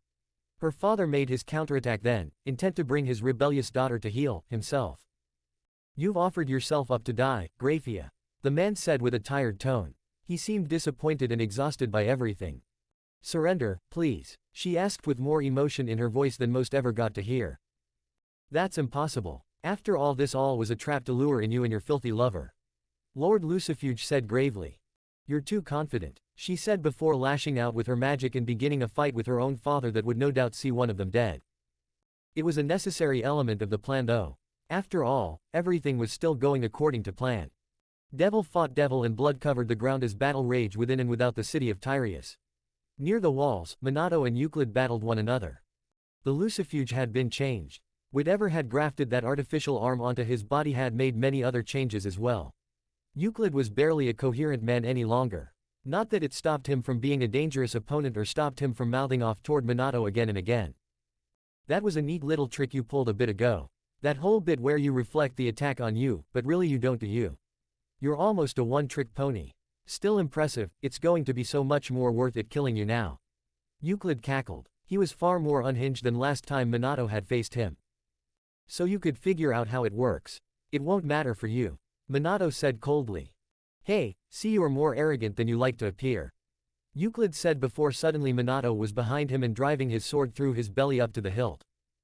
"It doesn't matter what a dead man knows, Euclid," Minato said simply as he tore his blade out the side of the other devil's abdomen and watched him fall. Except Euclid didn't fall. He snorted in laughter and then putrid purple flesh filled the gap he had created and bubbled up like boils along the now non-existent wound. "I got some neat little tricks of my own recently." Euclid grinned as he moved to face Minato again. "What did you do to yourself?" Minato asked as he maneuvered around Euclid and blasted him with magic. Euclid burned and fell for a moment before seeming to recover, and once more purple skin oozed around his body to knit the wounds closed again.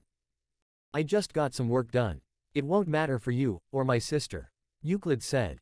Minato stopped talking as he continued to fight his opponent.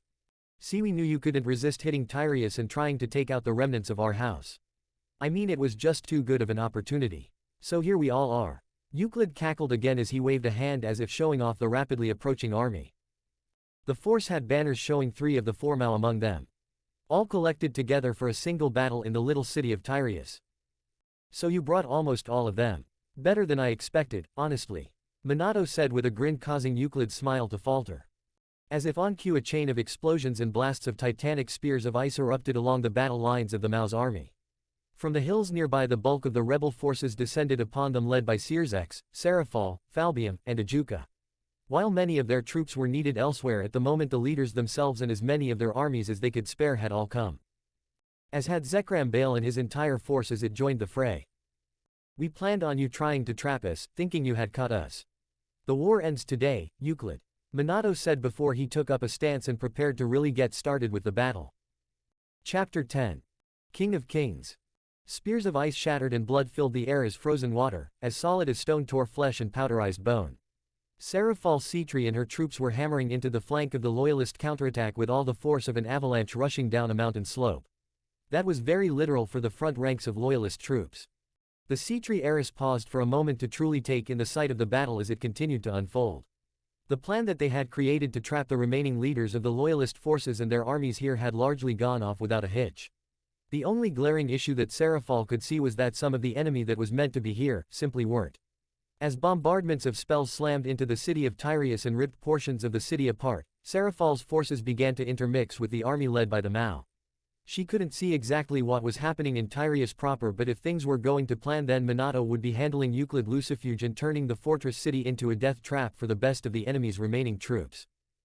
An explosion of ice formations suddenly formed alongside the waterside of the city, and the ice was just as quickly shattered into razor-sharp shrapnel that rained down over the battlefield on the far side of the city from Serafal's position. She had known Graphia to be quite skilled with magic pertaining to ice as well, but the woman was truly pulling out all the stops, and it seemed her father was responding in kind. Pillars of reddened ice rose up only to be broken and crash down somewhere out of sight behind the walls of Tyreus and send sprays of water and the parts of what Serafal assumed were bodies.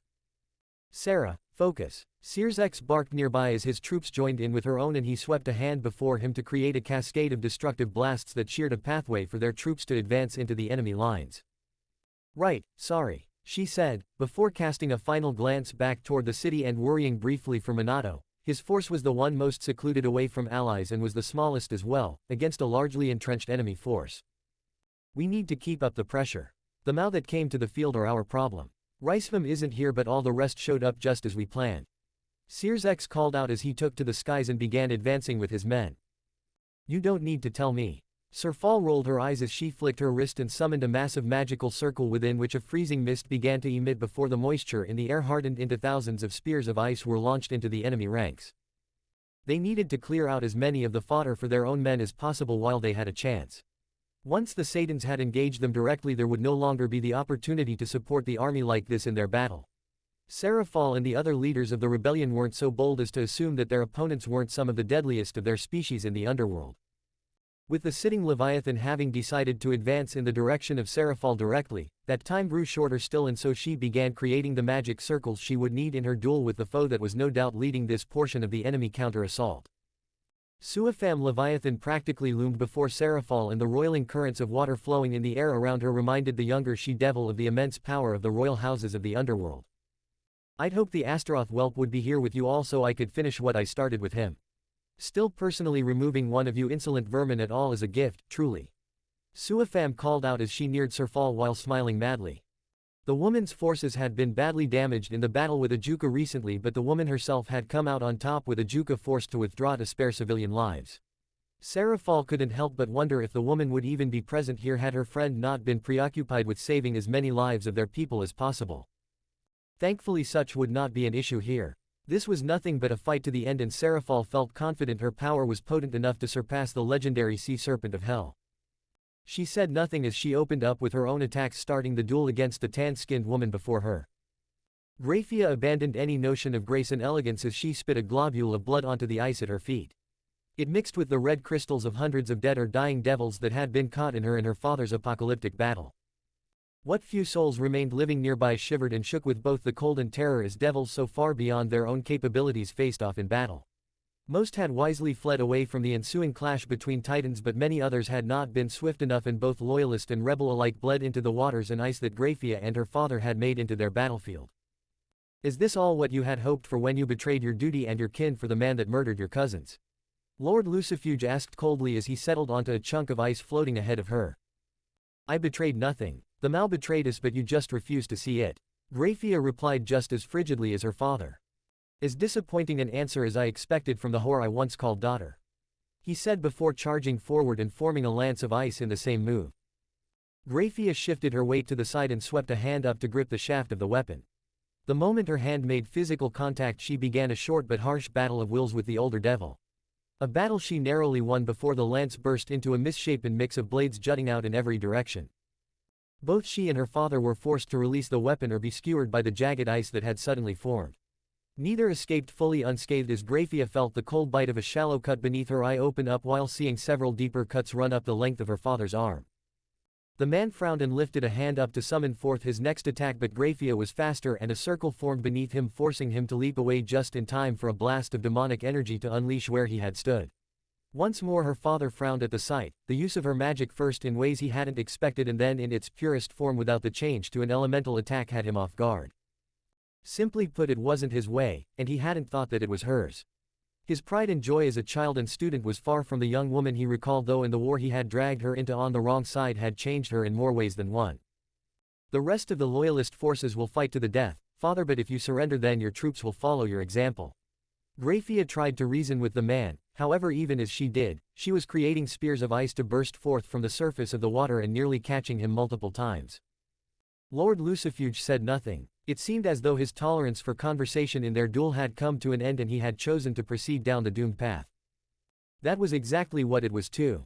Between the most recent bout, in seizing control of her father's own attack, or casting faster than he could, Graphia had realized that at some point she had surpassed the man she once looked up to. Rather, she had surpassed him long ago, and the cold-hearted warrior before her had also fallen by the wayside in comparison with her own ability. The issue wasn't now that she knew that she could win this duel, rather it was the thought on what that would entail. Her father hadn't been cruel, not like his masters or colleagues.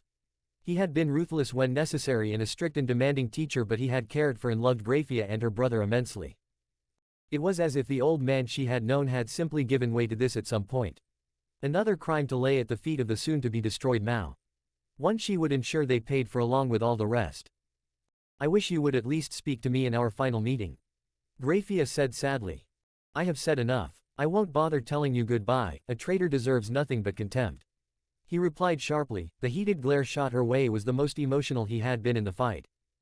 "I want to say it though," Graphia admitted as she refroze a large portion of water around them, causing Lord Lucifuge to pause and narrow his eyes as he tried to guess at what she had planned. Graphia had learned a lot from the war, just as it seemed her father had.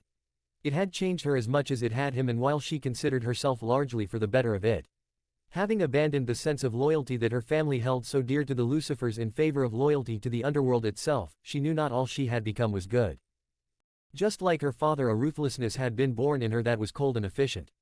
It was a necessity to survive battle amidst the likes of devils capable of reshaping the Underworld in the course of a duel. She didn't waste time trying to wear him down. It would only do the same to her, and she would be forced to continue the battle in a weakened state. The opportunity was here and she seized it. Lord Lucifuge managed to avoid the blast of icy pillars from the surface below him as he weaved between the sharp points while in flight. He did not, however, account for the layer of mist spreading across his form that dragged him down as it thickened and became heavier. The man's eyes widened and he gasped in surprise as Graphia unveiled another surprising technique to end the fight. "Goodbye, father," she muttered as the ice hardened and solidified across his body before crystals lengthened within the ice shell suddenly and pierced him all across his body. The deadly cold then turned even his blood to ice, and the new crystals struck deeper and deeper with each layer until the entire ice sculpture of her father shattered and crumbled into red snow that rapidly melted back into the water below as Graphia let it wash away. She thought she might weep, but no tears came. Perhaps because the battle still raged and now she could help her forces crush her father's army, or perhaps because she truly had lost her father long before now at the hands of the Mao. Graphia turned her eyes briefly to the city where she knew Minato and her brother were fighting, and Minato would be soon laying waste to Tyreus. The thought of Euclid's death saddened her, but just like with her father, no, even more than her father, it was necessary. The little brother she had loved was gone forever. Instead, her worry slid onto concern about Minato. No doubt the enemy had planned for him if they had sent them out to help in the battle. That was a concern for later though. She needed to seize control of the waterfront, and now that her father had been eliminated, her forces had the distinct advantage on this front and could continue the assault properly. Twisting both hands up into the air, Graphia greeted a large harpoon made of ice before launching it at the outer wall of Tyrius and watching as the barrier shielding it from magic collapsed under the overwhelming physical attack. At least in that area. Get up, she bellowed out to the soldiers nearby. To the waterfront, take the dockyards, then move into the city and support the others, the war ends today. Shouted cheers of agreement answered her, and Graphia was pleased to see the troops, even those that had clearly doubted her loyalties earlier, were readily doing as she bid them. They had all seen the battle with her father, there was no doubt about where her loyalties lied any longer. Euclid Lucifuge had made himself into a monster. Minato had landed blow after blow against the younger devil, but every attack only seemed to twist and mutate the man more. Deeply bruised purple flesh bubbled up like hot clay and contorted into grotesque imitations of muscle along the framework of what had once been a handsome noble. Even his face had been warped into a monstrous visage. Pale skin popping and peeling back as his jaw unlatched and grew to adapt to Euclid's new desire to latch onto Minato with his very jaws and sink his teeth into flesh. Those same teeth had shattered a dozen times already, but they grew back impossibly fast, and each time they did they became more horrendous.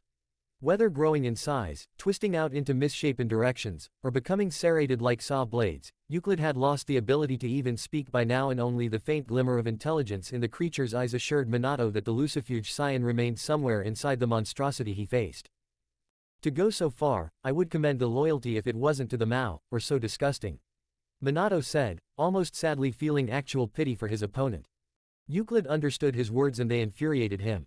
Hulking purple limbs lifted up the dulled blade he had brought to the battlefield and swept it down toward Minato, who simply displaced himself to the side, allowing the blade to harmlessly impact the soil beneath them. The strength of the attack carved a crater into the landscape and shook the ground, though the explosions and other battles around and within Tyrius ensured few even noticed the tremor. Minato appeared behind Euclid suddenly and attempted to strike at the back of his enemy's neck. He doubted that Euclid could recover from being fully decapitated, especially by Minato's blade. The creature rolled its shoulder and the flesh bulged there, creating a shield of flesh and bone that prevented the blow from properly landing. The blonde displaced himself once more and lashed out at the front of Euclid, only for his sword to strike through air as the younger man moved with speeds beyond what even a devil far greater than he normally could. Too fast for Minato to even avoid the fist that attempted to plant itself in his gut.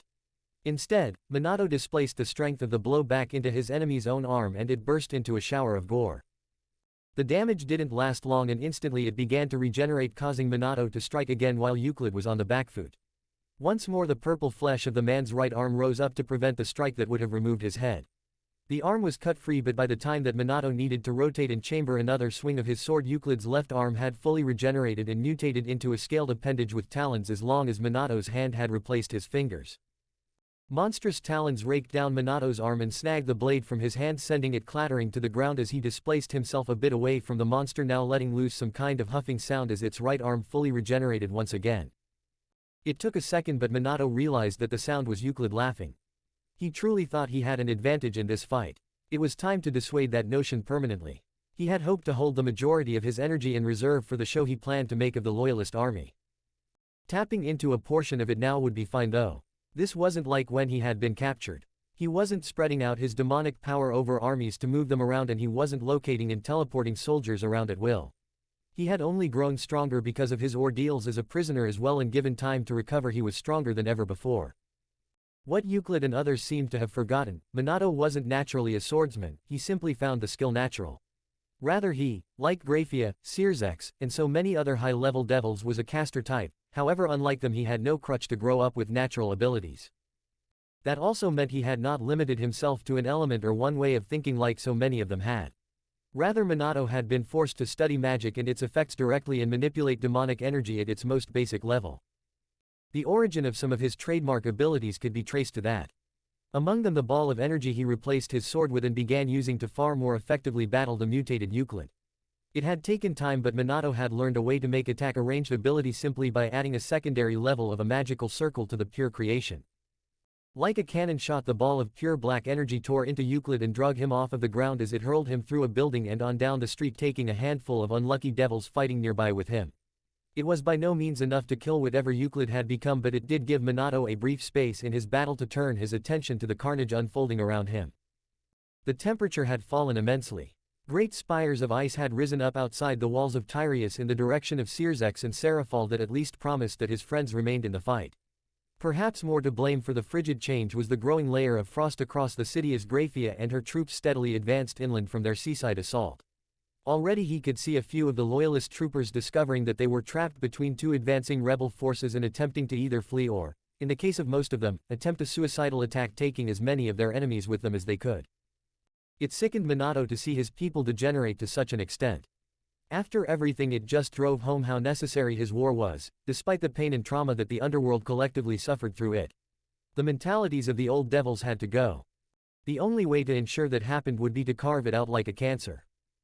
Minato jumped forward a bit in the battle plan he and the others had formed.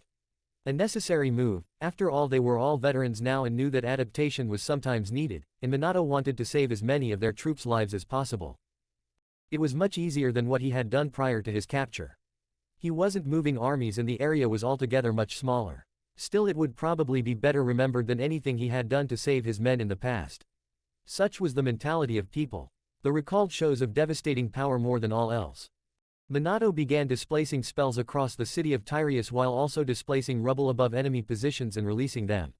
It was as if the battlefield had suddenly flipped upside down and then righted itself in some places as loyalist troops suddenly found themselves beneath the buildings that they had been using as cover and traps for their enemies. The detonations of his spells using every element he could imagine to bolster his own explosive creation. Gouts of flame filled the streets and Minato could feel more than see the devastation he had wrought in a single instant. Screams of the dying intensified, but once more he had to turn his attention away from the battle at large as the grotesque form of Grafia's brother emerged from the rubble to confront him once again. The purpled creature's body barely resembled the old Euclid at all now. Easily 4 times the size that Euclid had been before his evolution into the beast, its limbs twisted and warped with uncontrolled magical power, and even the very shape of the head had been transformed into something more like that of a shark with teeth more numerous and longer than even a great white could boast. "I can't let Grafia see you like this, Euclid. It would break her heart even more," Minato muttered as his lips set into a determined frown. He was behind the creature with a thought and planted yet another of his Rasengan attacks into its back. The demonic energy swirled and tore at the flesh of Euclid's enhanced body, but the purple flesh held firm enough to prevent rupture. The true danger of Minato's attack was not what was done on the surface though. The pressure and energy drilled down deeply into the parts of the devil that were not so well empowered by the horrific regeneration that the creature enjoyed. Bones splintered before being turned to powder and organs burst into useless sludge. The internal damage was noticeably slower to heal, and Minato had hoped that would be the case. Still, despite the immense pain and damage done, Euclid pivoted faster than nearly all other devils could have and made to attack Minato again. His claws passed through nothing but air and Minato planted another of his destructive orbs into the creature's back, this time taking it off of its feet and sending it sprawling across the ground. Euclid's body was working overtime to try and recover from the attack as it regenerated quickly, but before it could knit back together as it had done before, Minato was upon the creature once again. His hand pressed into the chest of Euclid where he imagined the devil's heart would likely still be. At least he hoped. By now Euclid's body was barely recognizable and he wouldn't be surprised if the internal organs in his body had been warped and shifted to compensate. No doubt incredibly painful, but nothing compared to what Minato planned to do to him. "There," he muttered as his hand phased into the chest of the monster and found the heart inside. He didn't need to make Euclid suffer. He imagined that whatever process had done this to the man had done plenty of that to start with. Gripping the organ tightly, he pulled the heart free of Euclid's chest, causing the beast to let loose a labored breath. Its chest was already beginning to try and repair the damage. It couldn't repair something that was entirely missing though. Minato watched as the creature's recovery slowed. At first it was little more than the immense amount of damage, but rapidly before his eyes the regeneration stopped entirely and Euclid's body took a pair of final ragged breaths before laying completely still. Minato destroyed the heart in his hands at the atomic level before tapping Euclid's core to do the same. It was slow, and he had to focus on it for a moment for such fine control of his displacement to separate the individual molecules holding the physical body before him together. Before long though, all that remained was a pool of discolored blood and Euclid Lucifuge ceased to exist. The battle was not over though, rather it was just ramping up. Explosions outside the walls of the city reminded him that his friends were engaged with the bulk of the loyalist army and he needed to wrap things up in the city and join them. Already most of the city had fallen to his and Grafia's troops. His earlier attacks had shattered the remnants of the Lucifuge loyalists and the survivors were being quickly eliminated. He needed to get moving himself. Minato left Tyreus to be consolidated by Grafia and their combined forces while he personally joined back with Searsex and the others outside. The moment he appeared in the air above the battlefield he felt his stomach churn at the immense loss of life below him. Thousands of devils slaughtered one another and laid waste to the landscape of the once beautiful waterside city. Fodder fought here and there but largely did their best to merely survive as more powerful devils dueled one another around them. The most visible signs of such duels were the battles between Seerzex and Daimodosu Asmodeus, and Seraphal and Suifam Leviathan. Zekram it seemed was caught in his own fight facing down a handful of monstrous devils all in similar form to what Euclid had looked like before his death. Unlike Euclid though these creatures seemed far weaker and combined with the nature of the power of destruction at the old Bael's command they would not last much longer. Unfortunately, while it appeared the battle was steadily shifting into the rebel army's favor, neither Rizvam Lucifer or Bidlead Beelzebub were present despite some Lucifer troops as well as a great many Beelzebub loyalists fighting on the lines alongside their comrades. Zekram caught sight of Minato as he prepared to join the battle, planning initially to help Seraphal then combine their prowess to easily overwhelm Daimodosu. Instead Zekram caught his attention with a brief messaging spell that appeared in a red circle beside his head. It is time to make an announcement. Show the underworld who leads us. Clear the field and call out the rest of the Mao. Zekram's voice said simply. It was as blunt as could be and Zekram had clearly expected his wishes to be followed as he turned back to eradicating the monstrosities that were the warped devils he was facing. It also fed into the plan that they had developed before battle. Only, Lucifer and Beelzebub were both supposed to be present as well. Maybe this will draw them out. Minato muttered as he began prepping a similar series of attacks he had used to shatter the loyalists inside the city walls. Rasengan of varying elements burst across the battlefield in sudden unexpected explosions and thousands died in an instant. Minato watched on, feeling disconnected from his own actions as a round of cheers went up from the rebel army and their attacks were renewed while their enemies began weighing the possibility of fleeing. None would get that chance. Death or surrender. That was the only way Minato planned to allow the enemy to leave the fields of battle today. As he had said, the war would be all but finished today if he had his way. No more death and destruction, then he could turn to the real work. His thoughts were interrupted as he watched Suifam Leviathan fall to Seraphal. His friend was injured but she and Seerzex had united and together overwhelmed Suifam before turning their focus onto Daimodosu. The Asmodeus Mao was overwhelmed in moments and the fervor of the rebel army intensified as the leaders of the loyalist army were slain. Phoenix. Dare to face a Satan. A strong and arrogant voice bellowed out from across the field and Minato turned his attention toward the towering figure of Bidlead Beelzebub who had finally revealed himself. For a moment he wondered why it was that the apparent leader of this army had waited until now to reveal himself. The answer came to his mind only a moment later and filled him with disgust as he realized the reason. Even now the Mao were infighting. Bidlead was using this battle in a bid to seize all the control of the underworld for himself. With the death of his allies and the rebel leaders weakened by them he would be able to seize control of the remaining loyalist forces and make a bid against the remaining leadership of the rebel army that wasn't present. It was foolish, arrogant beyond measure, and delusional. Worst of all it was the embodiment of everything Minato had always hated about his own people. Bidlead Beelzebub deserved an ignoble death just to hammer home the end of this era for their people. Still, Minato knew he was expected to carry himself a certain way and made the offer every single one foe them knew would be refused. Bidlead Beelzebub, surrender and live. The end of your rule is now. He said simply already creating magical circles. Bidlead didn't respond with anything more than a disgusted scoff before he revealed the 12 demonic wings that only direct descendants of the original 4 possessed. Before him Minato appeared particularly average now. His tattered uniform made him look almost like that of an average soldier standing before the ornately armored Beelzebub. Minato didn't hold back anything as he began his attack. He couldn't afford to. Arrogant and vile, Bidlead was still one of the most powerful beings in the whole of the underworld and despite that arrogance and his delusions of victory, he was not a fool. Minato appeared beside the devil and Bidlead seemed almost disappointed as he lifted up a blade to block the black blade of Minato's own sword.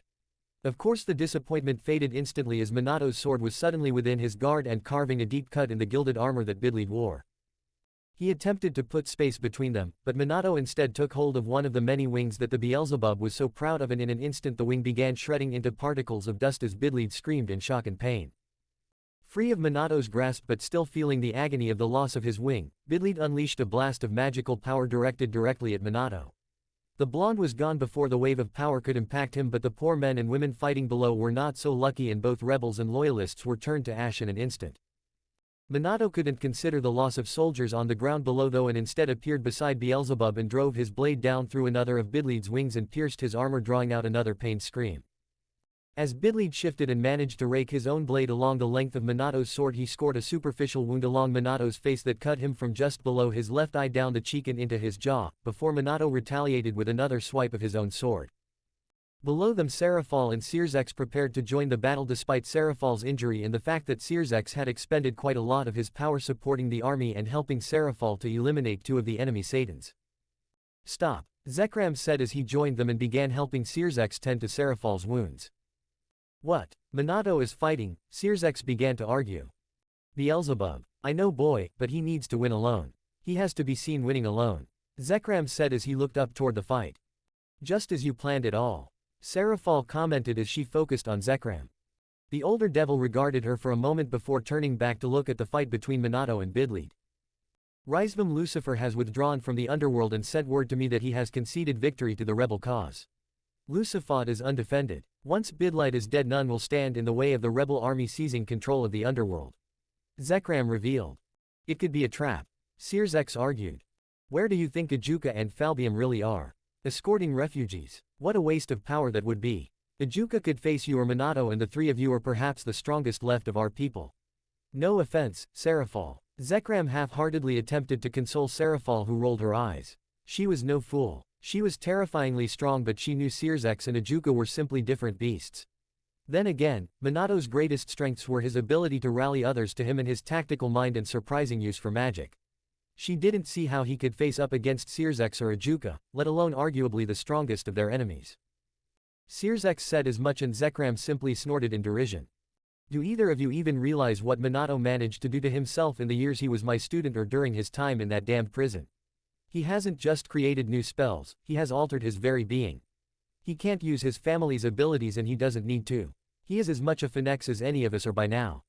That fool boy created his own bloodline ability, one that I would be frightened of even with my power of destruction. Displacement is such a poor name for it, but perhaps he chose it because of how misleading it is," Zekram explained.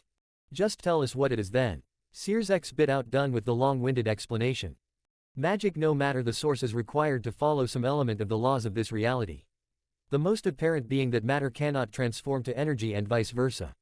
You might burn something or disintegrate it or destroy it on an atomic level, but it does not change directly to energy. Unless that source happens to be divine. That's why divine blades are so potent. They can devour and destroy energy.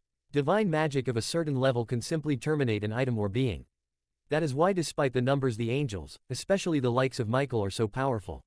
At their core, their power determines existence and destruction. Minato all on his own broke the system. Now there is a bloodline that mimics the effects of divine energy using demonic power. Minato is closer to God than any of the original Satans as far as potential now." Zekram explained, all of them feeling the minor twinge of pain at uttering the name of God but ignoring in favor looking up toward the battle above them. "Then why?" Seraphol began. "Because such power frightens him. That's why he has to win and why he has to lead. Because when discovering the greatest of powers for himself, Minato was frightened of what he might do. Not thrilled by what he could. He is a better man than I am," Zekram said as he watched with pride as he saw the restraint peel off of his apprentice as the battle with Beelzebub wore on. Back in the fight above them, Minato grimaced as his sword locked with Bidlead's own blade once more. The Satan was breathing hard and bleeding all over, but his aura of power remained so potent that when they grew too close to the ground, the soldiers below were killed simply by being too close.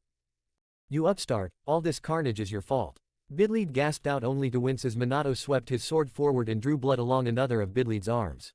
The retaliating strike aiming for Minato's own chest simply ran through him without causing damage. Beyond the single slash to his face early in the fight, not a single blow had landed on Minato, and Bidlead was nearing his limit. "It's over now," Minato said simply as he reached out to end the fight. Once more he appeared beside Bidlead at speeds the other devil simply couldn't match, and with a hand pressed to his back, Minato summoned another Rasengan with his demonic power. This one was different from those that had come before. This one was imbued with the very essence of his power. The weapon he had made from his own being and understanding no others could properly achieve. Half of Bidlead Beelzebub was destroyed in a blast of black energy, and the last of the old Satan leadership tumbled through the air before impacting the ground. Minato once more disappeared and appeared beside him. Hate burned in the man's eyes as he glared up at Minato. Some grand last comment of a dying man likely forming in his mind as he opened his mouth to speak. Minato didn't let him get a sound out. The black blade he wielded sank into Bidlead's head, and in an instant Bidlead burst into black energy. Nothing but a crater and burned scar left on the ground to commemorate his passing. Again Minato felt almost disconnected as he stared down at the emptiness that had been one of the greatest beings of their species. He frowned as he felt no sense of victory, simply a sense of completing a task that had to be done. Cheers began to ring out as the word of his victory spread across the army, and the remaining loyalists threw down their arms and begged for mercy, or in a few instances took their own lives rather than face the consequences of their actions. Minato saw his mentor and friends and gave them a tired smile which they shared. Slowly the cheering faded from his attention as he turned back toward the city and set out to find Grafia. The battle was over, but he imagined that their work was just going to become harder from this point on.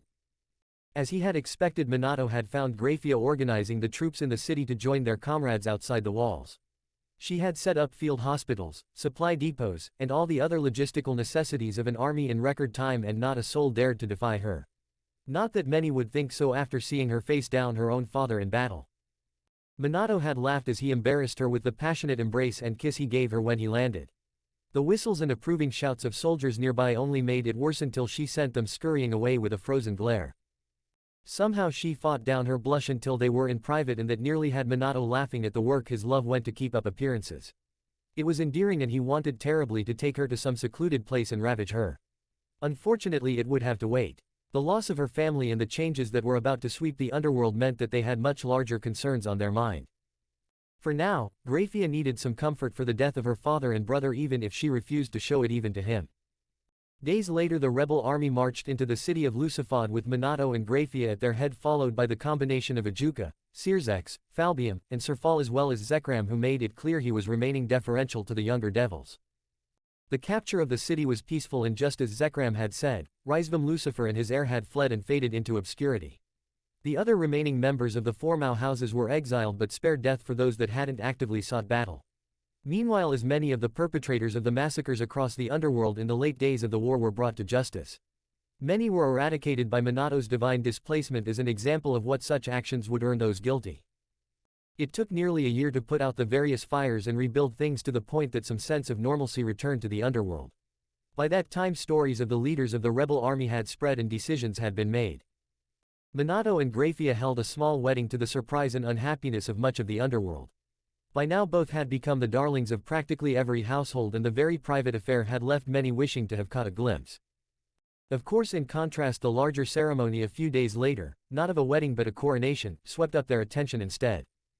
Minato stood tall and proud as he stared at the item presented before him for a moment. To him the moment felt like it was long and drawn out. To those watching it was hardly noticed at all. The next moment saw him reach out and grip the item solidly in his hands before holding it up as if inspecting it.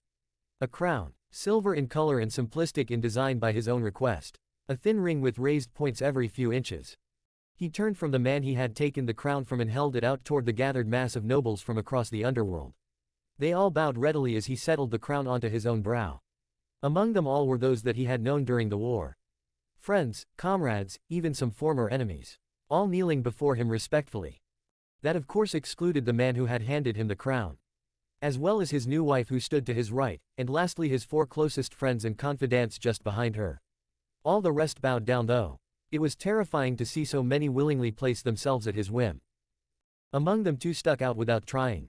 They shared his coloration, and his blood. His aunt and uncle. The newly appointed Lord and Lady Phoenix. They bowed even lower than the others, their foreheads nearly pressing against the floor. How strange to be here. The complete opposite of where I was. He thought as he stared at them. Memories of his childhood threatened to invade his mind, but he fought them off to give the small speech he had planned along with the man that had made all of this possible for him. Still, the thoughts of a time not so long ago for most devils ran through the back of his mind as he continued to reel with his newfound position of ruler. He still had yet to truly grasp the magnitude of his role after all. That of the singular and undisputed, King of Hell. Forcing such thoughts from his mind, he cleared his throat and spoke clearly, knowing that not just the nobility before him but all of the underworld was watching expectantly. He reached out first and drew Grafia to him before she knelt slightly and allowed him to place a second more feminine-looking crown upon her head. As one they turned to face the nobles and the glowing circles broadcasting the ceremony to the rest of the underworld. After all, not only was this the moment he assumed his role as ruler of the underworld but also announced just how the homeland of devils would look going forward. Many of you have made it clear your support for myself to wear this crown, and it humbles me to have such support from all of my people. I vow here and now to do everything within my power to honor that support until the final day I draw breath. Minato said calmly, though he hoped it came off more authoritative than it felt to him. Just like in his final battle he felt strangely disconnected, like none of this was real. A fever dream. The cool, calming touch of his wife and lover in his hand reassured him it was all real. To ensure that end I have reorganized our nation. I stand before you as Satan, singular, King of Hell. Beside me are my Queen Graphia and Vizier Zekram Bael, both committed to helping me rule our people going forward with sound advice and measured support. Beside them are my fellow leaders of the rebellion. These four I present to you as the new Mao. No longer known as Satans, the Mao will replace the 6 houses of Lucifer. They will also take the names of the old Satans to restore honor to our forefathers and creators. Sears X Lucifer, Seraphal Leviathan, Ejuka Beelzebub, and Falbium Asmodeus will each be given roles to help in the rule of our underworld and ensure that the abuses suffered in the past will not come to pass again. Minato explained. The nobles before him shifted slightly. Many looked toward Zekram, who stared back placidly. He knew a great many had expected that Zekram would have more influence and power in the new order of things, but Minato and Zekram agreed. It was a new era. New leaders and new ideas would rule under Minato's reign and things would be different. Immensely so. The remaining pillars will be given roles as nobles within the underworld as they were always meant to and administrate lands given to them on loan from me, the Satan. Additional noble families will find themselves soon lifted to such places in the future, among them heroes and legends among the common folk who fought to free our people just as hard as myself and those you see standing beside me. From this point on we step forward into a new age for the underworld. One that will never forget where we came from but will find a better future for all devils. Common or noble, this I vow to all of you, my people. Minato nodded his head slightly at the end. His friends and Zekram led the applause but the nobles quickly joined in. Some far more enthusiastically than others. He was surprised to find his own aunt and uncle among those who appeared happy with his words. The future was likely to be very complex, especially as he had already had hints from Zekram of working on producing an heir with Graphia. The old man could be a master politician one moment and blunt as a brick at others. Still Minato felt the strange sense of disconnection and dreamlike belief in this whole event being unreal fade away. He drew Graphia closer to him, uncaring that she was embarrassed by the public display of affection for literally all of the underworld to see.